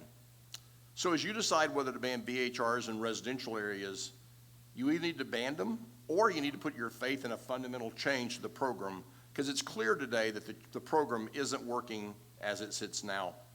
But let's also get to something reasonable. The current system is untenable. Let's not make October the time where there's each year where there's the World Series and also that we discuss VHRs. Both residents and permit holders need to get to a resolution, maybe not today, but in the near future. Everybody has better things to do with their time than writing angry letters and giving up their Thursday to give angry public comment. So if you decide not to ban VHRs, what could you put your faith in? Some have put their faith in density, and it's been a topic of much discussion, but I don't know if it's a complete solution. It's almost an admission the program isn't working. If the program is working, why does density matter?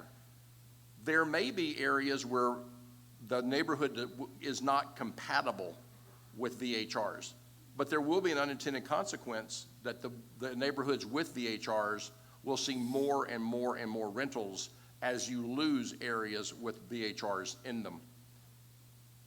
My problem with density is you could be sacrificing the few for the benefit of the majority, and that's right out of Marxist worldview. You know, a density of one poorly regulated VHR is too many if you're the poor soul with his bedroom window 30 feet from their hot tub. While I don't think density is the answer, I also acknowledge I could be wrong.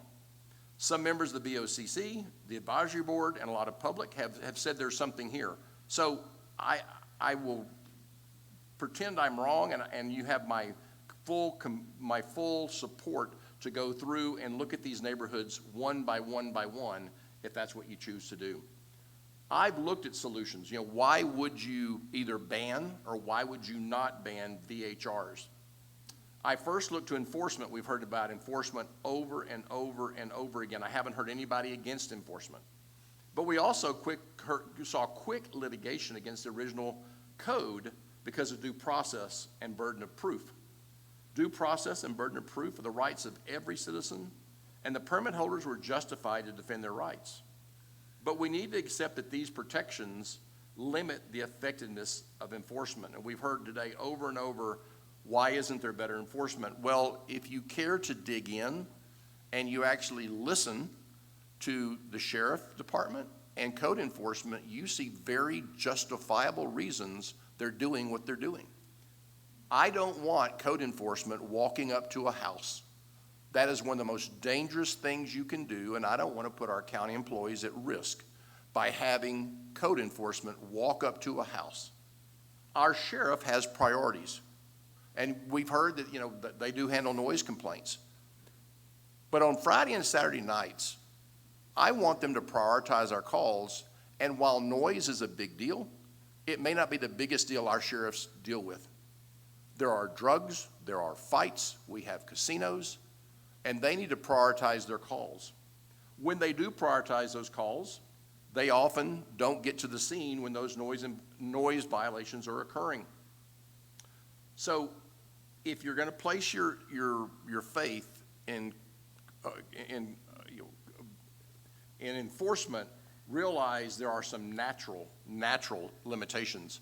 And someone said, you know, do we know? Yes, we know exactly how many permits have been removed. We know exactly how many violations have been issued. And that's very telling.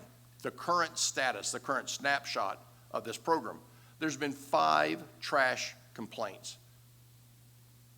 None resulted in a violation. There's been 18 parking situations. None resulted in a violation.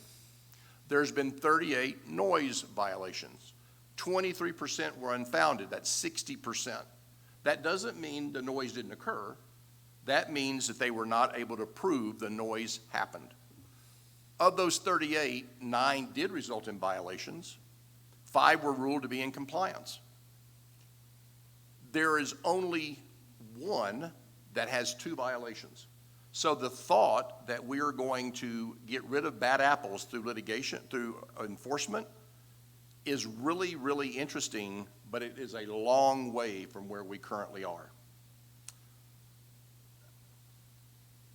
Noise, parking, and trash are all functions of occupancy. In the preamble of the code, the county seeks to make VHRs blend with the surrounding neighborhood. If you looked at our residences, house by house, street by street, neighborhood by neighborhood, the vast majority have occupancy much, much lower than VHRs are allowed, probably more than 1 per bedroom.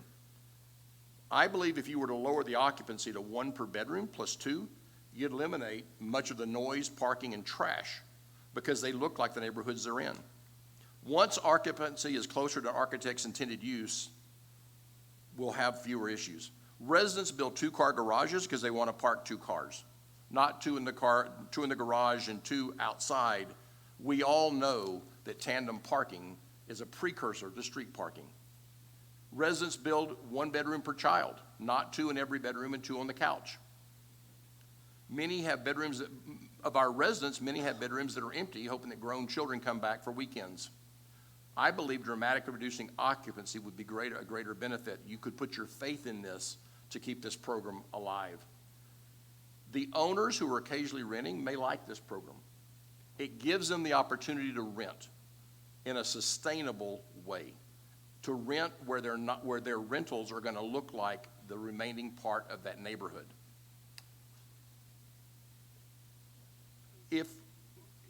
However, you need to think about the litigation you've suffered. When there was litigation about occupancy, the occupancy went up, not down. It went from 2 per bedroom to 2 per bedroom plus 2. So the problem with both my solutions is that there's been litigation and we were seen to be on the wrong side of it. So you wanted our suggestion, here's where I am. I don't think you ought to eliminate tier 1s.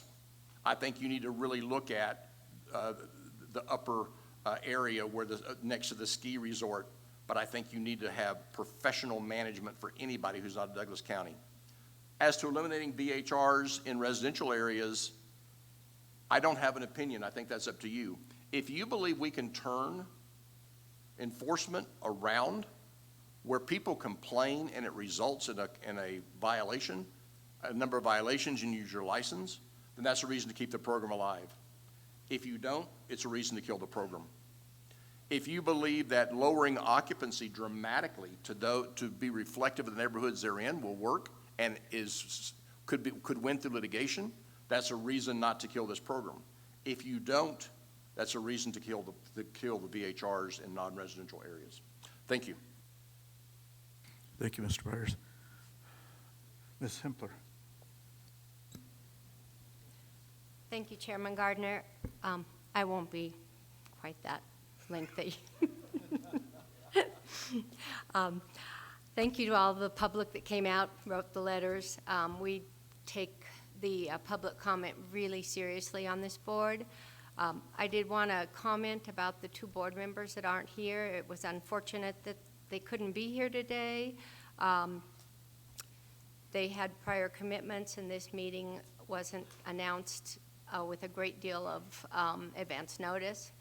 But I do want to make sure you know that their absence should not be construed as a stance against the continuation of the program. If you've been to our meetings, you will see that they're all fully engaged in the process, and I believe they both wrote in letters that became public so that you know their views on the program. This board has heard almost 40 requests for Tier 3 permits.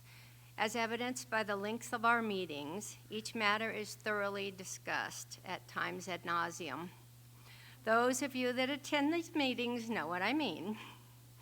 During our first year as advisory, we have had the goalposts moved with each rewrite of the ordinance, which has made discussion of code review take a back seat, not by choice, but by necessity. During this journey on the advisory board, and speaking only for myself, I can say that I clearly do see both sides of the issue. Both residents and permit holders are frustrated and angry. Douglas County has invested a great deal of time and resources into this program, and we should not throw it away. It is still in its infancy. I believe there are areas that can handle a greater capacity of VHRs and some neighborhoods that should be severely limited. To make this determination takes time.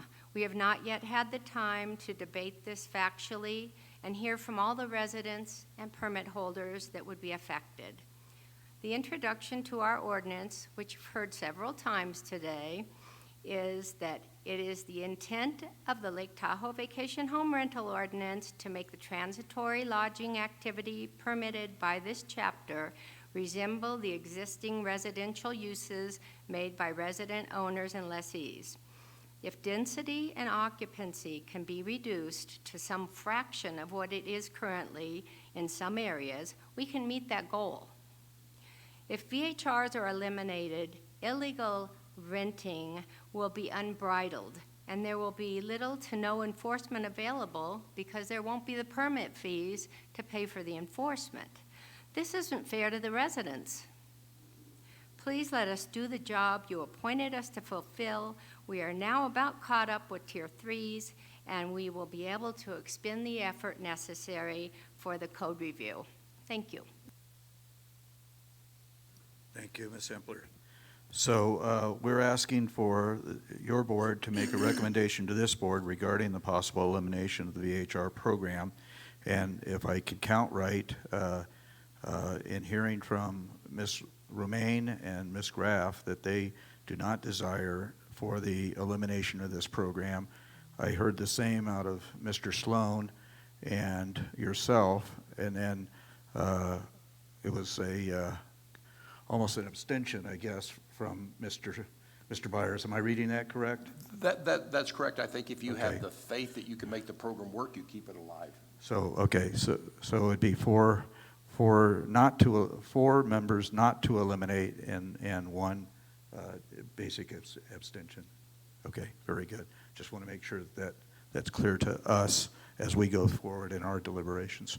So then at this time, the Board of County Commissioners will then discuss the proposal and recommendation from the VHR Advisory Board and provide direction to staff as to whether or not to bring forward a motion to eliminate or an ordinance to eliminate the program. So at this time, I wish to offer an opportunity for each of the commissioners, and we'll start with Mr. Tarkanian down at the end, to express his views in regards to this program. So, Mr. Tarkanian, you're on, and you have as much time as you need. Thank you, Mr. Chairman. First of all, I want to say how impressed I was with Mr. Byers' evaluation and analysis. It seems like you may have read part of my speech and what I wanted to adopt today.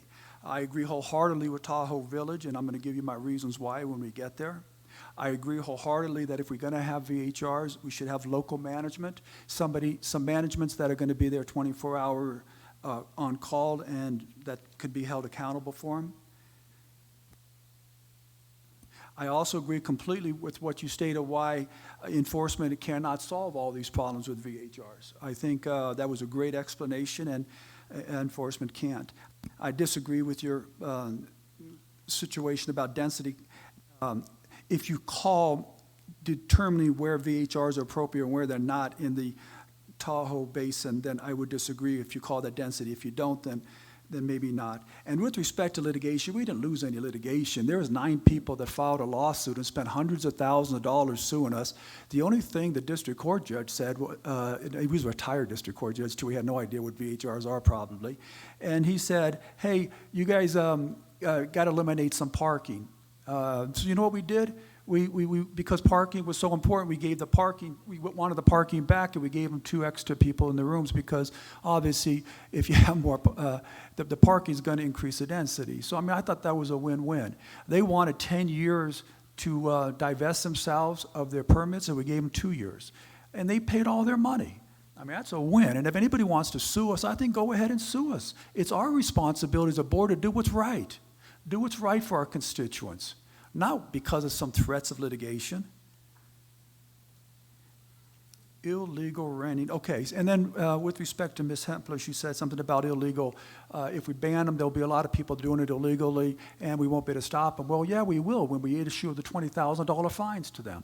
And once they feel the pain, then they're going to stop. And I don't agree right now, unless they got good reasons, why we're not giving them the $20,000 fines, and we're going on with the $5,000 fines instead. You know, it's our responsibility to make it more painful when you violate the ordinance than it does for renting it. And with respect to Ms. Hempler's statement about time and density, that was an excuse that Chairman Gardner used in denying my request to put my proposal on the agenda. And that just isn't true, Ms. Hempler. And I like you a lot. We get along really well, but you know that I came out there over a year ago with you and Laura Romaine, And I discussed my proposal about determining where VHR is appropriate, where they're not, and the density issue. We drove the neighborhoods. You guys heard all my questions. I've discussed this with Ms. Davidson, and it's my understanding that this board, the advisory board, has said they're not interested in that proposal. Ms. Davidson told me that a few months ago.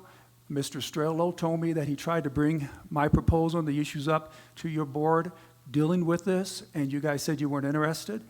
And you've had a year. I mean, and when you say let's give it time, and that's my next deal is, there's been so many people up here that said, hey, it's only been 2 months. Where are you coming from? You sound like those political ads on TV. You keep saying the same thing over and over again. You hope somebody believes it.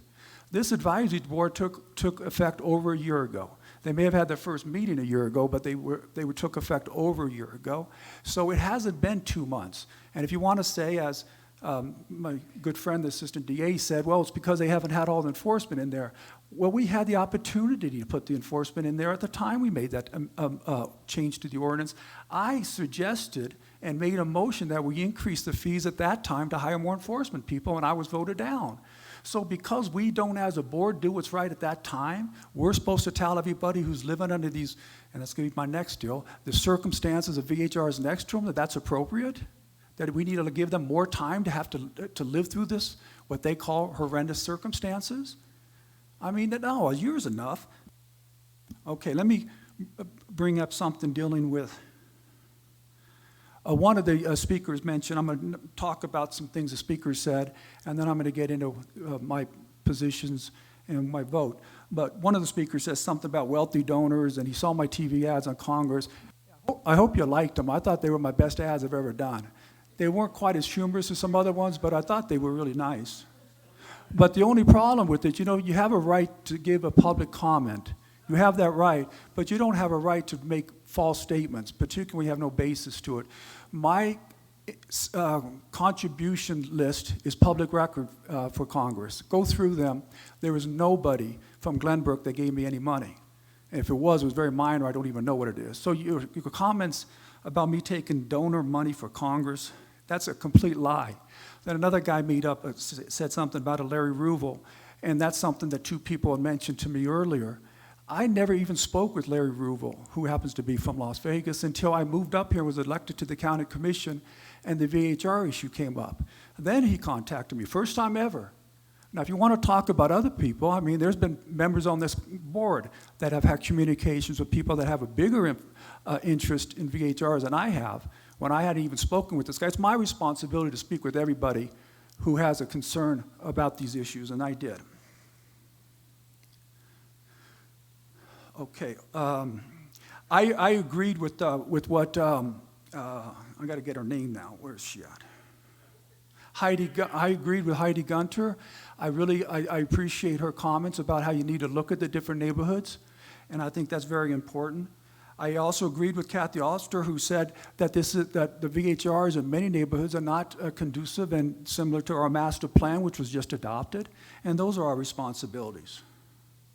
With respect to Commissioner Ingalls talking about the lawsuit prohibits the board to make any changes to nine only plaintiffs, not everybody, and it's only until October 1st, 2024 where we can't take away the multiple permits.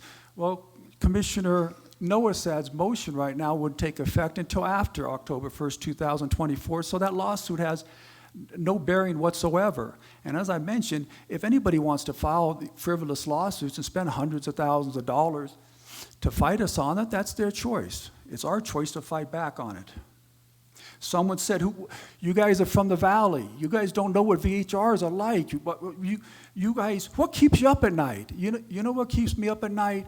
When I get emails and when I get calls and I get complaints from people who send me pictures, and they show me how there's cars parked everywhere, there's partying going on, there's disgusting sexual acts, or at least comments being made in their residential neighborhood. That's what keeps me up at night.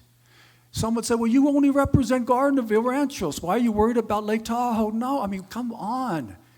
We represent the entire county. When we run for office, Every one of you can vote for all of us. And every one of us should state our position. And if you don't like my position, I'm sure I'm going to piss off a lot of you guys. Don't vote for me when I run for re-election in 2 years. But that should be the same for every single person here on this board. We're elected to make the tough decisions, and we should have to make those tough decisions. Okay, complaints. We've had a lot of discussions about the number of complaints and this and that. First of all, we had 189 pages of comments that were submitted to us, many of which were in favor of keeping VHRs. But there were so many others that talked about all of the problems they faced with these VHRs recently.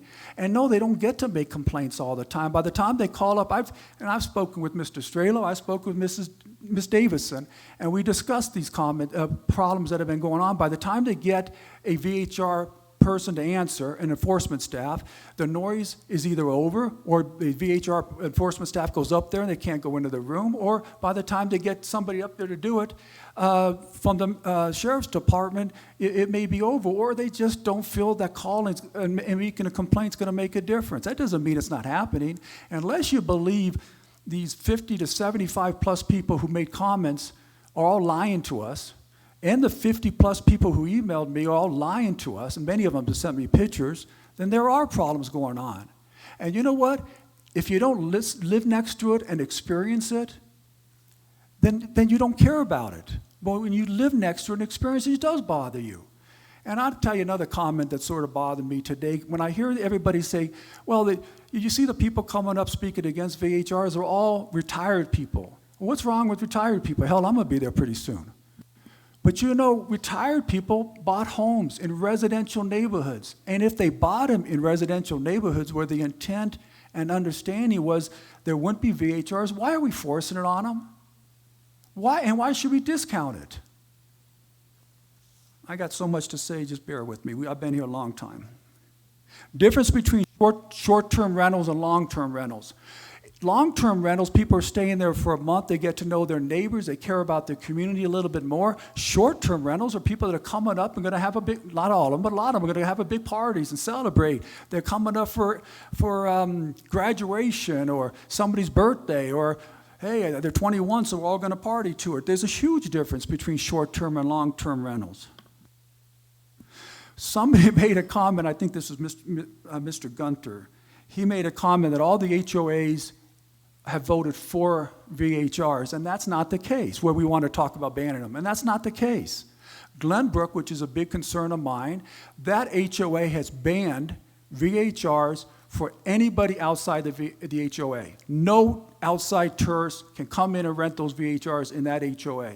So that's not the case. They have voted for that, but according to this proposal that this advisory board wants us to adopt, they want and I'll have the exact number in a second, 56 other homes that are outside that HOA to suffer the experience of having all the VHRs there. In fact, I think Mr. Byers made the comment, if you start outlawing them some places, they're going to go to others. Well, what if you're in the same neighborhood? You're in 56 homes in Glenbrook, and you're going to have all the VHRs going there?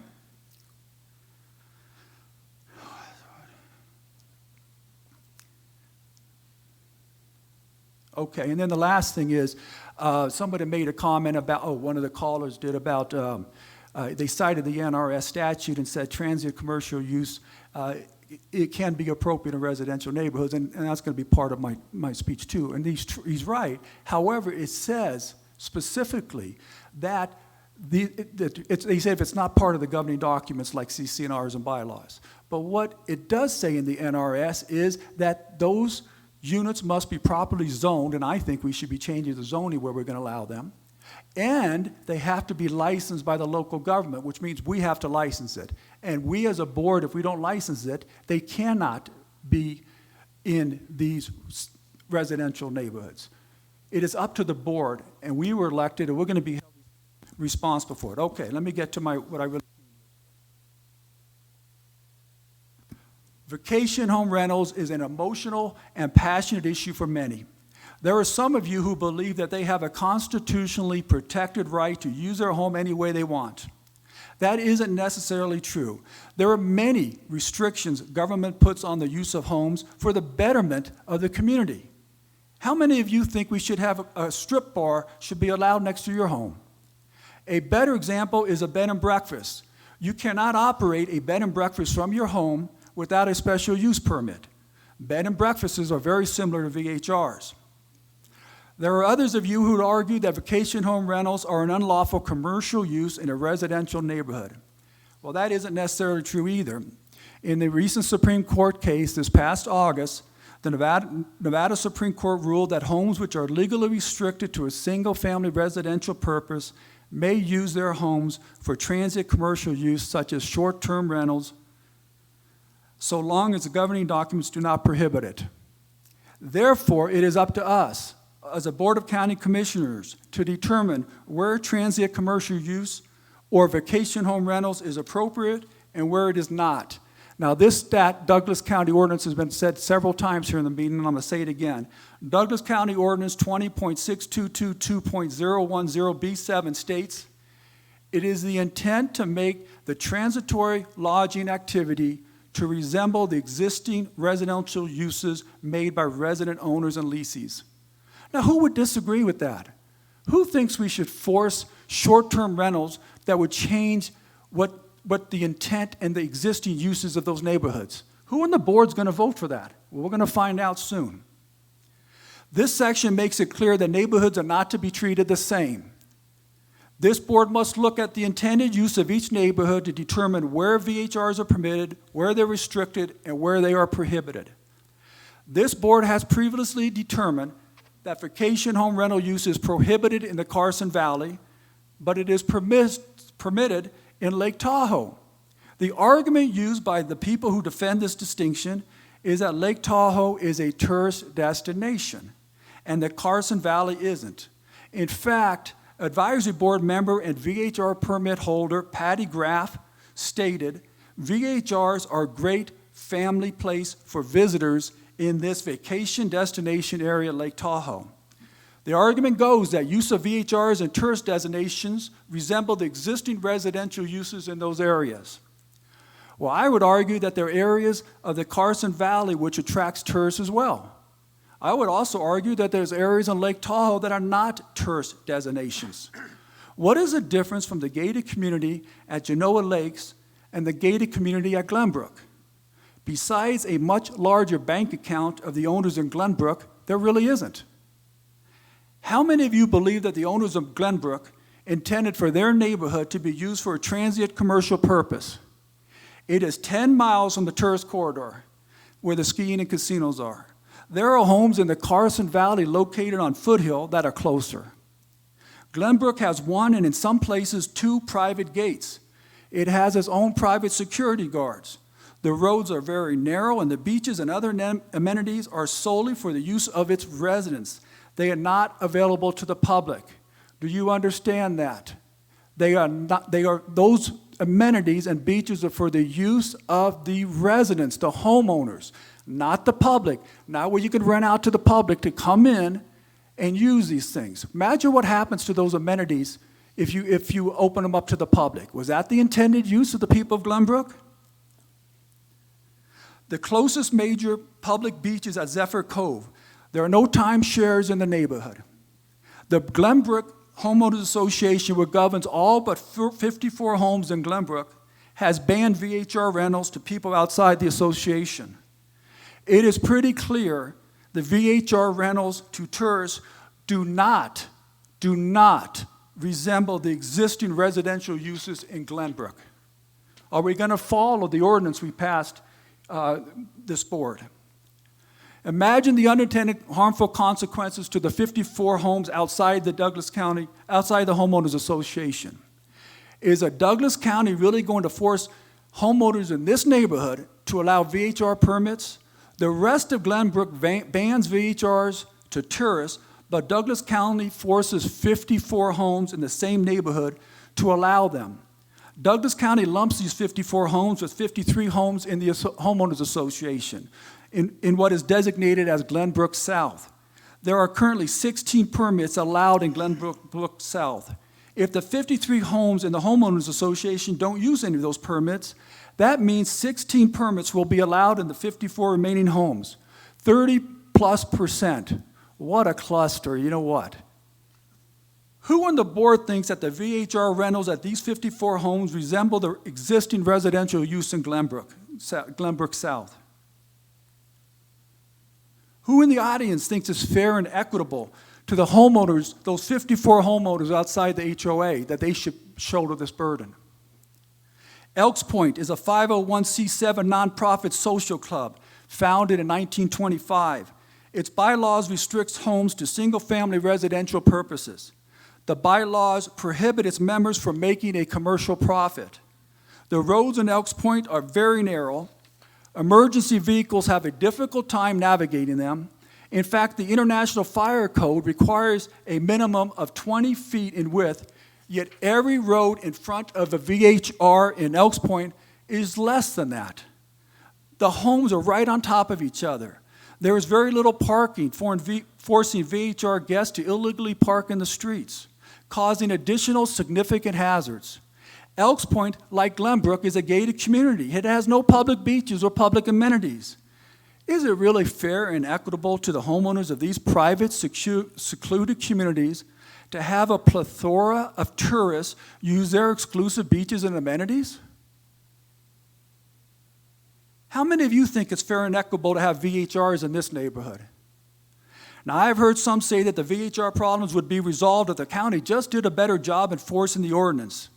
Well, history is replete with examples of people breaking laws that they don't believe in. In fact, you just heard some of the commentators today say that everyone's going to break the laws. How many of you have driven above the speed limit? Smoking marijuana in public is illegal, but it is done everywhere. In fact, my son, we were in San Diego, he's telling me, well, that's marijuana smoke and that's cigarette smoke. Who thinks that's good? People break the law, and if you make something legal, it's going to be broken. Enforcement has been in place for over a year since we passed this ordinance, and there are still all these problems. Read the 189. I hope all you commissioners did before you vote. Those 189 pages of comments where they describe all of the problems that they've had with these homes, and think that's right, and that's with the enforcement. Now, I recently discussed with the county staff a sexually disgusting picture at a home in Elks Point. I was told there was no Douglas County regulation that prohibits this conduct, and in fact, this type of behavior happens all the time at public beaches. Well, that's the point. We may not be able to preclude rude, obnoxious, sexually explicit acts and comments in public beaches, but we sure as hell should try in purely residential neighborhoods. On the flip side, there are neighborhoods where VHRs were intended, appropriate, beneficial to the community. Tahoe Village is located right next to the ski lift. Most of the homes are timeshares, VHRs, and hotels. There are 192 VHR permits in this neighborhood with 50 more on the waiting list. This county has not received any complaints about the VHRs in this neighborhood. Homeowners bought their homes with the knowledge and understanding that there would be a large turnover of tourists. To me, that's the big difference between the places I just mentioned and this place. The people who bought their homes had a knowledge and understanding that there would be a large turnover of tourists. Well, why in the world would the Board of County Commissioners not want more VHRs in this neighborhood? What rational basis does the board have in denying a permit, which we are, to 50 people currently on the waiting list, and I've had at least one other who's asking if they can get it. Think about this. Almost half of the VHRs right now, when everybody's talking about the economic problems that we'll have if we ban VHRs, and they're saying, hey, it's going to cost jobs, it's going to cost this or that, half of the VHRs could be in an area where everybody intended them to be. But we as a board, under our current program, I'm sorry about that, we are denying that. Why? In a neighborhood like this, I don't believe there should be any limit on the number of VHRs. Then there are the neighborhoods not next to, but relatively close to the casinos, ski resorts and public beaches used by tourists. Some people in these neighborhoods bought their homes with the understanding that they could rent them on a short-term basis.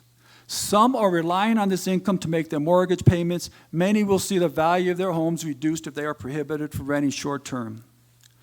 Many more people bought their homes in these neighborhoods with a simple, basic understanding that their neighborhoods would be quiet, peaceful, and safe for their entire family. This is a right which should be guaranteed and protected for all. Now, this is a tough balancing act between two legitimate concerns. I asked the VHR program manager, Ernie Stalo, to personally inspect every neighborhood using several different factors to determine where VHRs are appropriate in these areas and where they should be restricted and where they should be banned. Mr. Strollo did an exhaustive study evaluating the width of the roads, the conditions of the roads, the ability of emergency vehicles to maneuver on the roads, how close homes are to one another, trash disposal, and parking. After evaluating these factors, Mr. Strello suggested VHR should be banned north of K-Rock, unlimited in Tahoe Village, and restricted to certain numbers in other neighborhoods based upon the different factors just mentioned. In my opinion, this is the right approach, but I would add Elks Point into that, and there may be some other neighborhoods. Looking at the proposal the violations that just occurred, a lot of them seem to be congested in another area. Maybe we need to ban them there. But this is what we as a board should be doing. We should be looking at where they're appropriate, where they're not. If you want to talk about a lawsuit, how does a board rationalize saying we're going to allow VHRs in non-tourist destinations in Lake Tahoe, but we're going to ban them in the Carson Valley just because of 4 board members from Carson Valley? Now, what I try to do as your commissioner is to evaluate what is in the best interest of the county collectively and what is fair and equitable to as many people as possible. My proposal accomplishes both of these goals. It protects the tax revenue brought in by the county by the VHRs. In fact, it'll bring in more tax revenue. It protects the jobs created by VHRs. It protects the VHR permit holders in areas where there was an expectation of tourist traffic. And it protects the health, safety, and quiet enjoyment of homeowners who live in neighborhoods that are not near tourist destinations. Nor had there been any reasonable expectation that tourists would flood their neighborhoods. My proposal will adversely affect a limited number, 41 VHRs. 41 VHRs that are located far from the tourist destinations, but it will add 50 VHRs next to the ski lift in Tahoe Village. The county will actually earn more TOT money and more jobs will be created. VHRs will be permissible in areas they were intended and prohibited in areas they were not intended. I believe this proposal is in the best interest of the county as a whole, and it is fair and equitable to as many more people than it harms. The Board of County Commissioner has far too long punted this issue down the road. Some Board of County Commissioner members suggest this board should rubber stamp what the advisory board recommends. This is a safe approach. Don't take responsibility for the end results. Pass on the difficult decisions which will make some residents unhappy to an elected appointed board who never faces the wrath of the public at the ballot box. This Board of County Commissioners was elected to make the tough decisions. Each of us should be held accountable for how we make these decisions. I am very comfortable being held accountable for my proposal. Now, unfortunately, my proposal is not on the agenda. Chairman Gardner decided this wasn't the right time for it. And I don't believe that Commissioner Noasad's proposal is the answer. But if you're going to give me one or two, and I got to balance the equitable, the harm and benefits to the different people I mentioned, the ones that bought the homes with the expectation they were going to use and make money, or protect the health, safety, and quiet enjoyment of the neighborhoods, I'm protecting the neighborhoods. That's what we were elected to do, and because of that, I'm going to vote for Commissioner Noasad's motion. That was it. Thank you, Mr. Tarkanian. Commissioner Nosad. After listening to Commissioner Tarkanian, I almost want to say I rest my case. But what prompted me to make this motion or to do the proposal that I made, I'm just going to use a little analogy here. You got a horse. You're sitting on this horse. And you say, giddy up. Horse turns around, looks at you. giddy up. Not gonna look. Here comes the spur. Boom, and the blank, and off you go. That was my reason for, I'm gonna aim this at the VHR community there. Not the community, but the people who make up the ordinance. You've had since, I believe it was 2017, that we've been dragging along. There was 6 years later, and we're still dragging along. And what I understand is that they're only halfway there. So what I'm going to ask is, how long is it going to take to get to the bottom line? The other thing I wanted to talk about was the enforcement issue. We heard the input from the sheriff's office that said, we got two at the lake, we got one up here. I used to be on Citizens Patrol, and I know that they had two officers down here and one up on the county, up in the valley. They have priorities. So we get a noise violation or a noise complaint. We know we're not going to get the ordinance guy up there because he's not going to be safe going up to that door. So how long is it going to take the county DCSO to get there? Longer. So that's going to be ineffective enforcement.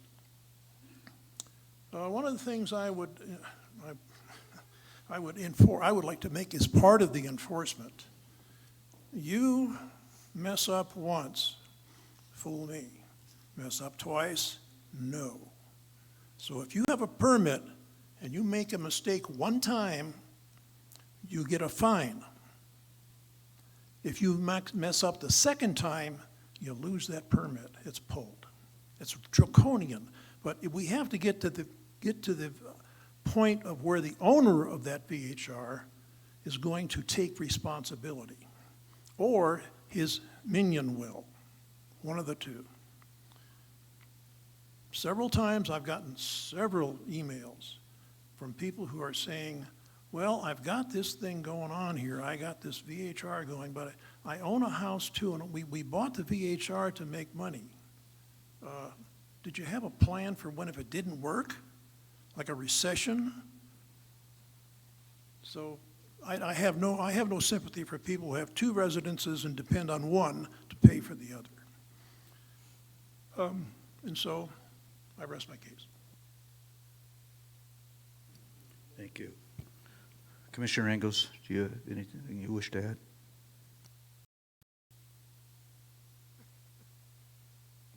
Commissioner Tarkanian, I'm impressed with your passion for zoning because you screwed over those businesses in the Meridian Business Park when you changed the zoning and the master plan. That was a cheap shot, and they're not happy. There's a couple of things to think about. It really doesn't matter what you and I think, because here's a couple of things that we need to keep in the back of our mind. The federal judge who presided over this case that we just finished, one thing that he said, and these are his words, these vacation home rentals are clearly a commercial endeavor, okay? So you can see how his thinking is. Then last year, when we first brought through this legislation from the Board of County Commissioners to do something about vacation home rentals, it wasn't 2 weeks until somebody, Realtor Associations, Visitors Authority, I don't know, came all of a sudden at the state legislature, legislation popped up from an assemblywoman in, it was in Las Vegas. And she brought this up, so somebody must have prompted her to do it. It's Las Vegas, that all counties in Nevada must have vacation home rentals. Fortunately, it didn't go through. I've seen the Visitors Authority pull this same stunt 2 other times. So they can do an end runner behind our backs and pretty much do whatever they want. So, you know, I don't want to see it. I want to see this as a chance. I think that the staff has done a good job, and let's see what we can do and where it goes. And then, because I like the idea of the overlays, there's certain areas where that are different than other areas. And that's my position. Thank you. Thank you, Commissioner Engels. Commissioner Rice, you have any wish to add? Thank you, Mr. Chairman. First of all, I'd like to apologize. I have no prepared speech. My job as your commissioner is to do what I feel is best for the area that I was voted to represent. Somebody once talking about complimenting me said, "Oh, your husband's a politician." My wife quickly corrected them and said, "No, my husband is not a politician. He's an elected representative of the people." In my opinion, a politician makes his decisions on what's going to get him the most votes. I believe that we have always had VHRs in Lake Tahoe. I've lived here for over 30 years, and they were here before I got here. You know, they'll be here a long time after I'm gone. This proposal, this VHR board gives us the teeth to regulate VHRs. If we do away with the board, we will have nobody to enforce VHR laws. And when the commissioner sitting next to me talked about what they did in Las Vegas. Well, what they did in Las Vegas, they had no laws about VHRs, so the legislature decided to impose their own. Luckily, Douglas County and the rural counties were left out of that. I guarantee you, if we do away with the VHR program that we have, the state will come in and make that decision for us. I don't want the state telling Douglas County what to do. The proposal on the agenda is to have a presentation about the VHR home rental program, listen to the community, and then listen to the advisory board, and then make our recommendation as to the possible elimination of the VHR program. In my opinion, it would be the biggest mistake that we have made in a long time, and trust me, we've made some doozies.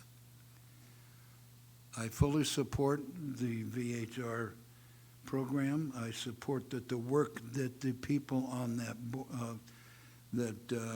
board have done. Give it time. It will work.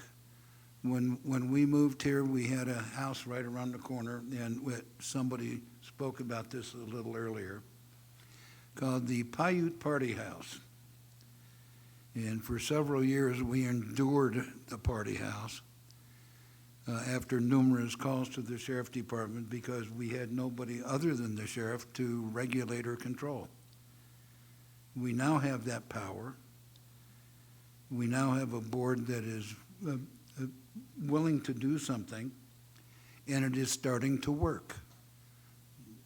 I have no intentions of killing that program, because if we do that, we have nothing. I am in full support of the program, and I hope that you will continue doing the good work that you're doing, and I thank you for all that you've done for my peace and quiet. Thank you. Thank you, Commissioner Rice. So I do have a few comments. First of all, I want to thank the public for their indulgence in the variety of opinions that have been expressed today. You know, as I indicated earlier, this issue is filled with passion on both sides of the issue. I do have a number of recommendations that I witnessed over the last year in the program. Last year, when we got this code in place, I indicated to the Chamber of Commerce and every other body that I talked to that nobody in the county, including myself, was completely happy with the code as it was written. understanding that there was needed changes, but that we needed to process through this thing to see where the unintended consequences fell so that we could make those corrections at a later time.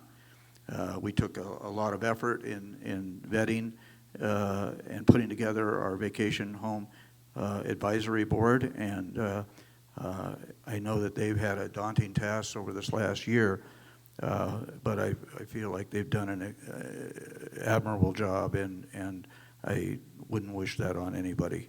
So once again, I appreciate your efforts, folks, and hope you continue to do that. This is not a financial issue to me, other than the inability to finance enforcement issues should this board vote to eliminate this program, because I believe that, as evidenced already, we have folks that are still attempting to operate vacation home rentals that are in an unpermitted process. So I'm concerned about that, should we eliminate this program. Because we have a vote here on this issue as to whether or not the board is going to determine whether or not today, if we're going to ask our Community Development Department to bring back to us an ordinance in order to eliminate or not eliminate this program. Anything else I would say in regards to tweaks and things that I feel are necessary or I would like to entertain, have the board entertain, would be out of order until we make the determination as to whether or not we're going to go forward with this program. So I'll keep my comments and prepare for item 3 should this item fail, but if it succeeds, then there doesn't seem to me like there's any need to discuss all the other ramifications, the neighborhood density levels, and the other aspects of the program, if there's sufficient votes to eliminate the program. So, but I'm of a mindset that we have a baby in its infancy stages here, and maybe we have some dirty water, but I'm certainly not interested in throwing out the baby with the dirty water. So, that's kind of where I stand. So based on that, I will entertain a motion. Mr. Chairman, I just wanted to make a comment on the legislation. Mr. Tarkanian, we've all had our opportunity, and I think it's time to just go forward with a motion. So I'll entertain a motion at this time to direct staff to eliminate the vacation home rental program and bring back to us an ordinance to do so. Do I have a motion to that effect? Mr. Chairman, could you rephrase that, please? The motion would be direct staff to eliminate the vacation home rental program and bring back to us an ordinance to do so. Oh, okay, got it. I thought you included the number 2 in there. I make a motion that we eliminate the VHR program and have the staff to come back with an ordinance. Do I have a second?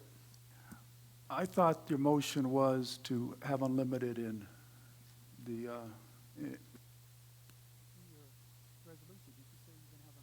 The motion that is articulated in item 2. Mr. Chairman, I'm asking for clarification for the person who made the motion. Thank you. I think what Commissioner Tarkanian is referring to is the last clause in my proposal, and that was to maintain the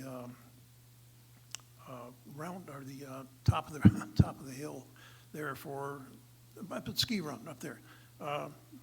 At this point, I would be more than glad to delete that phrase. The motion with the phrase? I need some direction out of legal counsel, please.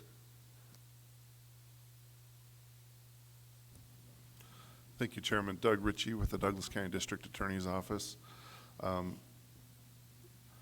Commissioner Noah Sett modified his original proposal, and the motion that he made was to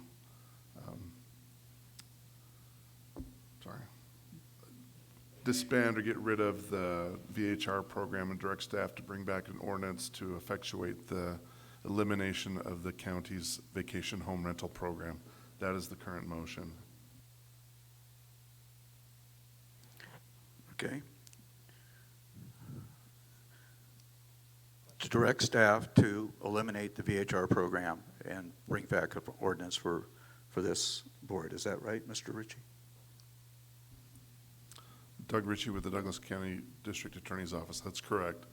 The motion does not talk about any modifications to the program. It's the elimination of the county's vacation home rental program.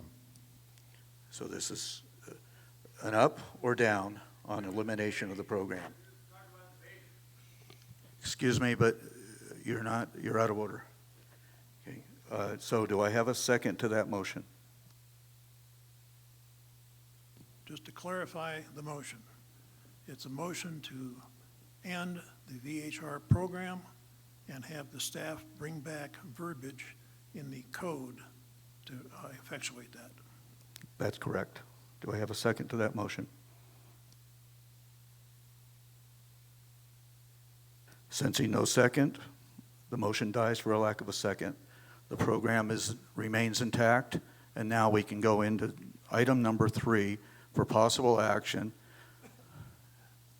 We're at, what time are we at right now?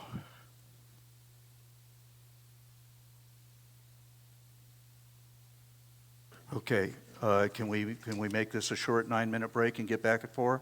Let's do that. We will take a break right now and resume at 4 o'clock, where we will go into action item number 3. Thank you.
Okay, well, we've exceeded our timeout for a couple of minutes, so I'd like to bring this back now. All the members of the advisory board are here. Okay, okay. Okay, well, I'll read the item into the, I'm going to read the item in. Mr. Tarkanian has to step out for a couple of minutes to handle an issue, but we'll proceed with the others. Okay, item number 3. Once again, I really appreciate your indulgence and sticking to the rules. That's important, and we want to make sure we respect everybody's feelings. So item number 3, for possible action, the Board of County Commissioners, BOCC, and the Vacation Home Rental VHR Advisory Board will discuss possible program changes to the VHR program and amendments to Chapter 20.622 of the Douglas County Code, the Lake Tahoe Vacation Home Rental Ordinance. The VHR Advisory Board may vote to make recommendations to the BOCC. The BOCC may direct staff concerning future amendments to the Lake Tahoe Vacation Home Rental Ordinance. All this really is today is an advisory by not only the Vacation Advisory Board, but the Board of Commissioners also to staff as to items that I think individually we would like staff to look at. Okay, is that the feelings of the board, both boards? Okay, so I know I indicated that I had some things, but first of all, I want to go to the Vacation Home Advisory Board and see what they have to offer. I know that they've been involved in a number of meetings in regards to taking a look at possible changes to the code based on the last year's experience in running the program and trying to operate the program. And I know that different commissioners also have ideas as well as items that they would like to also suggest the Vacation Home Advisory Board and county staff look at to tweak this so that we can make it even stronger than it is now. So at this time, then, I'll turn the floor back over to our Vacation Home Rental Coordinator. I don't know what your title is. I don't know that you know what your title is. But anyways, coordinator, director, does it, I mean, it may make a difference because it all depends on what I call you is what your pay level is, right? I mean, so. Let's try leader. Okay. Anyways, Mr. Strelo. Ernie Strelo for the record. Just don't call me late for dinner. Good afternoon, Mr. Chairman, members of the Commission, Madam Chairwoman, and members of the VHR Advisory Board. Ernie Strelo, VHR Program Manager, here for the record. Item 3 appears on your agenda today to allow members of the County Commission and the VHR Advisory Board to jointly discuss the status of the VHR program, the work the Advisory Board has completed, and future possible changes to the program. What we are hoping to hear from you today is feedback regarding your efforts, our efforts to date, including anything you think still needs to be addressed or that should be a priority to complete in the coming months. We anticipate once our work with the Advisory Board to review code is complete, staff will prepare a report with draft recommendations for consideration by the Planning Commission, and then we will share our recommendations with the Board of County Commissioners. It is our intent to update the regulations and continue the good work the Board of County Commissioners and the VHR Advisory Board have done to make this a workable program for county residents. Earlier today, I provided an update with the information I thought may be relevant to your discussion. Mr. Chair, with your permission, I am happy to revisit anything I presented earlier to aid you in your discussion. I am also available to answer any questions that you may have. With that, Mr. Chair, I would turn it back over to you to lead the discussion, county staff here, to support you and take notes.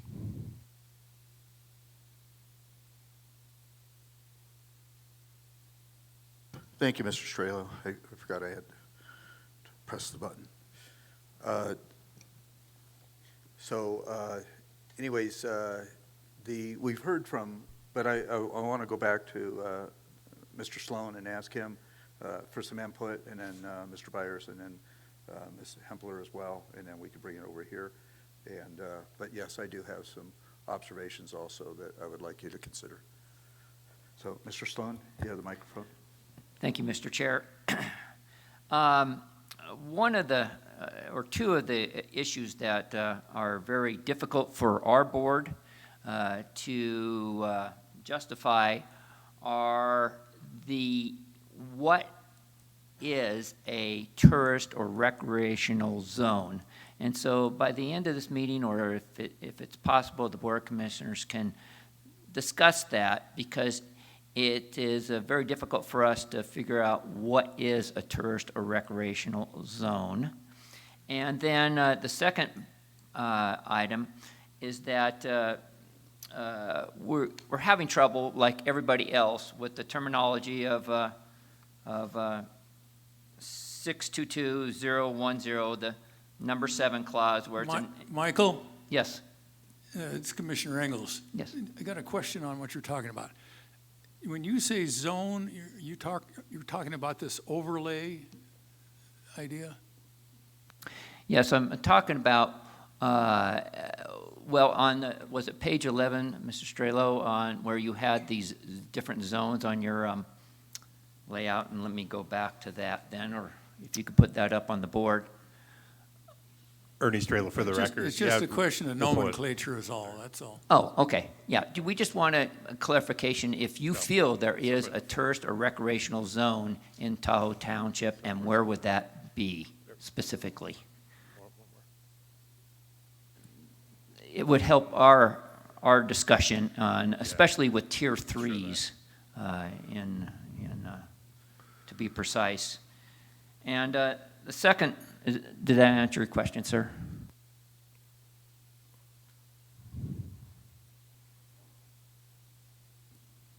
Well, I don't know if it's getting ahead of it, or I've heard a lot of talk about Heavenly being almost like a community unto itself, because not many residential properties are there. They're all vacation home rentals. Is that something you'd be looking at? Thank you. Yes. Well, we just look at any area that you feel would be a recreational tourist zone. That's what we would kind of like to get some direction on, if you could. Okay, well, it's not me, because I don't live up there. You guys are crawling all over these maps and everything. What do you think about that area up there? Me personally? Well, no, for making it a tourist zone for VHRs. Me personally, speaking for myself, I think it is a tourist zone. The board in the past has, I believe, voted on some tier 3s because we thought it was a tourist zone, that we approved some tier 3s that we would not otherwise have approved in other areas. And so we just would like some direction if you feel that is a tourist zone or not.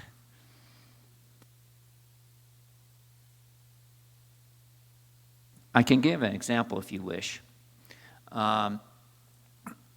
We've kind of come to an overall consensus, I would say, that if you're within 100 feet of another place, tier 3s are just a little too tight. But that being said, up in the top of Kingsbury, near Heavenly, Stagecoach, we have allowed tier 3s, a little bit tighter density. And so we just want to know if you feel we're heading in the right direction that way, or if we should apply the top of Heavenly to be the same as all other areas.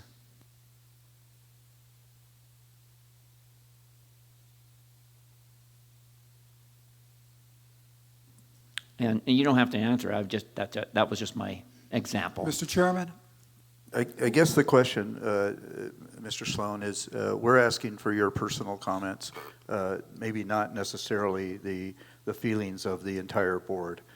So I think what we'd like is some of your personal observations on issues that you've encountered on the board and how we might go about correcting those.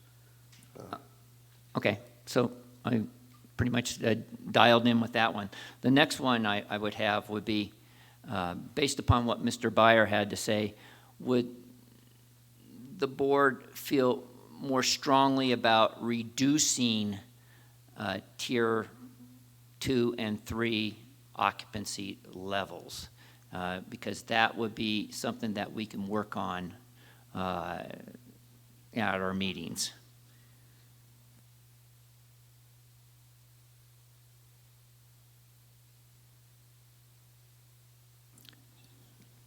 Thank you, Madam Chair. Is that it? Mr. Well, I guess I had lots of other ideas. One of the ideas that I have is that code enforcement is not a preview of our board, but I feel like we just need more Douglas County Sheriff's officers out there. And so one of the ideas that I would like to at least present would be that we find a way to find funding for off-duty Douglas County Sheriff's officers to specifically patrol VHRs from Friday to Sunday, and just find a way to do that. And that's all for now. Thank you. Okay, Mr. Chairman. So just a minute, please. I did want to remind the public that even after we have our discussions here, we will go to the public for public comment because this is an action item, and then we'll bring it back to the board as well. So, Commissioner Nosad, you had a question of Mr. Sloan? No, I have a suggestion. With reference to the more deputies, do we not have retired law enforcement folks in this area who might want to do a part-time job?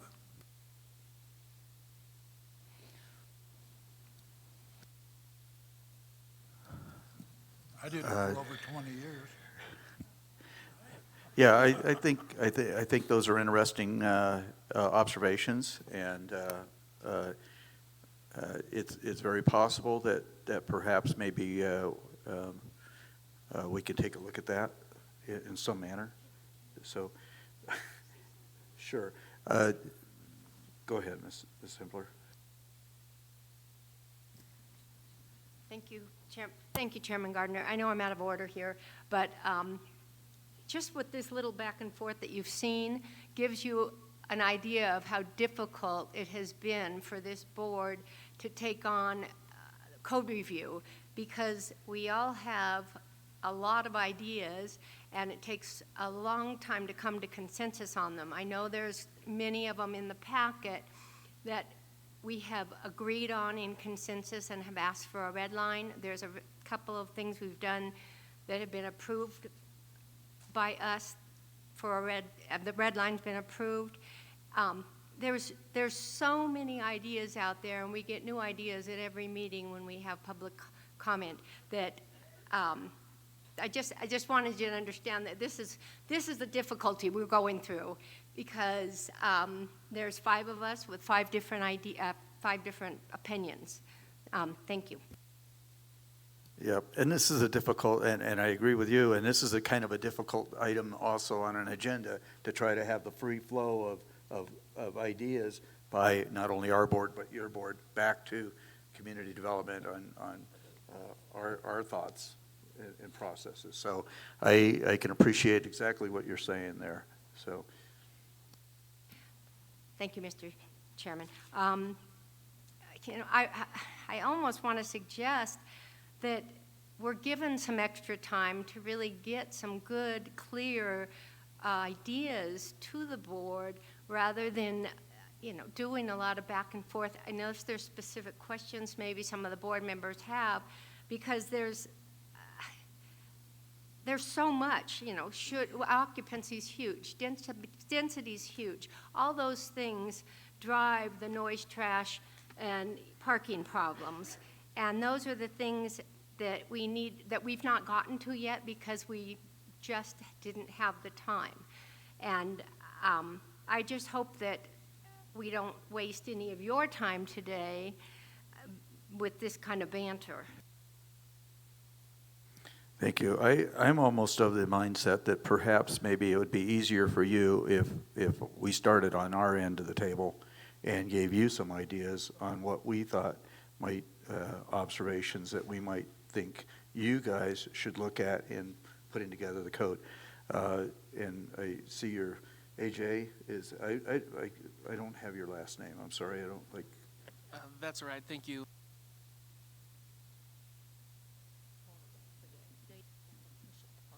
I gotta push it the whole time. Sorry about that. AJ Hames from the Douglas County DA's office.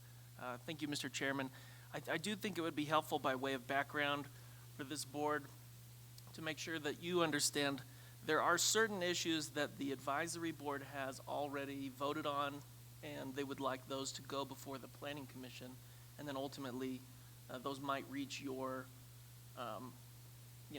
they would go to you for review. Those aren't necessarily before you today for review, but just by way of background, you can kind of understand some of the changes that the advisory board has already considered and voted on.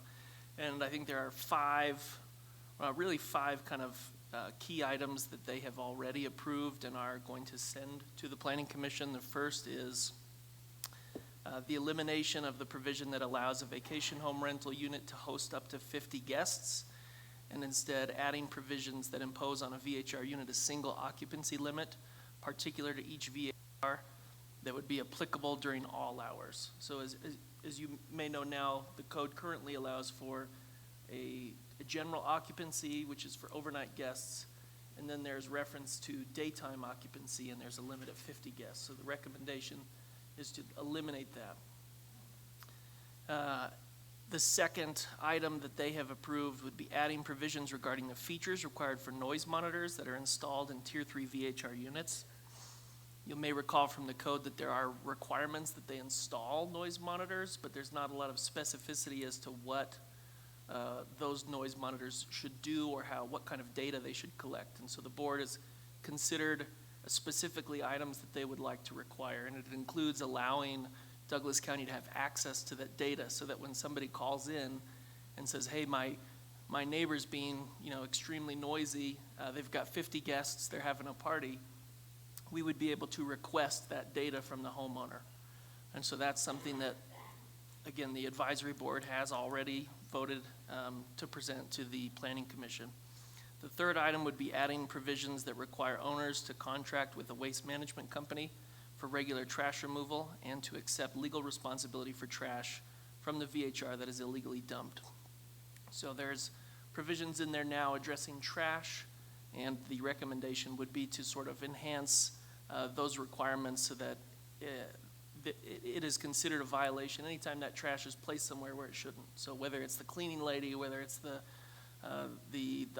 renter, if someone's putting trash where it's not supposed to go, that falls upon the owner. That is a violation.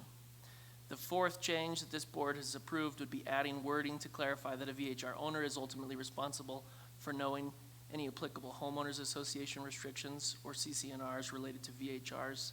That was just an item that wasn't totally clear from the code now. And then the fifth, similarly, adding wording to emphasize that a VHR owner may neither rent nor advertise their property as a VHR prior to the issuance of a VHR permit. Currently, the wording of the code suggests that you might be able to advertise even prior to receiving a permit, which is inconsistent with other areas of the code, and so they've voted to clarify that that would be improper. So I state those by way of background. I think that those will kind of help move the discussion along, but those are 5 items that this board has already voted to send to the the Planning Commission for their review and approval.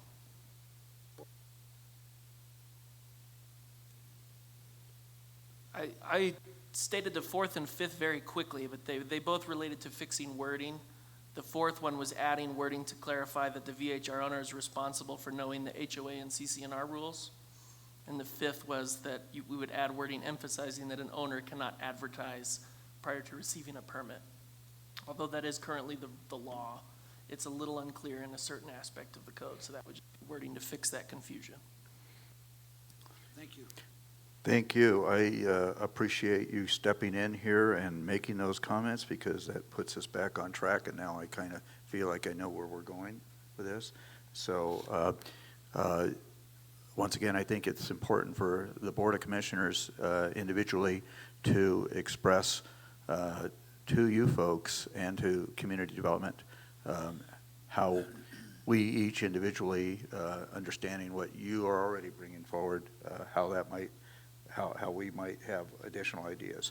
So if the commissioners are good with that, Commissioner Tarkanian, would you like to start off? Because I know you my have some wrist is still particular issues. hurting from holding it down so long last time I spoke, so I'm going to try the other hand. I think those are really great ideas. I would also add in there a couple of things Mr. Byers has stated. I think that the property manager should be someone local, and having someone available to handle any problems, you know, within a much shorter time than an hour, if that's what it is now. I didn't think it was that long. But somebody local, instead of having an out-of-state property manager or somebody that may not be available as quickly. What was the second thing I agree with you on, Mr. Byers? It was on my notes, just a second.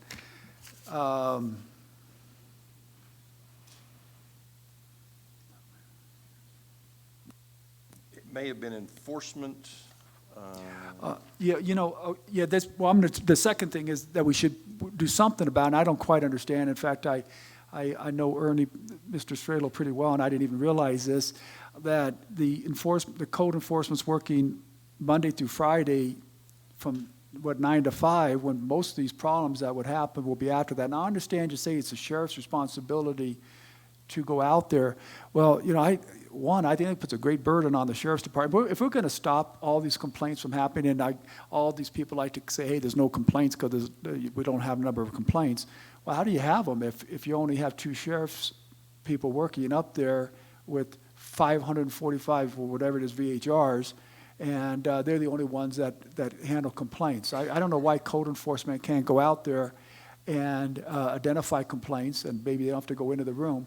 You can certainly see if there's multiple cars parked out there, they shouldn't be after hours. If the cars are parked within that area blocking the emergency entrance, which we talked about in the past, something has to be done to better the enforcement, to be more responsive and quicker. I don't have the answers to all of it, but that should be something. I had one more. I don't want to, if the chairman would be kind enough to let me bring back the one I'm forgetting, I would love to do so and pass it on.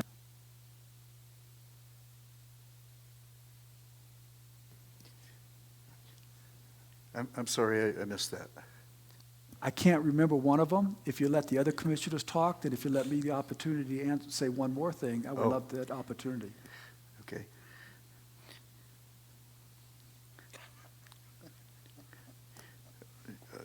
Okay. Mr. Commissioner Nosat, did you have any items? I'm sorry, what was that?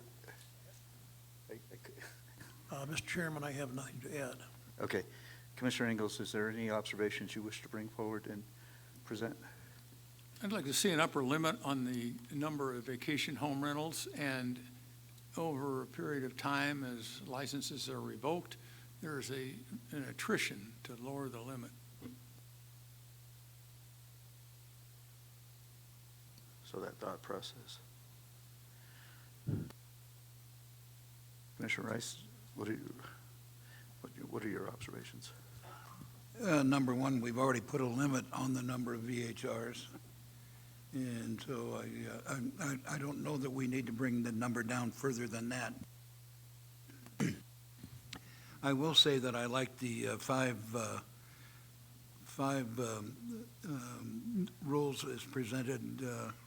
That covers most of the things that I would have had to say. I know trash removal has been a problem, and I would like to see us require trash removal.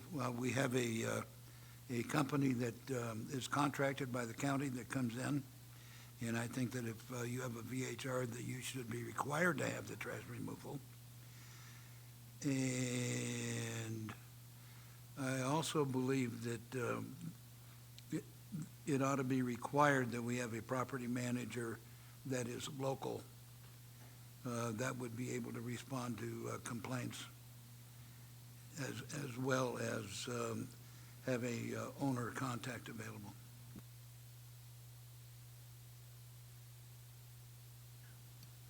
I remember my next one. Can I jump in, or you want to go first? I'm going to mention a couple things when we come back to you. Okay?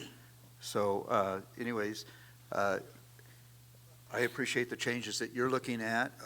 I agree with we've had some identified issues with the 50-person maximum, so I appreciate what you're looking at there. Obviously, the trash removal and disposal, I thought we had addressed that. I know we addressed that in regards to bear boxes where applicable, but I thought we had already addressed this, but maybe not. When we talk about noise monitoring, and that's where a lot of our complaints have come from, I'm not sure that we shouldn't require noise monitors in the Tier 2 level as well as the Tier 3. I think that might help us identify where we have some real issues. I did have an issue or a situation occur several months ago where I got a call from a constituent, and I consider, by the way, yes, I am commissioner that's elected in District 3. However, as all the commissioners, we all feel like we work on behalf of the entire county. So when I say I have a constituent, that doesn't necessarily mean that it's in my district, okay? That individual lives in my district. So I consider the folks in the Tahoe Township to be my constituents also. So I had a lady call me and indicate that she had been disturbed for 3 days with excessive noise. And she indicated that unfortunately she's suffering from terminal cancer, and she needs her rest and sleep. And I can certainly appreciate that. And we certainly don't want those things to occur. However, when I took it upon myself to call Vice Chair Romaine and find out the contact phone number for that individual for that particular vacation home rental. And when I called that number, I failed to get somebody answer the phone. Now, this was in the middle of the afternoon, okay? So later on, that individual finally called me back, only to tell me that, yes, she is, and she didn't know she was a contact for that particular vacation home rental, but she informed me that she was actually the housekeeper for that particular vacation home rental. And that's what the owner of that vacation home rental has put on our records as the contact. And she indicated that, no, she's not going to answer her phone at 1 o'clock in the morning because all she is a housekeeper. That was alarming to me, okay? And so I've become convinced that maybe we need to do a better job of vetting those numbers and maybe even making a return call once we identify the number, calling that individual and finding out if, in fact, that is the contact for that. I finally eventually got a hold of the owner of the property who was off-site and out of state and indicated that we had an issue and we would appreciate his help in eliminating that issue. So, but that just brought up the ideas of, or perhaps maybe, and it was a Tier 2, so it may be the issues of having noise monitors as a requirement in Tier 2s might be an appropriate thing to do. Just my thoughts. The other thing, and Mr. Tarkanian doesn't necessarily understand or believe that I agree with this process, but we do have 38 identified neighborhoods. And when we were discussing this process last year and trying to get this code in place and operating again so that we could lift the moratorium and get the program operating. We settled as a board on a level of 15% maximum occupancy, maximum permitting in single-family residential neighborhoods and 20% in multifamily residence neighborhoods. That was to me, that was a stopgap, something that we could put in place immediately and get rolling. It was my understanding, I believe we only had one or maybe even two of those 38 residential neighborhoods that had met their levels, whether that be 15% or 20%. I don't know exactly where we are. I haven't really studied your chart here, exactly where we are, but I do agree that now that we have the time, and I know it's a very daunting task, I appreciate the efforts you've put in that regard, Mr. Strelo, and the Vacation Home Advisory Board, and actually going through and identifying those neighborhoods and which ones are could perhaps handle more than 20%, and perhaps those neighborhoods who should have less than 15%. And so I think that's another dissection of this program that we really need to probably hone in on so that we can try to identify the problems. I know I've talked with Ms. Hempler about that, and I know her board wants to tackle that issue as well, and that's encouraging. So I haven't forgotten about that, Mr. Tarkanian. I want that discussion, okay? Because I believe that you're correct, that there are neighborhoods that could handle more and neighborhoods that perhaps should have less. But anyways, other than that, I want to continue to ensure that whatever we do, this program continues to pay for itself. Okay, that is critical to the residents of this county, is that the program pay for itself. Now, with that being said, perhaps we've identified a need for 4 code enforcement officers and 2 full-time equivalents to sheriff's deputies. Maybe we have that equation a little bit off. Maybe we need 3 code enforcement officers and 3 sheriff's deputies that could control that program, because I want to protect the safety of our code enforcement officers, and I certainly don't want them to go into this dangerous situations. We never know, what's going to happen when anybody walks up to a house, and knocks on the door. We don't know what's behind that door, and certainly we don't want to put their lives in jeopardy. And I know that we've had some problems with that over a number of years. So I want to make sure we protect that. And if we need to redirect those finances in that direction, then that's something that we can discuss, and that's something your board can discuss. Okay, and then we obviously have to talk with our sheriff's department in that capacity. Okay, so those are just my thoughts, and once again I really appreciate the job you guys are doing, and I look forward to making this program better than it has been, and solve these issues. So, Mr. Tarkanian, you had something more to add?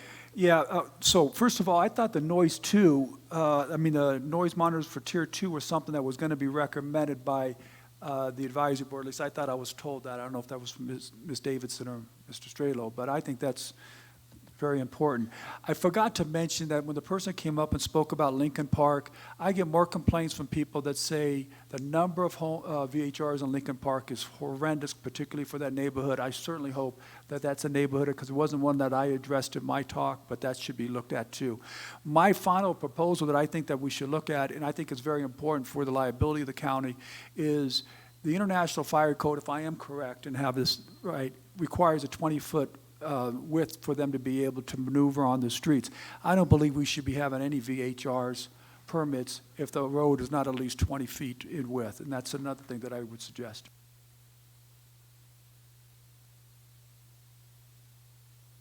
Okay, Mr. Chairman? Commissioners, Commissioner Nosehead, you were going to push your button? Yes, I did. With respect to overlays, I notice we have overlays in there now with a specific percentage. I would like to know what criteria is used to determine that percentage. What kind of, what's the A, B, C of coming to D? This is Ernie Strelo for the record. Are you referring to the density chart or the percentages? That's affirmative. Okay. So,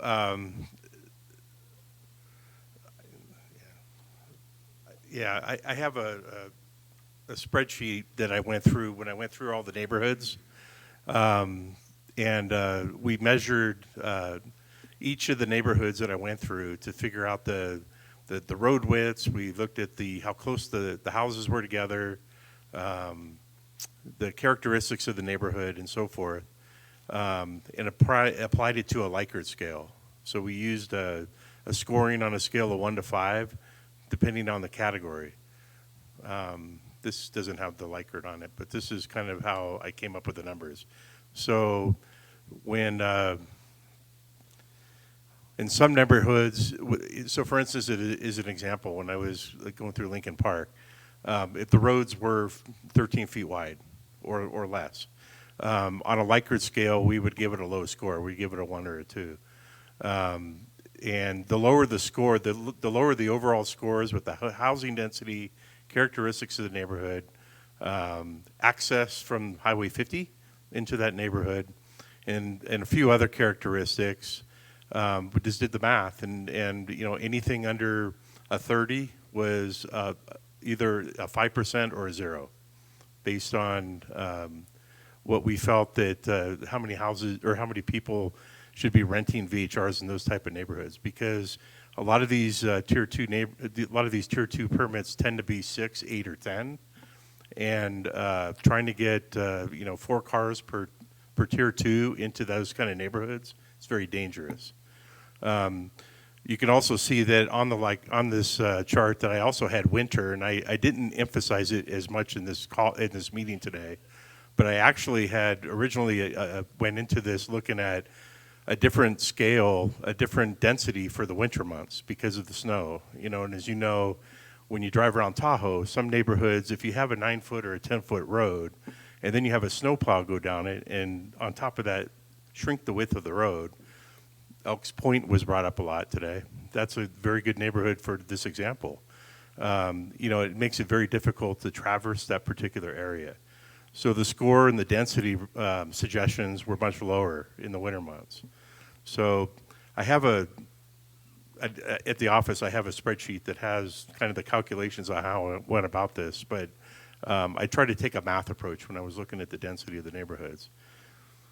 Yeah, math approach is good, but you said if you had something that was not very good, you give it a 1 for that particular category. So I assume you have a whole range of categories that you apply to each house depending on where they are. Yes, this is Ernie for the record.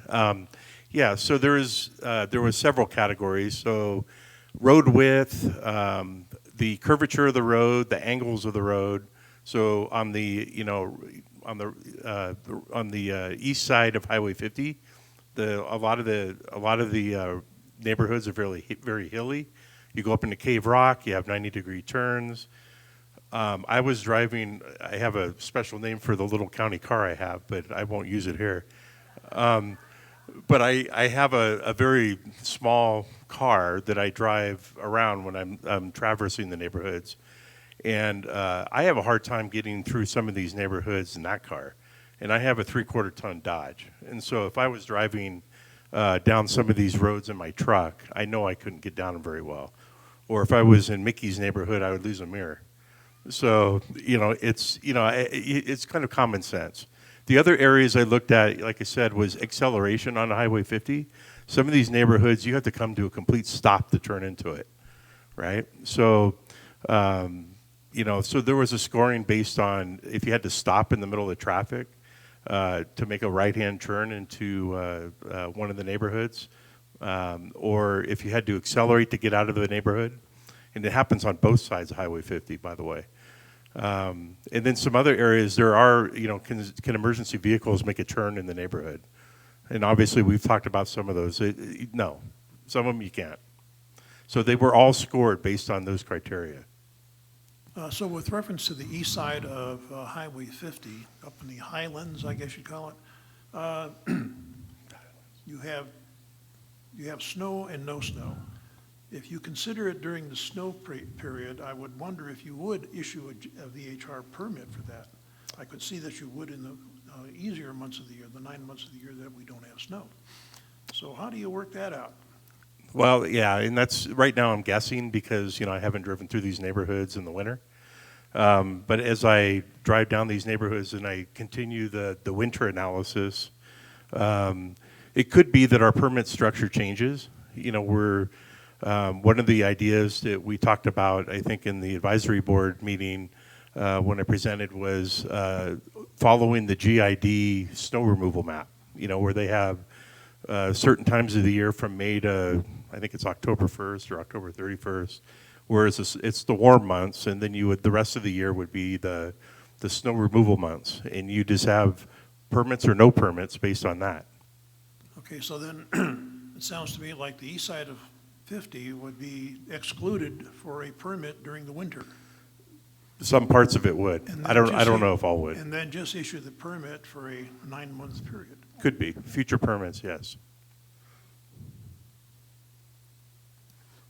And that's really the observation I was making. There's several here that you've indicated are lower in the lower permits available in the summer, in the winter than the summer.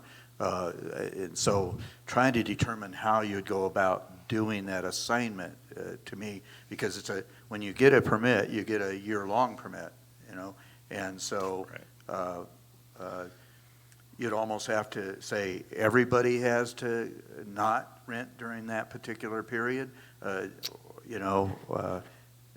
That's a daunting task on your part to try to figure out how you're gonna determine that in a fair manner to ensure that you may just want to just have one season, snow season, and that's it.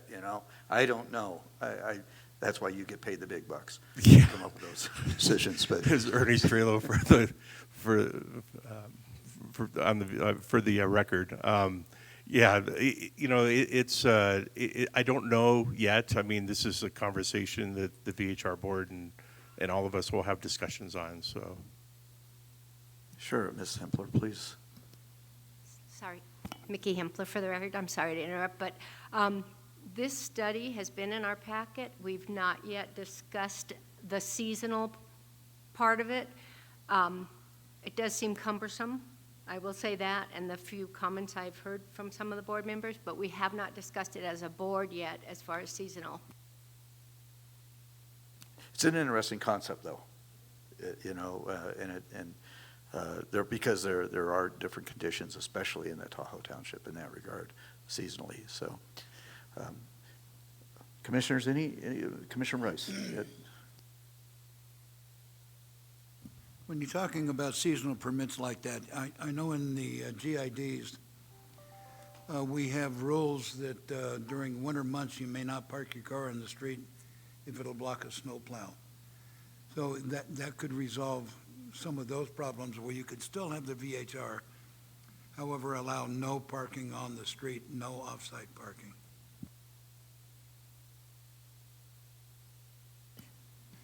Mickey Hempler. I believe our ordinance already does not allow off-site parking right now.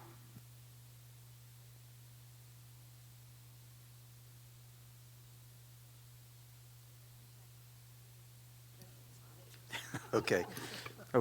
If any other, and we're going to certainly have an opportunity to look at this again in the future, but are there any other recommendations that the board wishes to share with Community Development or the Vacation Home Advisory Board before we go to public comment? Okay, sensing none, then I think we should, Board Member Byers. Thank you. One thing I would like clarity on, and again, I'm sorry to put you on the spot, is we have had discussion whether enforcement is part of our purview. Because enforcement is of the code, and we're to set the code, not the enforcement. However, enforcement seems to be the only thing everyone agrees with. And right now, enforcement is difficult, and I would like the commissioners to empower our group to look at enforcement. I believe we will never get enforcement right until we go to a preponderance of the evidence. If someone has pictures of parking violations, it may be a violation. If people have videos of noise, it may be a violation. And if we're hinging everything on enforcement, I think our committee could be tasked with looking at enforcement, looking what's happening, and recommending suggestions to improve it.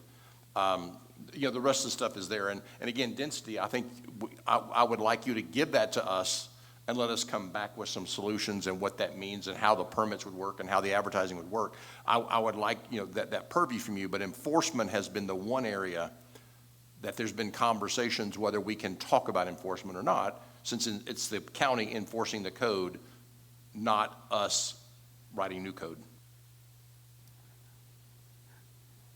I want to see how I phrase this, but I tend to agree with you. I think legal counsel would need to take a look at that process. But if the whole process here is to identify the bad players and get them out of the system, okay?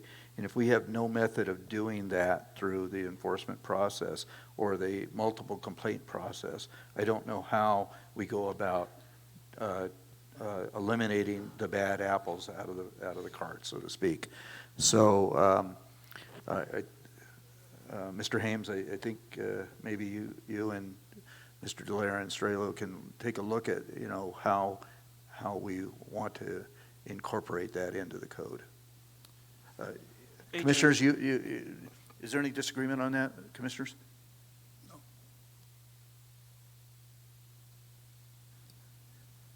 Just something to take a look at, right? Okay. Yeah, I tend to agree with you. So, okay. So sensing that, we will at this time entertain public comment. Once again, we ask you to have respect for those individuals offering public comment.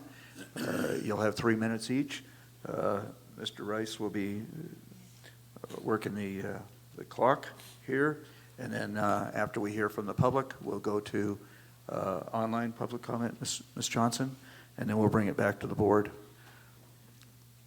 Thank you, Commissioners. And I agree with Mr. Byers on the enforcement issue in terms of opening it up. I'm sorry, we need your name. Oh, I'm sorry, Nancy Gilbert. Thank you. If a homeowner submits videos and photographs, but then when we submit it, it's considered unfounded because the sheriff didn't see it, who came by 2 days later. That gets pretty frustrating because it gets used against the homeowner as an unfounded claim because the sheriff didn't see it. But I have submitted, for example, and I know others have, several photographs of violations, yet there's no documented violation of the VHRs. So I would ask that they seriously, if you're deputizing us in terms of observing it, take our word for it. We send in the videos, we send in the photographs, please document it as a violation. Number two, I'd ask that the commissioners and the advisory committee please get rid of this. Well, they're accommodating VHRs by saying, well, yes, we saw the violation and we're going to give them a couple of warning letters. You know, it takes a lot of energy for the homeowner, the neighbor next door, to have to call it in. If the VHR is going through a program and they say that they've read everything, if the violation is there, tag it as a violation. Don't give them all these warning letters as an accommodation to them. That requires the homeowner or the neighbor next door to continue to call it in. Number three is the IFC, the International Fire Code, 20 feet of roads. In Elk Point, we had a fire in October 2019. Because our roads are narrow, when the firemen, it was a rental that caught on fire, when the firemen set up the fire truck, we only have one road to get in and out of Elk Point. It blocked everybody's access. We couldn't get out. So I want you guys to seriously look at this. If the International Fire Code requires 20 feet, why are you allowing VHRs an increased density when we have 8-foot wide roads? We have 9 foot in front of my house or our cabin. So please, let's follow, if you're gonna make it safe for the neighbors, please make it safe for us. The other thing I would ask is, number 3 is mortgages. A number of these VHRs that we've looked into, if you look at their mortgages, they sign a document saying that they will only use their house as a second home, but they're using it at VHRs. They're signing a documents under penalty of perjury. Nobody's checking that. So the Douglas County is gaining money from basically an illegal activity. And I would ask that you look into that and require the homeowner to provide their mortgage showing that they have authorization. They're trying to save money on interest rates. The other thing is house cleaners. Why we are aware of house cleaners are the local contact. It should be somebody that knows what to do 24/7. Thank you. Thank you. Dan Ainsworth. I was a member of the task force that worked almost a year to provide recommendations in a very comprehensive package to the county manager and his staff to put forward to the board. We spent time on 2 major areas: code development and enforcement. Logical, right? What's interesting is that our recommendation was that the property manager / local contact was to be the first point of contact, not the sheriff. It's been brought up finally here just recently with a couple of comments from both sides of the fence here, and I think you ought to go back to that. I don't think the sheriff needs to be called for every issue. I'll call it the issue resolution process. I think the property manager, local contact, should be contacted first, and if he doesn't resolve the situation or needs help from the sheriff, then you ought to take that step. It's obvious that the code enforcement people that we've hired really aren't code enforcement people. It's almost a misnomer. They're more of an administrative function at this stage of the game. So I suggest that you think about and discuss in detail what I just talked about, because we spent an inordinate amount of time talking about the property manager local contact topic, and that's why we recommended that to the county manager and his staff. Thank you.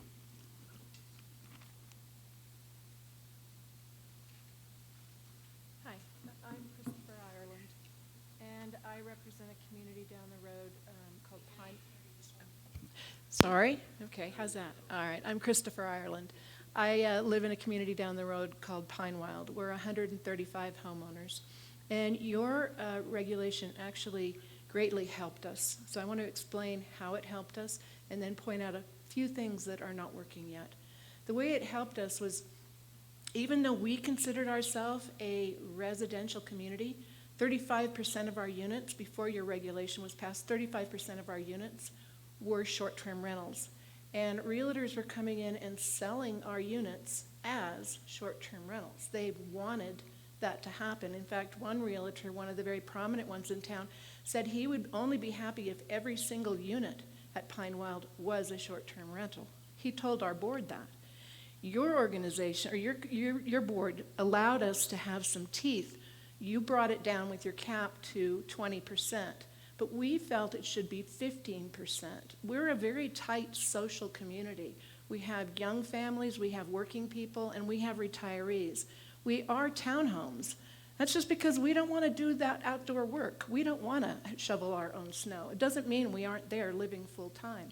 So we wanted it 15%. Our CC&R said that there could be no commercial businesses, so once you put a little teeth in your regulations, we ended short-term rentals. We grandfathered in the ones that were there. But now, we've had 3 homeowners who have come to your office and gotten applications without our signature or approval because your office has said that our CC&Rs cannot prohibit short-term rentals the way they're currently written.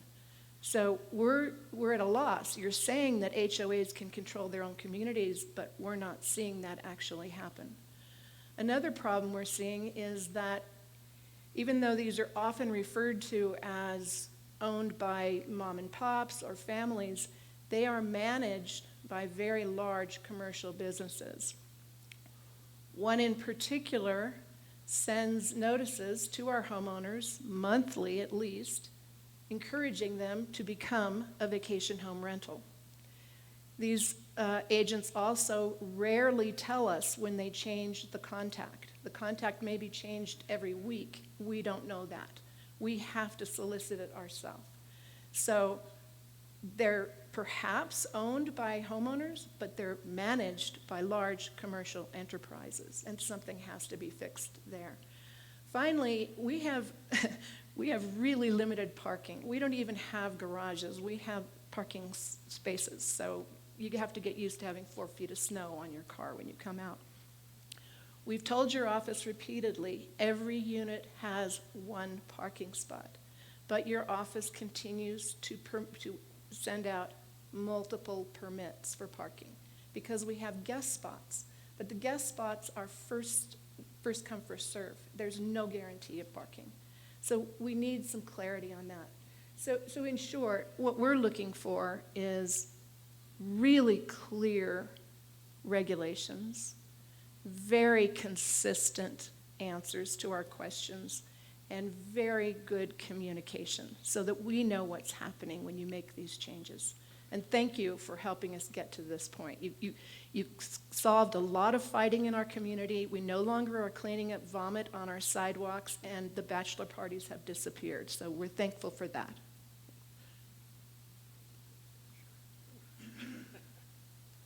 Hello, I'm Serena Martin. I'm a resident of Douglas County and a vacation home rental owner in Lincoln Park. So just some of the things you guys are mentioning about that neighborhood in specifics, it relates to not just, the people that live there or rent there, but as a matter of public safety. You talked about making a really hard left turn to enter the property or having to speed up to exit. That applies to me too when I go to my property. That applies to my mother-in-law when she goes there to visit. That applies to anybody who's entering or exiting. So if we think that that's an issue, I think that should be a matter of public safety. We could put in a stoplight or something else in order to make access safe to that neighborhood and not just like a known problem. And then in terms of parking in the neighborhood, there is no street parking. So if anyone is complaining about someone parking on the street or anything like that, they should be ticketed and towed out of the neighborhood so that everyone that's going in and out of there can have access. So, I mean, yes, we do have really tiny streets, but, all of us might need a fire truck at one point, whether you're a resident or a visitor or a traveler of the area. That was it.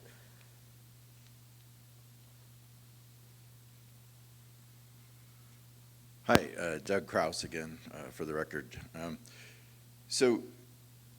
think echoing a little bit of the prior comments, one of the things, as we get prepared for our Tier 3 review, which will just be in a few weeks, and having gone, to some of the prior meetings and whatnot, of course, we're trying our best to manage everything we can. Because like I said in my prior comments, we're all about being a good neighbor. We didn't come here to have a party house and be a bad neighbor. So the things I can control, right? Parking is a big issue. We don't have an issue with parking. We put a monitor up there for it, our Ring camera. Trash, we've always had trash service. We've always had a bear box. Noise, like I said, we were early adopters of Noise Aware. I think what I would suggest is that there would be a review of, get some technology experts. I'm an electrical engineer, and I don't remember all the logarithms and decibel formulas and everything. I know they're exponentials and different frequencies travel different distances at different volumes and whatnot. But I do know, for example, with this 100-foot rule, I can't control that, right? Obviously, we can't move our property 100 feet away from both our neighbors. At the same time, we do have Noise Aware there, and it does produce a log. And I like the idea of, hey, if there is a violation or a report or a complaint, obviously we want to get on that and resolve it. And we can show that recorded data. But, I was sitting out on our property just a few weeks ago, right? I was treated to Dave Matthews at Waymore, that concert down there, and I'm over 2 miles from that. So, I just think there's certain situations where it's really hard, and it's difficult for the for the VHR board as well, right? I mean, they're being tasked with something that's, a very technical and very difficult job to address. So what I'd like there is maybe a little more evaluation of some of that technology, how it could be used to help us be better neighbors and to help, this whole coexistence challenge. Because I think right now it feels like we're guilty until proven innocent, right? Because of our distance to our neighbors, we're guilty. We can't have it tier 3. But yet we can show data that shows we had no noise issues on a continuous basis since we've owned the unit. So anyway, that's just something I thought that worth considering. Thank you. Hello again, Heidi Gunter, full-time resident off of Kingsbury Grade. I want to acknowledge how much hard work and time the VHR Advisory Board and county staff have put into trying to streamline this ordinance. I've been to a lot of their meetings. Some of them take 2 hours of public comment. That takes away a lot of time that these board members have to streamline this ordinance. Same with the county staff. One thing I want to see a crackdown on is who manages these houses. The cleaner should never be the local contact. If a neighbor is having a noise problem, that needs to be handled within 20 or 30 minutes. You can talk to my husband and I. We've got some great stories of shutting down parties and making our neighbors happy. They like the way we manage houses. Down the road, they have houses that are managed by VHR. Also, where's the owner of VHR? Nowhere, because they are not part of our community. We are part of our community. VHR is a large tech company, and I don't like the fact that they manage houses in our neighborhood, because they are not local. We are local, we have boots on the ground, and we have no problem taking care of a problem right then and there to keep the quiet enjoyment of our neighborhood. Thank you.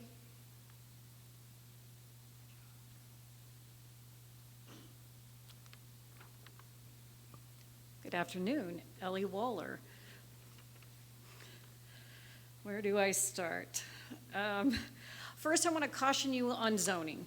There is a TRPA governing board adopted plan from 2013 that talks about equivalent Douglas County zoning districts.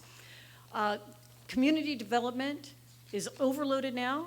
They should not and cannot address area plans or community plans. We have many more priorities. Next, let's just dump the word density. I recommend we start calling this total neighborhood capacity. This is the carrying capacity of a neighborhood, the maximum number of individuals that a given environment can support without detrimental effects. In other words, a population's carrying capacity is the size of which a population can no longer grow due to the lack of supporting resources. Carrying capacity is also related to resources like water, sewer, and trash disposal. Furthermore, environmental capacity and infrastructure are also part of that capacity analysis. Example, more people, more cars, road degradation increases, and lake clarity is impacted. There's other rules for impacted lake clarity called total maximum daily load. We need to be reevaluating the current tiers occupancy. Recommendation is less people in tier 2, allow up to 6 to 8. We've referenced the code 20.6220107, which is closer to the actual neighborhood density. This would bring tier 3 starting at a minimum of 10 and possibly analyzing up to 16. I said up to. I believe the intent of the periodic updates of the vacation home rental ordinance is the continuing effort to rid the county of bad players, and in some cases, the good people that just don't read it and understand. Improved enforcement alone is not enough, but when combined with stiff fines, a clear and concise ordinance, and revocation rules, this program is on the path to being the best in the basin. I want to get back down to tier 2 as concluded in the staff report at 91%. These are very similar to tier 3s at a minimum or maximum as you look at them. So I think they need to be reviewed, additional staff hired for the VHR team itself so they can be analyzed properly. I believe the result of allowing this ordinance to go forward for at least a year or so will ultimately inform a long-term strategy for how to manage the issues.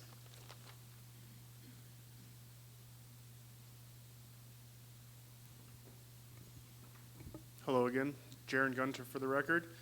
I'd like to say thank you that we actually got to this point of the meeting. I think that's a great accomplishment for everyone. About contacting the manager, it should be, the local point of contact should be a 24-hour. We're available 24-hour. I've answered my phone in the middle of the night. Sometimes I don't hear it, or if I'm in a deep sleep, but I leave a voicemail, I always get back. There's certain managers around here that you cannot contact. We brought one up. We had a lockbox put on one of our houses, and we couldn't figure out why this lockbox was on our house. We found out that it was put on by another company called VHR. I then called VHR, couldn't get a hold of anyone. Then I went to their office in Round Hill, couldn't get a hold of anyone. There was no one there. I had to drive all the way down to the Y, and then got a person that was at the front desk. And I asked her, well, who do I call? She goes, well, we don't give out our phone number because we don't want the renters to call us for problems. That was a direct quote from this person in that office. As a professional manager here, that really made me angry because it doesn't give us a good name. The occupancy, I'm really happy. For the 14 years that I've been running my company, we do not allow anyone, sometimes it happens if we don't catch it, but we do not allow anyone over the max occupancy at our properties at any time.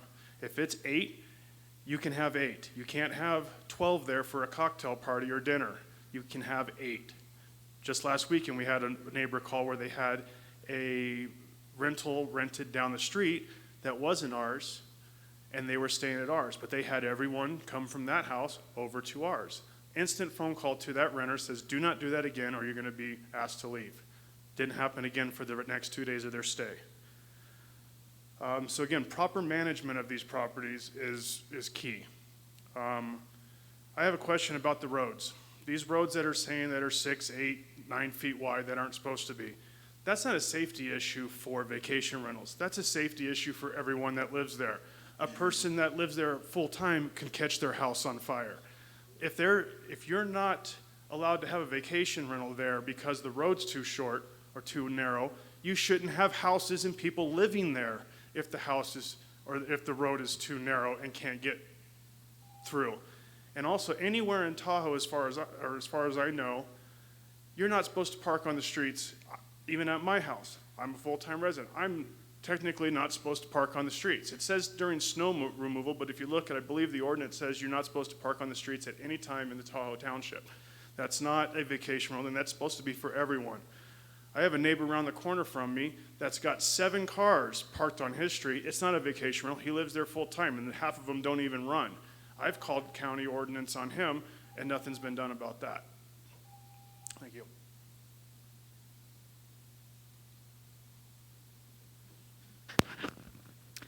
My name is Nancy Greenhall, and I'm the owner of a vacation rental in Elk Point. And I'm a little bit shocked at Mr. Tarkanian reading the Supreme Court decision on our subdivision, and it said that our bylaws do not forbid them. And then he says, well, if the Supreme Court's not going to do it, we've got to do it. That, he needs to have some discussions. Our board has constantly supported vacation rentals. The great majority of our owners support vacation rentals. And it's a very small number of very vocal people who cause so many problems. We've had to call the sheriff on them for their actions. The actions of the anti-vacation rental people cause as many problems and demand more time from the code enforcement people. And I don't believe that the majority of the people in Elk Point want to get rid of them. So I am encouraging you to not make random statements when you really don't know what you're talking about. Thank you. Kathy Oyster. I wanted to remind everybody of something that Mr. Strelo said earlier, and that is that this program is reactionary. It reacts to a report made by a neighbor. We are your first line of defense We don't carry guns. We don't carry badges. We try to knock on the door. Perhaps that's stupid, considering the danger. You won't even let your code enforcement officers do so. So the idea of this program is frightening. It is reactionary. Our photos, our videos, our description of what's happening should stand as an infraction. You heard Gunter say that they don't have any complaints. I think he meant infractions, because he went on to describe a couple of complaints that he literally gets people out, calls them, does something about it. There was an issue. It should be a complaint. You also have an issue with how those complaints are infractions, are registered on the system or within your system. It's 12 months from the date of renewal. It should be a running 12 months. It should be a running 12 months. Enforcement hours and patrolling. You know, the enforcement hours are also, that you put up on the screen, those are reactionary. Those are calls that came in, were routed to the sheriff, and he acted. If we're paying for 80 hours a week, they should be patrolling 80 hours a week. And when they get a call, they just move to that section of our county, of our township. There should be objective standards in these rules. It should be a minimum road width, and it should be, is it road width that's paved? Is it road width that contains the shoulder? Is it road width to the fence, to the forestry land? What is it? Is it 20 feet of paved roadway or not? We won't have VHRs in Elk Point if that's the case. Half of our roadways are one way. Half of our, I think there's one VHR that has an 18-foot frontage road width. I sent you all packages. Parking has a parking pad size and a defined exit for the car. The roads should. Those should be elements that are considered when giving a permit or refusing a permit. Make your rules objective, then they'll be enforceable. And I too very much have attended listening to you guys go through your process. Thank you for your time. Thank you, commissioners.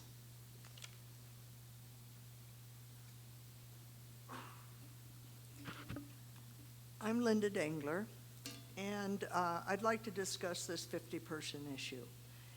It should never have been approved of. It doesn't fit the zoning in any way, shape, or form. It's the reason we have giant parties. It's the reason we have wedding venue events in our single-family homes right next door.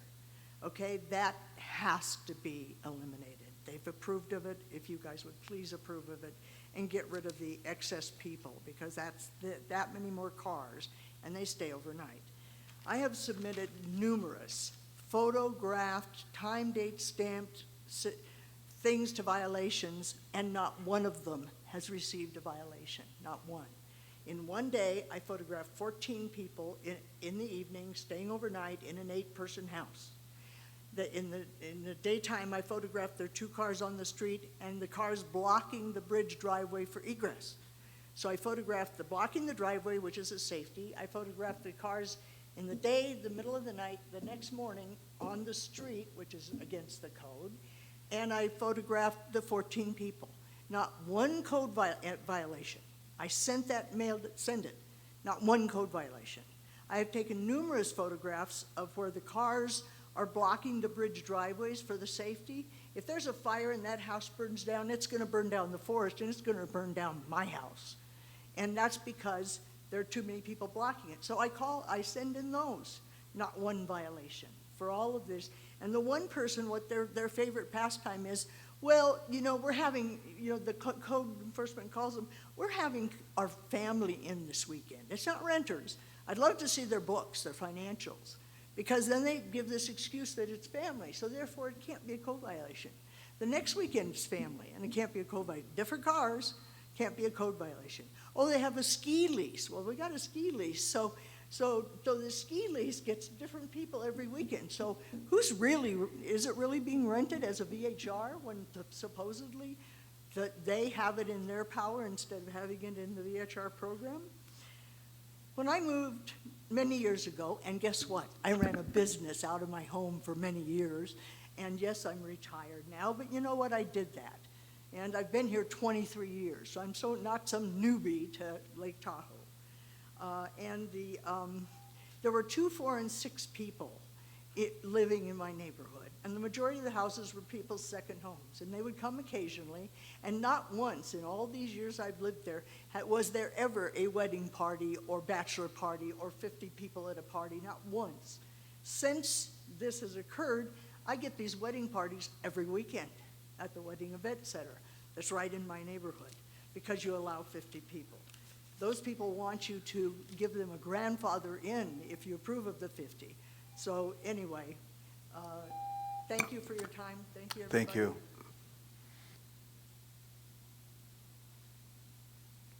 Hello. Hello, I'm Mary Martin. I live in the Lincoln Park Circle area also. We have a vacation home rental. We're there about 50% of the time and rent it out about 50% of the time. And as one of the very first online presenters talked about, the conversation was rules for the homeowner and rules for VRBO. When I'm at my property and I have book club, if you do a maximum of how many people are in the house, I can't even have my own book club there. So really, let's be serious. So really, when you define maximum number of people in the house, you really need to consider maximum amount of people, whether it's the homeowner or the vacation person. I also want you to look at the word density. This is a cute little, tight little community, really pretty much a one-way street. Everybody's very courteous, and if somebody's coming down the street, somebody pulls off to let them go around them. And when you consider dense, when I'm on my property, and pretty much I can count 8 cars in an 8-hour period of time that come up and down the street, I don't think that's dense. The biggest user of the property is probably the UPS truck. So, and he can make the tight turns. So really, when you think about density, it's not the amount of numbers, but really take into consideration, some of the houses are big. There are only 2 houses in the Lincoln Park Circle area I know that are potential problems. But think about density, and a lot of these places aren't rented out 100% of the time. So when you think about density, think about the time that really people want to be closer to the hill. They don't want to be in Glenbrook as they travel around. So think about density. It varies. Lincoln Park Circle is busier in the summertime than it is in the wintertime. So consider it all. Thank you. Is there anybody else who wishes to offer public comment here in the room? Sensing none, Ms. Johnson, is there anybody online who wishes to offer public comment on item number 3? Thank you, Mr. Chair. Marsha Johnson for the record. There are a few people online with their hand raised. Robert, do you have public comment on item number 3?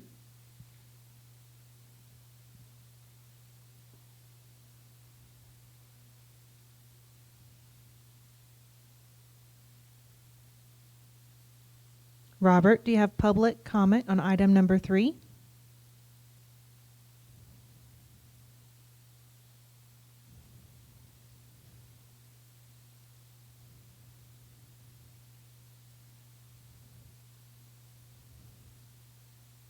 We'll come back to him. John, do you have public comment on item number 3? Yes, I do. Please state your name for the record, and we'll start your time. Yes, my name is John Bourne, and I am a longtime owner and sometime full-time resident, and I've also vacation rented my house in the Zephyr Cove area, Lake Village area for over 20 years, and never had a problem. I've always had a good relationship with my neighbors, and I care very much about the Tahoe area, and I think that that's important when you have such an accommodation. And I would also like to mention that I think that where you need to put your priorities is on the enforcement side. We need to get rid of the bad apples, and we need to reinforce the good managers. Like I use World Class Property, Jaron and Heidi Gunter. They're fantastic. They take care of business, and my neighbors appreciate them. And I would recommend them to anyone. And I recommend that type of manager to be able to run people's vacation home rentals and work with their neighbors and have a good relationship with them. That's all I got to say. And also, one more thing. I did want to mention that enforcement, spend the money that you're making, that the county is making on these vacation rentals, and get some more law enforcement personnel so that we can enforce the codes properly and get rid of the bad apples. That's basically the bottom line. Thank you. Thank you, Mr. Chair. Marcia Johnson for the record. Robert Hodson, do you have public comment on item number 3? Yes, I do. Robert Hodson, in paragraph 0.050J, it says written notice of the violation shall be considered served either by first class or registered mail, in person, or posted on the property. Notice posted on the property should not be considered served because it's highly likely that I would ever see it. Number B is notice can't be served in person unless the person is actually on site and that server recognizes the owner, which is even more unlikely. And then the post office says that currently advised that first-class mail may take 5 days for delivery, and that certainly is not timely delivery. And it's quite possible that a violation or any other comment would come by first-class mail, and I might not be there for some period of time. So it's some distance before I can actually see it. So I suggest that if, any notice of violation or anything requiring a timely contact be served immediately first to the local contact person, so that any correction or mitigation can be implemented immediately. The definition of that guy is he's available to respond to tenant neighborhood questions or concerns, and he's the agent that we hired to take remedial action. So that would be my recommendation, is that any and all contact first be initiated with the local contact person. Secondly, there are terms in the ordinance that are inconsistent with the definitions in 0.020. For example, person is defined but is used 31 times in the code in at least 5 different contexts that are not consistent with the definition.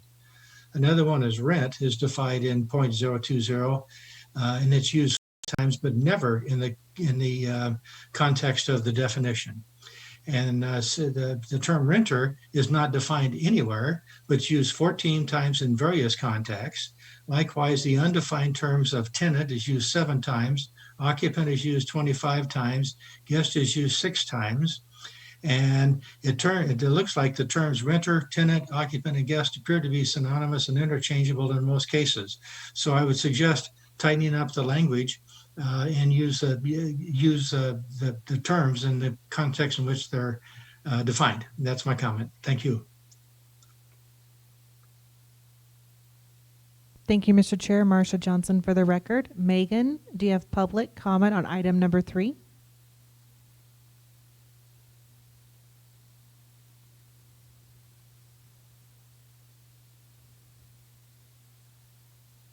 Megan, do you have public comment on item number 3?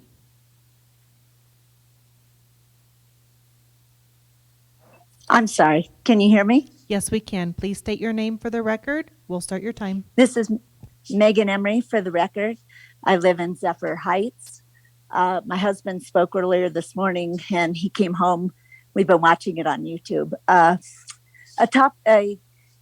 It was brought up to consider what the tourist area is. What we live in Zephyr, that is between 2 of the main beaches, Round Hill Beach and Zephyr Cove, of course. Tourism is not confined just to skiing and gambling. So during the summer months, of course, we believe we are in the tourist quarter.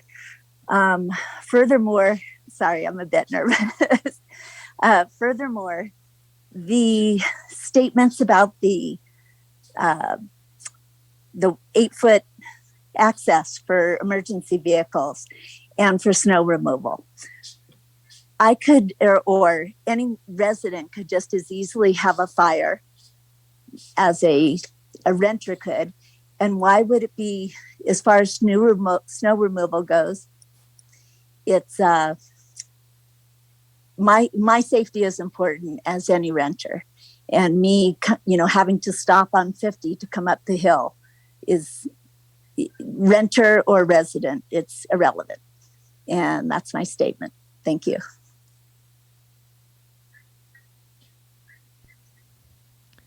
Thank you, Mr. Chair. Marcia Johnson for the record. Stephen, do you have public comment on item number 3? Yes, I do. Can you hear me? Yes, please state your name for the record, then we'll start your time. Sure. Stephen Lindsley. I'd just like to say thank you to the commission and thank you again to the VHR board. I think the chairman said it best. It's not best to throw the baby out with the bathwater on this one. And I'm glad that we're having a good conversation on potential updates to the rules and regulations. I do have a couple clarifications and maybe I missed something. There's been some discussion on the property managers not being local property managers or not being responsive. In my mind, that is yet another code enforcement violation. My understanding is all property managers, all local contacts have to pass the same test that the permit holders do in order to know all the rules and know that someone has to be within a half-hour response time. So I think that argument is invalid given that the code as designed has already accounted for that with the intent to have people, not specifically any additional off-duty police officers or any code enforcement people, be the ones responding within a half hour, but have the actual property managers or the local contact be responsible. I think that's a valid, worthy way to go forward, both from a resourcing perspective and putting it on the owners to employ the right people to care for the property and address any neighbors' concerns. There were a couple items I think that were a little out of context, particularly the woman mentioned earlier that she has photos of neighbors and wants to have that kind of taken at face value and automatically have that be filed as a complaint. I think, well, one, given the fact that she mentioned her canyon earlier in ownership of the entire canyon and her residence is wildly inappropriate. But the idea that anyone on the street could take pictures not knowing where they're coming from in a potential rental or if they are, an owner's car or trash or whatever it may be would be rife with comments and concerns from a legal due process perspective. And so I really do appreciate the fact that we want to have the most rapid response to real issues, but would encourage the board to let the VHR advisory be the arbiters of the code and not individual people claiming it's their canyon or their lake that are all of a sudden going to open up a bunch of unwarranted claims that, to some of the other gentlemen's comments earlier, from a noise perspective, we can basically substantiate all those claims through technology. So I would employ the board to look to technology to try to substantiate claims, be able to weed out the bad actors versus. Thank you. Your time has expired. Sorry. Thank you, Mr. Chair. Marcia Johnson for the record. Connie, do you have public comment on item number 3?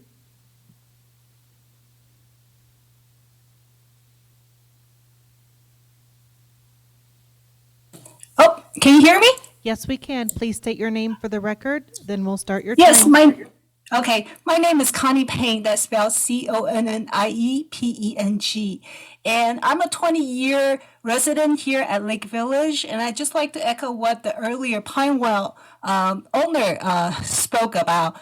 I also live in a townhouse unit. And so that means any conversation, my neighbor's balcony that's going on my neighbor's balcony, it can be heard in my living room and my bedroom.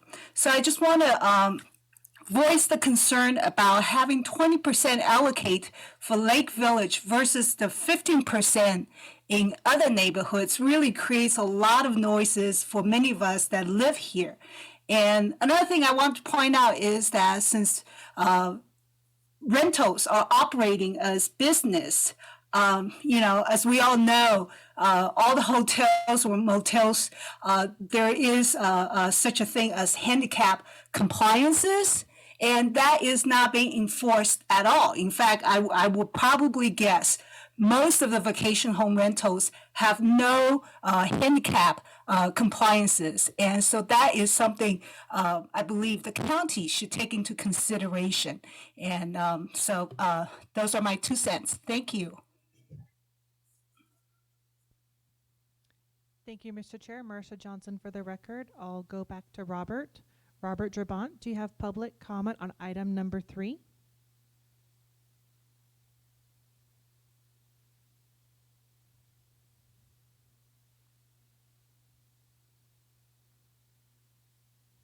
Robert, do you have public comment on item number 3?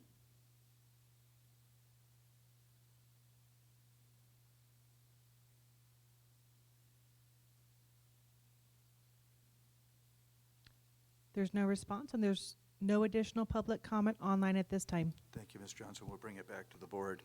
I did have one question. We had a number of individuals indicate today regarding the reducing of occupancy. And so my question here is for our Deputy DA, Mr. Ritchie. I believe that the occupancy levels that were set were part of the settlement agreement, especially in Tier 2 of 2 per bedroom plus 2. Am I correct in that? Thanks, Doug Ritchie with the Douglas County District Attorney's Office. I do not recall. I'd have to look it up, review the settlement agreement itself. I have it available. I know that Commissioner Tarkanian and I were part of that overall settlement agreement. I believe that's what we agreed to, but we also got the parking put back into that process as well. It was is part my of the correction? Am I corrected, Mr. Tarkanian? Yeah, it was part of the settlement agreement, but the changes that could be made, I thought only applied to taking away the multiple permits, but you'd have to look at the settlement agreement to know if we can't change that until 2024 either. Yeah, okay, very good. So something to take a look at, Mr. Delaire and Mr. Strelo. Anyways, do we have any additional comments that the Vacation Home Advisory Board wishes to offer? Commissioners, anything that you wish to offer? Okay, then. So I think we provided the direction that you folks need, not only from the Vacation Home Advisory Board, but also staff. Is that right? So I don't know that we need to necessarily have a motion to that effect, do we, Mr. Ritchie? Doug Ritchie with the District Attorney's Office. No, the staff has heard the discussion on the board. I thought it was a very good discussion. I enjoyed the comments that we received from the public and the comments that we received from the commissioners. So I think you have a lot of data to try to massage into this ordinance that might be helpful. Also trying to understand the legal aspects of that also. So you have a daunting task in front of you, continued. But once again, we continue to appreciate everything you guys do. But when you guys, when you guys can get it to us, first of all, obviously, you guys have to discuss it and bring a red line and discuss that. And once that goes through the process, it has to go through our Planning Commission as well. They will make their recommendations to us, and then it will come back to us in the form of a red-lined ordinance for activation, right? Is that right? You got all that right, Mr. Ritchie?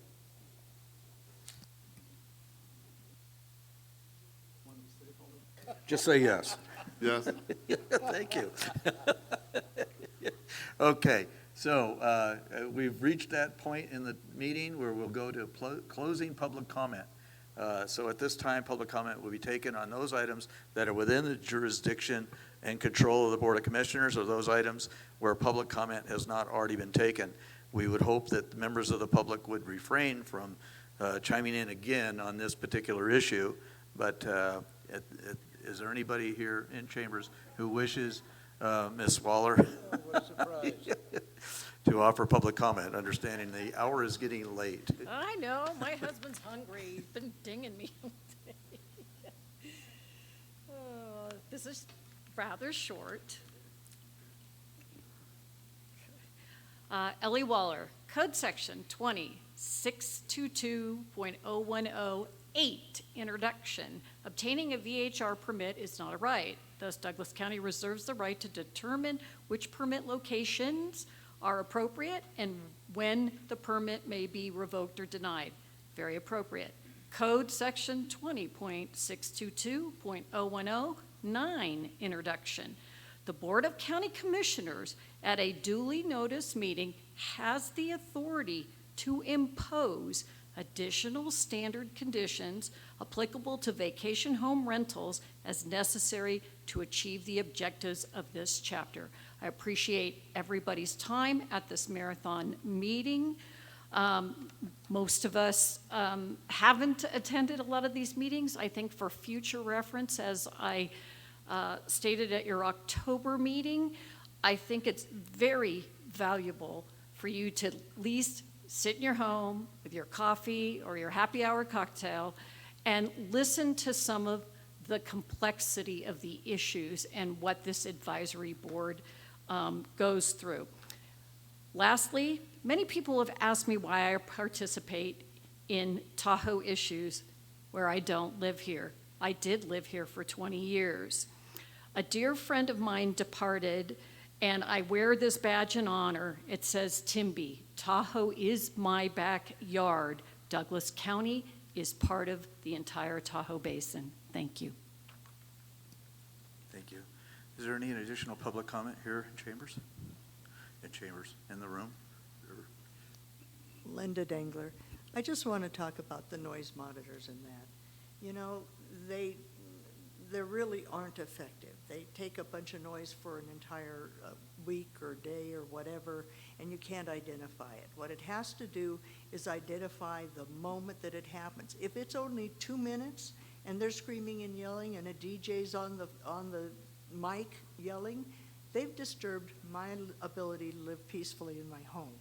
So I want to be able to see that monitor, see the results for that moment, and I don't think it should be 5 minutes. Why? Why do I have to suffer because they're having a party? So I really want to have access to the information from the noise monitors, because I have cops come to my house. Myself and a neighbor called in a noise complaint. He went over and chatted with the people, got over to us and said, well, there's really no noise, so you're an unsubstantiated claim. So we're your police, because the police don't do much, and then when the police do come, they say it's unsubstantiated. So I need to have the substantiation from the noise monitor myself so I can prove it. And I even took photos like they told me to do so I could show where it was. He said, well, you really can't see because there's the trees, because the canyon I live on, which has 4 VHRs that are tier 3s, I can't see them, but I can certainly hear them because there's trees between me and them, and it bounces off the canyon walls of the canyon I live on. So I'd like to be supported as your constituent, your person, towards the noise being really taken care of. And to call the local contactors to make them put it under the table so it doesn't get violated. That's what they want. Mine's really quick. Kathy Oyster. I think what you're hearing is that the members of the neighborhood want respect. The notion that someone is, or that the plan is working because the non-registered VHR gets closed down just proves the fact that having a non-registered or permitted VHR is completely and totally off the rules. It can be affected immediately. It's clear, it's defined. The problem is the protective veil that is thrown over the VHR owners, their ability to challenge an infraction. Those are all things that are not afforded to those of us that initiated the issue in the first place. And you heard someone right here publicly say that she filed a complaint with the police against one of her neighbors who filed a complaint against her. That's what happens when you change the use in a residentially zoned neighborhood. They are commercial. The property managers are a layer of that commercial effort, and they are just as aggressive. So there has to be some definition to roles, and there needs to be a heck of a lot more respect to the neighborhood. Thank you. Is there any additional public comment here in the room? Sensing none. Closing public comment online, Ms. Johnson? Thank you, Mr. Chair. Marsha Johnson for the record. At this time, there's no closing public comment online. Mr. Chairman? Okay. Mr. Thank Chairman, you. I got. Okay, go ahead, Mr. Yeah, sure. I wanted to say this during the meeting, but Chairman Gardner had cut me off. This issue about the state interfering and forcing Douglas County to doing something is just not a relevant threat. It's not an actual threat. It was first brought up by the county manager, that an assemblywoman in Las Vegas introduced this bill, and she wanted to regulate all of the VHRs in the counties. And I called her up. Her name's Rochelle Najun. And she said, first of all, she's against VHRs, but there were so many illegal ones in Clark County, she wanted them regulated. She says she absolutely has no interest in regulating anything in rural Nevada. And furthermore, she has no interest in bringing anything up in the future on VHRs because of all the threats that she had, which is interesting. I only wanted to make this comment because both Commissioner Engel and Commissioner Rice stated again that the assemblywoman was threatening to interfere with Douglas County, and that's not the case. I spoke with her personally.